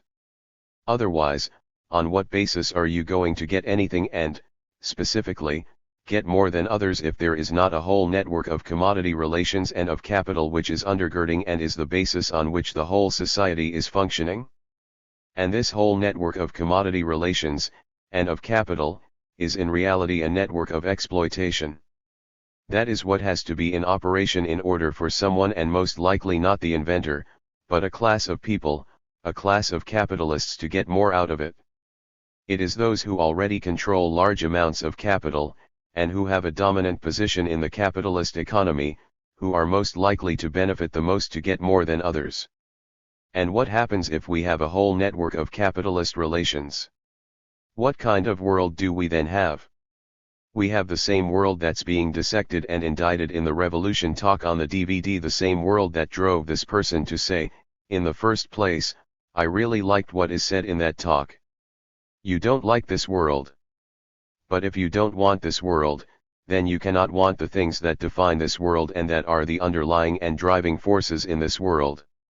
You cannot want a network of commodity relations and of capital, because then you have everything that goes along with that, not only immediately around you, but throughout the world, and all the horrors that we know about and could catalogue almost endlessly. To paraphrase Lenin, capitalism puts into the hands of individuals, as individual wealth and capital, that which has been produced by all of society. Production under capitalism and the turning of an invention into something which not only has use value but exchange value, which can summon money back and even surplus value, more money than at the start of the process, requires a social production process which ends up with the surplus value going into the hands of individuals, and a relative handful of individuals, at that. This is the point Lenin was making when he said that capitalism puts into the hands of individuals, as individual wealth and capital, that which has been produced by all of society, and today, more than ever, this takes place on a worldwide scale.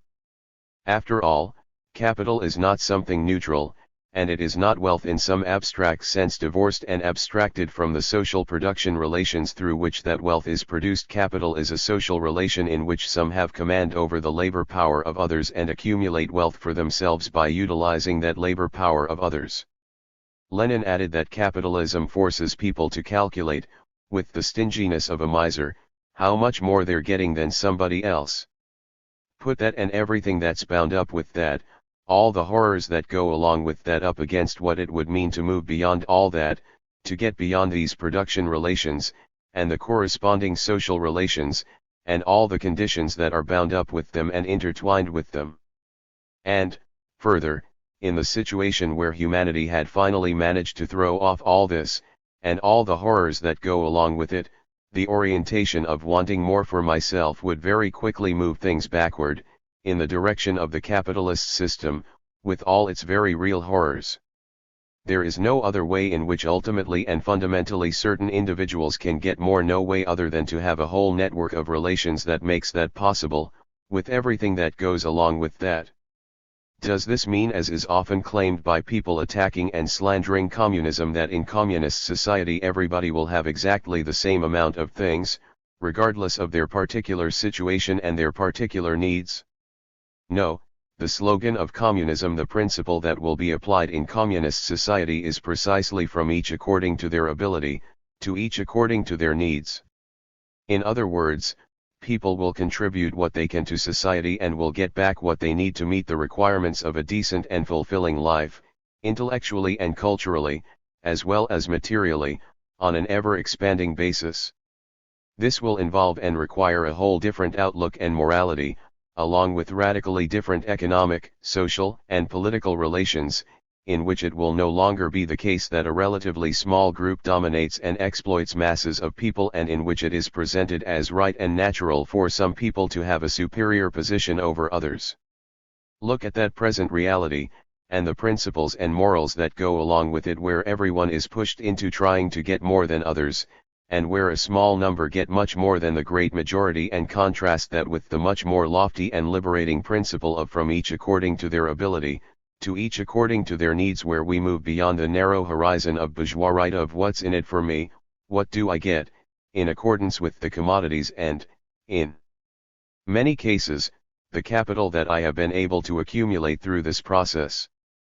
This, once again, is not a neutral process, but a process of degrading and brutalizing exploitation and oppression, and today this involves exploitation and oppression of literally billions of people throughout the world, including huge numbers of children. This is the foundation of the present system, the capitalist imperialist system. This is the reality of life under the system, in which it is a driving principle to get more.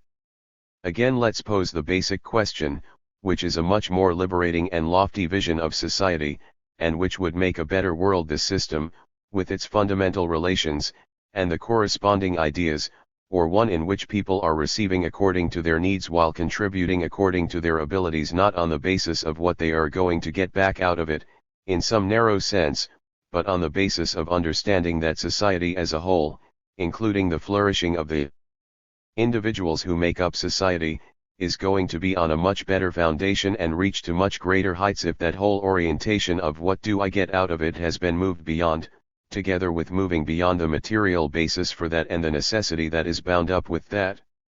This is a point we're going to have to continually struggle with people about. What kind of world do you want to live in? Do you want all the things that now characterize the world? We can go down the list of them: the oppression of women, racism and national oppression, exploitation of little children, despoliation of the environment, the wars fought in which the people on the bottom are dragged into them as the cannon fodder, and on and on and on. Is that the world you want, so that maybe and very unlikely you might be able to get more? Certainly most people will not get more. Or do you want a world free of and beyond all that, beyond the narrow horizon of bourgeois right? 6:1. Lenin's argument in What is to be Done, that the more highly organized and centralized the party was, the more it was a real vanguard organization of revolutionaries, the greater would be the role and initiative of the masses in revolutionary struggle, was powerfully demonstrated in the Russian Revolution itself and has been in all proletarian revolutions. Nowhere has such a revolution been made without such a party, and nowhere has the lack of such a party contributed to unleashing the initiative of masses of the oppressed in conscious revolutionary struggle. For a harvest of dragons, on the crisis of Marxism and the power of Marxism, now more than ever, 1983. 6:2. What kind of organization you see as necessary depends on what you're trying to do. If all you're trying to do is make a few reforms, if you're not trying to really confront and deal with this whole system, if you're not trying to make revolution and transform society and the world, then you don't need this kind of vanguard party. Reaching for the heights and flying without a safety net. Revolutionary Worker number 1198, May 11, 2003. 6:3. I have several times noted the fact that for the advanced forces, for those who come to the forefront of the revolutionary struggle, there is a heavy weight to carry. It is demanding a lot of them to play this role, to be the ones to most steadfastly carry the revolutionary struggle along. But it is not too much to demand. In basketball there are those players who are not only outstanding in general but who specifically make the big plays at the crucial moments. These are the ones who want the ball when crunch time comes, when the whole game is on the line. They are the ones who love to go into the home court of the biggest rivals and rise to their greatest right in the face of the other team and their howling, screaming fans. These are the ones who not only soar to great heights themselves but in so doing raise the level of their team as a whole. Why shouldn't the advanced forces of proletarian revolution, those who have the most profound interest in this revolution and the most profound desire for revolution, why shouldn't they be capable of this kind of greatness? Bullets, from the writings, speeches, and interviews of Bob Avarkian, chairman of the Revolutionary Communist Party, USA, 1985. 6:4. If you recognize that, as happens, leaders do emerge who play an outstanding role, who represent a concentration of understanding of the way the world is, and how it can and should be changed, on a higher level than others around them at a given time, then that can be a very positive thing. To have something like that and to recognize it can be a very positive thing. And it requires people to rally to that and defend it at the same time as it requires them to come forward and play their own role in this struggle. So there's a unity there as well as a contradiction between, on the one hand, someone who does come forward, who has an advanced understanding and does concentrate, as I said, on a higher level than others, a certain understanding of how the world is and how it could be changed, and on the other hand, the role of a lot of other people, and growing numbers of people, in taking up the same approach to changing the world, the same communist outlook and methodology, and making the biggest contribution they can to it. And the more that both those things go on, the further we're going to be ahead. On communism, leadership, Stalin, and the experience of socialist society, excerpts transcribed from a radio interview, Revolution number 168, June 21, 2009. 6:5. If you don't have a poetic spirit, or at least a poetic side, it is very dangerous for you to lead a Marxist movement or be the leader of a socialist state. Materialism and Romanticism, can we do without myth? Observations on Art and Culture, Science and Philosophy, 2005. 6:6. I must confess that, especially in light of the brutal murder of Tosh *, the robbing of such a powerful and beautiful voice against injustice, I am filled with an almost overwhelming feeling of sadness and anger every time I listen to this album, and yet, at the same time, a certain sense of triumph in the fact that the music does still go on. In particular, when I listen to Peter Tosh's song Lessons in My Life, with its lines about how people make you promises today and tomorrow they change their minds, and how you have to be careful of your friends, because money can make friendship end, I had a very hard time holding back tears.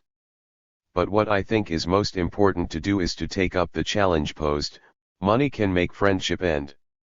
Certainly I do not think that money, as such, will cause us to turn our backs on what we have set out to do and all the people who are subjectively in some cases already, but objectively in the case of millions and millions of people counting on us to do what we have set out to do, to lead in doing this. I do not think we will turn back from this, or be turned away from it, because of things like money. But what about egos? What about ways, petty as well as not so petty, in which bourgeois relations and ideas permeate every pore of society and encircle us on every side? Will we give in to this? Those sugar-coated bullets are even more destructive than literal bullets, because when someone falls to sugar-coated bullets, it is demoralizing to the masses of people beyond the loss of a particular person. Can we resist these sugar-coated bullets, all the way through? I'm a progressive man, and I love progressive people. I'm an honest man, and I love honest people. This is, profoundly, a just verdict on Tosh. We, of course, have differences with him, in particular that he is religious and we are against religion, ideologically. But he was one of those of whom it must definitely be said that his religious convictions led him to stand, firmly, with the oppressed of the world against the oppressors. And he did so with sweep and power. We, with the most far-seeing and thoroughly liberating ideology there is, can learn from this fired man. We can rise where he rose, and take it still higher. Sadness to anger, anger to intensified revolutionary energy, fired with a profoundly realistic optimism, that is what should drive us forward and lift our spirit and sights. From Ike to Mao and beyond, My Journey from Mainstream America to Revolutionary Communist, a memoir by Bob Avarkian, from a letter written by Bob Avarkian in the aftermath of Peter Tosh's death, included in his memoir, 2005. Peter Tosh was a radical, revolutionary-minded reggae singer in the 1970s and 80s who was brutally murdered. 6:7. There is a great deal of misunderstanding and confusion about the question of communist leadership, confusion which is bound up to a large degree with misconceptions about and in some ways opposition to the principles and objectives of communist revolution itself. Leadership, and in particular communist leadership, is, as I have been speaking to, concentrated in line. This does not simply mean line as theoretical abstractions, although such abstractions, especially insofar as they do correctly reflect reality and its motion and development, are extremely important. But in an all-around sense, it is a matter of leadership as expressed in the ability to continually make essentially correct theoretical abstractions, to formulate, to wield, and to lead others to take up and act on, and to themselves take initiative in wielding the outlook and method, and the strategy, program, and policies, necessary to radically transform the world through revolution toward the final aim of communism, and through this process to continually enable others one is leading to themselves increasingly develop their ability to do all this. This is the essence of communist leadership. Ruminations and wranglings, on the importance of Marxist materialism, communism as a science, meaningful revolutionary work, and a life with meaning, Revolution number 167, June 7, 2009. 6:8. There are these divisions that the historical development of society has brought into being and which capitalism reinforces, not only spontaneously but also by the operation of the ruling class and the institutions of power. These divisions can only be overcome through the advanced forces who have a fundamental understanding of the nature of the problem, and the solution, uniting together as a vanguard force to go out among the masses and bring them forward around this line and program. Without that, there may be other people who are capable of developing other theories, but there will be no revolution, and whatever changes in society are in fact brought about, the masses of people will be left out of it. And you can speak in the name of the masses of people all day long and rail against leadership all day long in the name of the masses, or in the name of some other principle, but if you don't actually recognize the need for leadership, and the fact that it flows out of the very contradictions of the society you're seeking to overturn and transform, then you're going to leave the masses entirely out of the equation, and there's not going to be a revolution, and certainly not one that leads to the emancipation of the broad masses of people. Reaching for the heights and flying without a safety net, Revolutionary Worker number 1207, July 20, 2003. 6:9. If you deny the need for vanguard leadership and for leadership even within the party, then you are guaranteeing that bourgeois methods of leadership and bourgeois forms of leadership will prevail. That is the only real choice: proletarian leadership and methods of leadership versus bourgeois, not leadership versus no leadership, not vanguard versus no vanguard. Bullets. 6:10. Somebody asked the question, did I think that as a white male I could actually lead the revolution? Well, the answer is no, not as a white male, but I think I could play a leading role in it as a communist. A new generation of revolutionary leaders, Bob Avarkian on the essence of communist leadership and bringing forward new leaders, Revolution number 201, May 16, 2010. 6:11. Why is my body of work, and method, and approach important? Because this is bringing forward an advanced understanding, a heightened understanding, of what revolution and communism are all about and how to move toward the objective of revolution and communism, as well as a method for engaging and struggling through the contradictions that are inevitably going to be encountered in that process. If we are in fact being guided by the scientific understanding that human society needs to, and can, advance to communism, that the struggle to achieve this objective must be the conscious act of masses of people, on the one hand, while at the same time this must have, and has no prospect of being realized without, leadership that, in relation to this goal, embodies the most advanced understanding and methodology, and that what is concentrated in this person, yes, but most Fundamentally in the body of work and method and approach of Bob Avarkian represents that leadership, then what flows naturally from that is the recognition that this is something the masses of people must be made aware of and acquainted with, and must take up as their own, with the understanding of how crucial it is, in terms of their own fundamental interests and ultimately the highest interests of humanity as a whole. As a document of our party on the question of revolutionary leadership emphasizes the fact that certain individual revolutionaries emerge as a concentration of this process, and themselves become a concentrated expression of the best qualities of revolutionary leadership, including a selfless dedication to the revolutionary cause and deep love of the masses, as well as a strong grasp of the scientific methodology needed to unleash the masses and chart the path of revolution in line with their objective interests. Then the existence of such an individual leader or leaders is not something to lament but something to welcome and celebrate. It is part of the people's strength. Making revolution and emancipating humanity, Part 2, Everything We're Doing is About Revolution, Revolution number 115, January 13, 2008. 612. None of the qualities which are required for leadership, or to be a communist in general, none of this is innate. Nor is it genetic. All these qualities are things that are learned, even though they are not, and they cannot be, learned all at once. Developing as a communist, like everything else, is a process, and it proceeds through waves or spirals. And it is marked by being repeatedly confronted with the need to make leaps and ruptures at critical junctures when the challenges become particularly acute. Different people have different particular experiences, both personal experiences and the larger social experiences in which these personal experiences occur, and this leads to different people having different strengths and weaknesses. What our orientation should be, both in terms of leadership and in terms of the broader party and the broader masses, is one of combining all positive factors, as Mao put it, helping people to build on their strengths and overcome their weaknesses, even while recognizing that not all people are going to have the same strengths or the same weaknesses. Nor would it be possible or desirable to live in a world where everybody had exactly the same strengths and the same weaknesses. That would, in fact, be impossible, and it would be an awful world if it were possible.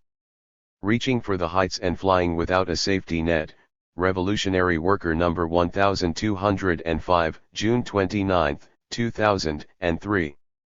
613. Editor's note: the following are comments made by Bob Avarkian in 2008 about the Cultural Revolution within the Revolutionary Communist Party, USA, a major ideological struggle he initiated and led, in which the question was sharply posed, whether the party would continue to advance on the revolutionary road or, instead, adopt a stance that essentially gave up on revolution and settled for a place within the existing system. As I saw and confronted things at the time, more or less 5 years ago, there were three basic choices when it became clear that, despite the continuing revolutionary communist character of the party's official line, the party was in fact saturated with and even characterized by revisionism. The three choices were: accept this party as it was, and in essence give up on what the party is supposed to be all about; quit, and set out to start a new party; or, launch the Cultural Revolution. I believed then, and still believe now, for reasons I've spoken to elsewhere and earlier today, that the latter course was the only correct course and the necessary course. This is for reasons having to do with how precious a party is, and how difficult it would be to create a new party if in fact prematurely and incorrectly this party were given up on. But, yes, it is true, there is nothing holy about a party, and if it's not going to be a revolutionary vanguard, then fuck it, let's do something else and get something else. But I believed then, and I believe now, that we must not give up on this party unless objectively and scientifically it is clearly indicated that there is no hope for actually transforming this party into what it needs to be. As quoted in Communism, the Beginning of a New Stage, a manifesto from the Revolutionary Communist Party, USA, 2008. 614. The essential challenge that we face, not just in a general and historical sense, but very urgently the question that is posed, not only in an overall strategic sense but also immediately and acutely, is one of being the vanguard of the future, or at best the residue of the past. And the dimensions and the stakes of this are constantly increasing. This applies to our party. It involves the question of being, in a sense, real, concentrated expressions of the emancipators of humanity and leaders of emancipators of humanity. And the same challenge applies on the international level to the communist movement and in terms of the internationalist responsibilities of communists. Are we going to go down as a residue of the past and another disappointment and in fact another arrow in the back of the masses of people? Or, without any guarantees of victory in any particular set of circumstances but with strategic objectives and a sweeping view in mind, are we going to rise to the challenge of being, together with our comrades throughout the world, the vanguard of the future? Bringing forward another way, Revolution number 100, September 9, 2007. 6:15. What we are setting out to do, and the principles and methods involved in this, are not a matter of a priorism and instrumentalism. We know the answers to everything going in, and it's simply a matter of reconfiguring things so that everybody we're working with gives us the right answers when we pose the right questions. To the degree that there are tendencies in this direction, it is something we have to thoroughly rupture with and root out. We must be engaging reality, on as scientific a basis as we possibly can, at any given time. And, in this process, we are interacting with other people who are applying different outlooks and different approaches with different objectives.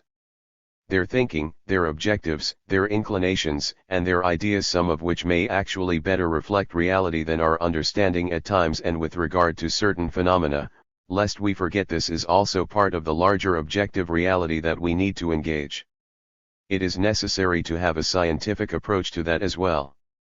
We need to have a systematically, consistently, and comprehensively scientific approach to everything, and the communist outlook and method provides the means to do that, if we actually take up and apply it, and don't corrupt it with religious or other philosophically idealist and metaphysical notions and approaches.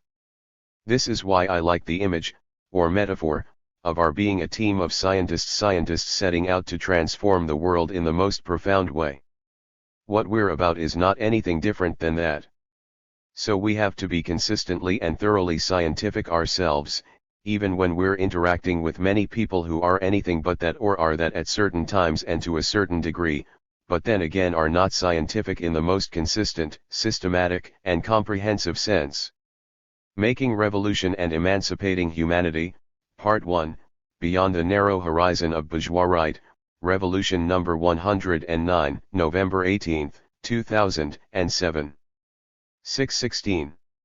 Would the best of Bob Dylan have been brought forward, if we had led that step by step, especially if we had done this in a narrow, reformist, and kind of workerist way, and an instrumentalist way, insisting that every artistic creation have some direct and linear relation to politics and in particular the immediate political struggles of the day?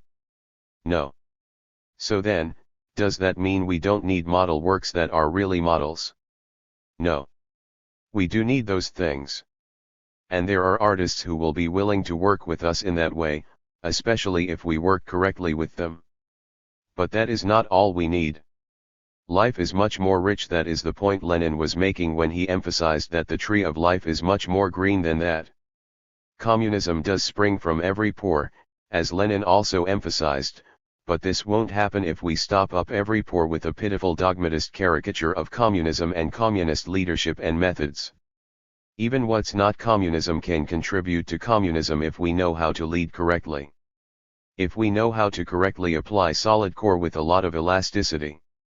Art and artistic creation, solid core with a lot of elasticity, Observations on Art and Culture, Science and Philosophy, 2005. 6:17. There is always change, of one kind or another, and there has been and will again be major change in the world and in human society. Society, like all material reality, cannot and does not stay as it is.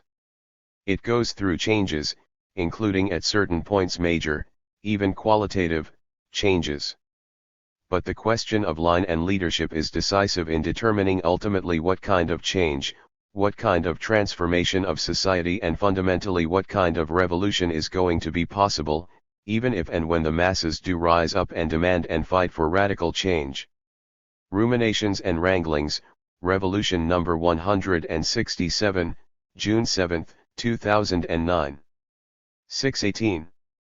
When I look at all this, I think again of my friend who decided to dedicate his life to ending cancer and of the even greater need to put an end to the system of capitalism, imperialism and all the suffering and oppression this system embodies and enforces throughout the world.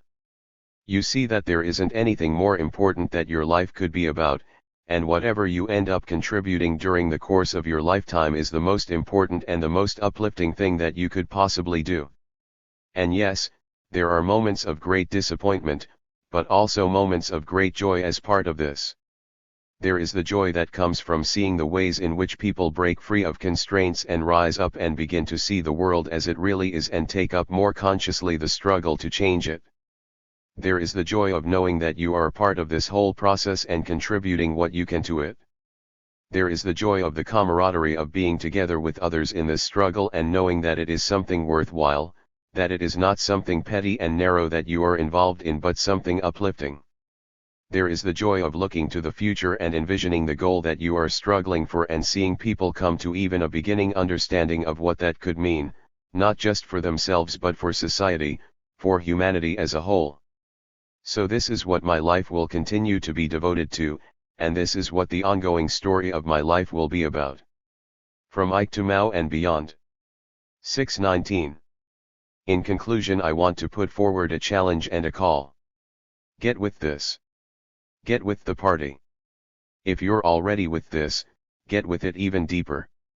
Take it up even more fully and firmly in an even more conscious and determined way.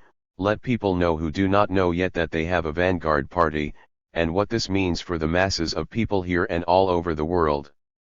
Let them know that with this vanguard party, there is a way out of all this madness and needless suffering and misery. As for people who are learning of this, the challenge is to get tighter with the party, and then to come into the party and help strengthen and build it as a revolutionary vanguard the proletariat and masses of people so deeply need. Take our revolutionary line and vision, our understanding of the world and our method for understanding the world, and our program and plan for changing the world through revolution. Take this to ever-growing numbers of people and struggle to win them to this. Build resistance and organization among all sections of the people and work to link this more and more closely with the party. Take the line of the party everywhere people are fighting back, everywhere they are questioning, does the world have to be like this? Everywhere they are suffering but are searching or even hoping for a way out. Everywhere they talk about how we need some kind of real change. And especially where they say that we need some kind of revolution. Move them to see how a revolution is possible, what this revolution is all about and how it can and must be prepared for and carried out. We should in a real way be on a mission with this and everyone should seek to contribute in whatever way they can to this. Revolution, why it's necessary, why it's possible, what it's all about, a film of a talk by Bob Avarkian. Available at revolutiontalk.net and in a DVD set from RCP Publications. Supplement. The revolutionary potential of the masses and the responsibility of the vanguard. Editor's note, the following article by Bob Avarkian appeared in Revolutionary Worker number 1270, March 13, 2005. One of the things that I see, something that I haven't lost sight of, is this: I see all the strength of the ruling class, but I also see all the way through all this shit, all the contradictions in society. I actually see a force in this society that, if it were developed into a revolutionary people, actually could have a go at it, could have a real chance of making a revolution, or being the backbone force of a revolution, when the conditions were ripe. I see a force of millions and millions and millions youth and others for whom this system is a horror. It isn't going to take some cataclysmic crisis for this system to be fucking over them. The ruling class, ironically, sees them too. It is those who once had but have lost, or those who never had a revolutionary perspective, it is they who can't see this. So what I'm working on is all the things that are in between that revolutionary potential and its actual realization. How does this force of masses at the base of society get joined by people from other strata? How does it get allies broadly? How does it get friendly neutrality among many in the middle strata? How does all this get developed into a revolutionary people that can become a powerful fighting force when the conditions emerge to fight all out for the seizure of power? How does all that happen not in a passive sense, but how do we work on bringing this revolutionary people into being, even if most of the changes in society and the world are not owing to our initiative but to larger objective factors? I actually believe there is such a revolutionary force in potential. I actually believe this. I see this potential. I believe that there is a force there that, if somehow the bourgeoisie got into a real, deep crisis. Yes, these masses have got a lot of ideological hang-ups, and everything else. That's why we have work to do, but we should never lose sight of that potential. And it's not only the oppressed nationalities either, although that is a good part of it, it's not the whole of it. There are a lot of youth, and there are a lot of other masses, of all nationalities. They are not a revolutionary people now, and they are not joined by other forces in the way they need to be. They don't have the necessary allies, they don't have the necessary friendly neutrality, they don't have the political paralysis of the half-hearted reformist trends, and whatever. But that relates to the crucial question of where we come in relation to all that. Do we just wait for the stars to all align? Or do we have a lot we can do? Is there a lot of back and forth between us and the objective situation, not just at the point of a revolutionary crisis but all along the way toward that point? This is why, among other things, I haven't become discouraged with all these twists and turns. Not only do I have the moral dimension of feeling it's an outrage the way that masses of people, tens of millions in the US and literally billions more in the world, are treated, but I'm also thinking about how to bring into being this revolutionary people. Not just how are they going to become a revolutionary people in the sense of wanting to make revolution and overthrowing the system, but how are they going to become a revolutionary people in terms of fitting themselves to rule, as Marx once put it? This is why I don't feel like tailing them, because what good is that doing for them? I told some people in a discussion recently, if anybody expects that, because I'm a white male, I am going to be apologetic about putting myself forward as a leader, they are going to be terribly disappointed. You are in for a big disappointment if you expect me to be apologetic about that. Because whom are we thinking about when we're thinking that way? And what are we thinking about? Are we really thinking about the masses of people who are bitterly oppressed, and what they need to get out from that oppression, and to make a whole different, much better world? Or are we thinking about something else? That's why I don't feel like tailing these masses. There are plenty of people pandering to them and using them in various ways, and feeling sorry for them. I hate the way the masses of people suffer, but I don't feel sorry for them. They have the potential to remake the world, and we have to struggle like hell with them to get them to see that and to get them to rise to that. We shouldn't aim for anything less. Why should we think they are capable of anything less? And, yes, there are a tremendous number of contradictions. I'm not an idealist, I'm not a soft-headed liberal. I know that the masses of people have real limitations and shortcomings, as a result of living and struggling to survive under the system. Many of them have been denied not only formal education but access to knowledge about many spheres, and a good number of them have even been denied the means to learn basic things, like how to read. But that doesn't mean they are not capable of overcoming all this. And it doesn't mean that they have not accumulated a great deal of experience and knowledge and wisdom of many kinds, which can contribute to the development of the revolutionary struggle, especially as this is taken up by people wielding a scientific communist outlook and method and spreading this among the masses of people. We should understand, on a scientific basis, that these masses are fully capable of becoming conscious communist revolutionaries.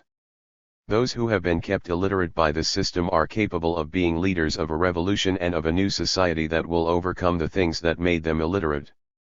We should struggle like hell, ideologically and practically, to enable them to become literate, but, even if they don't, they can still play a leading role in the revolution.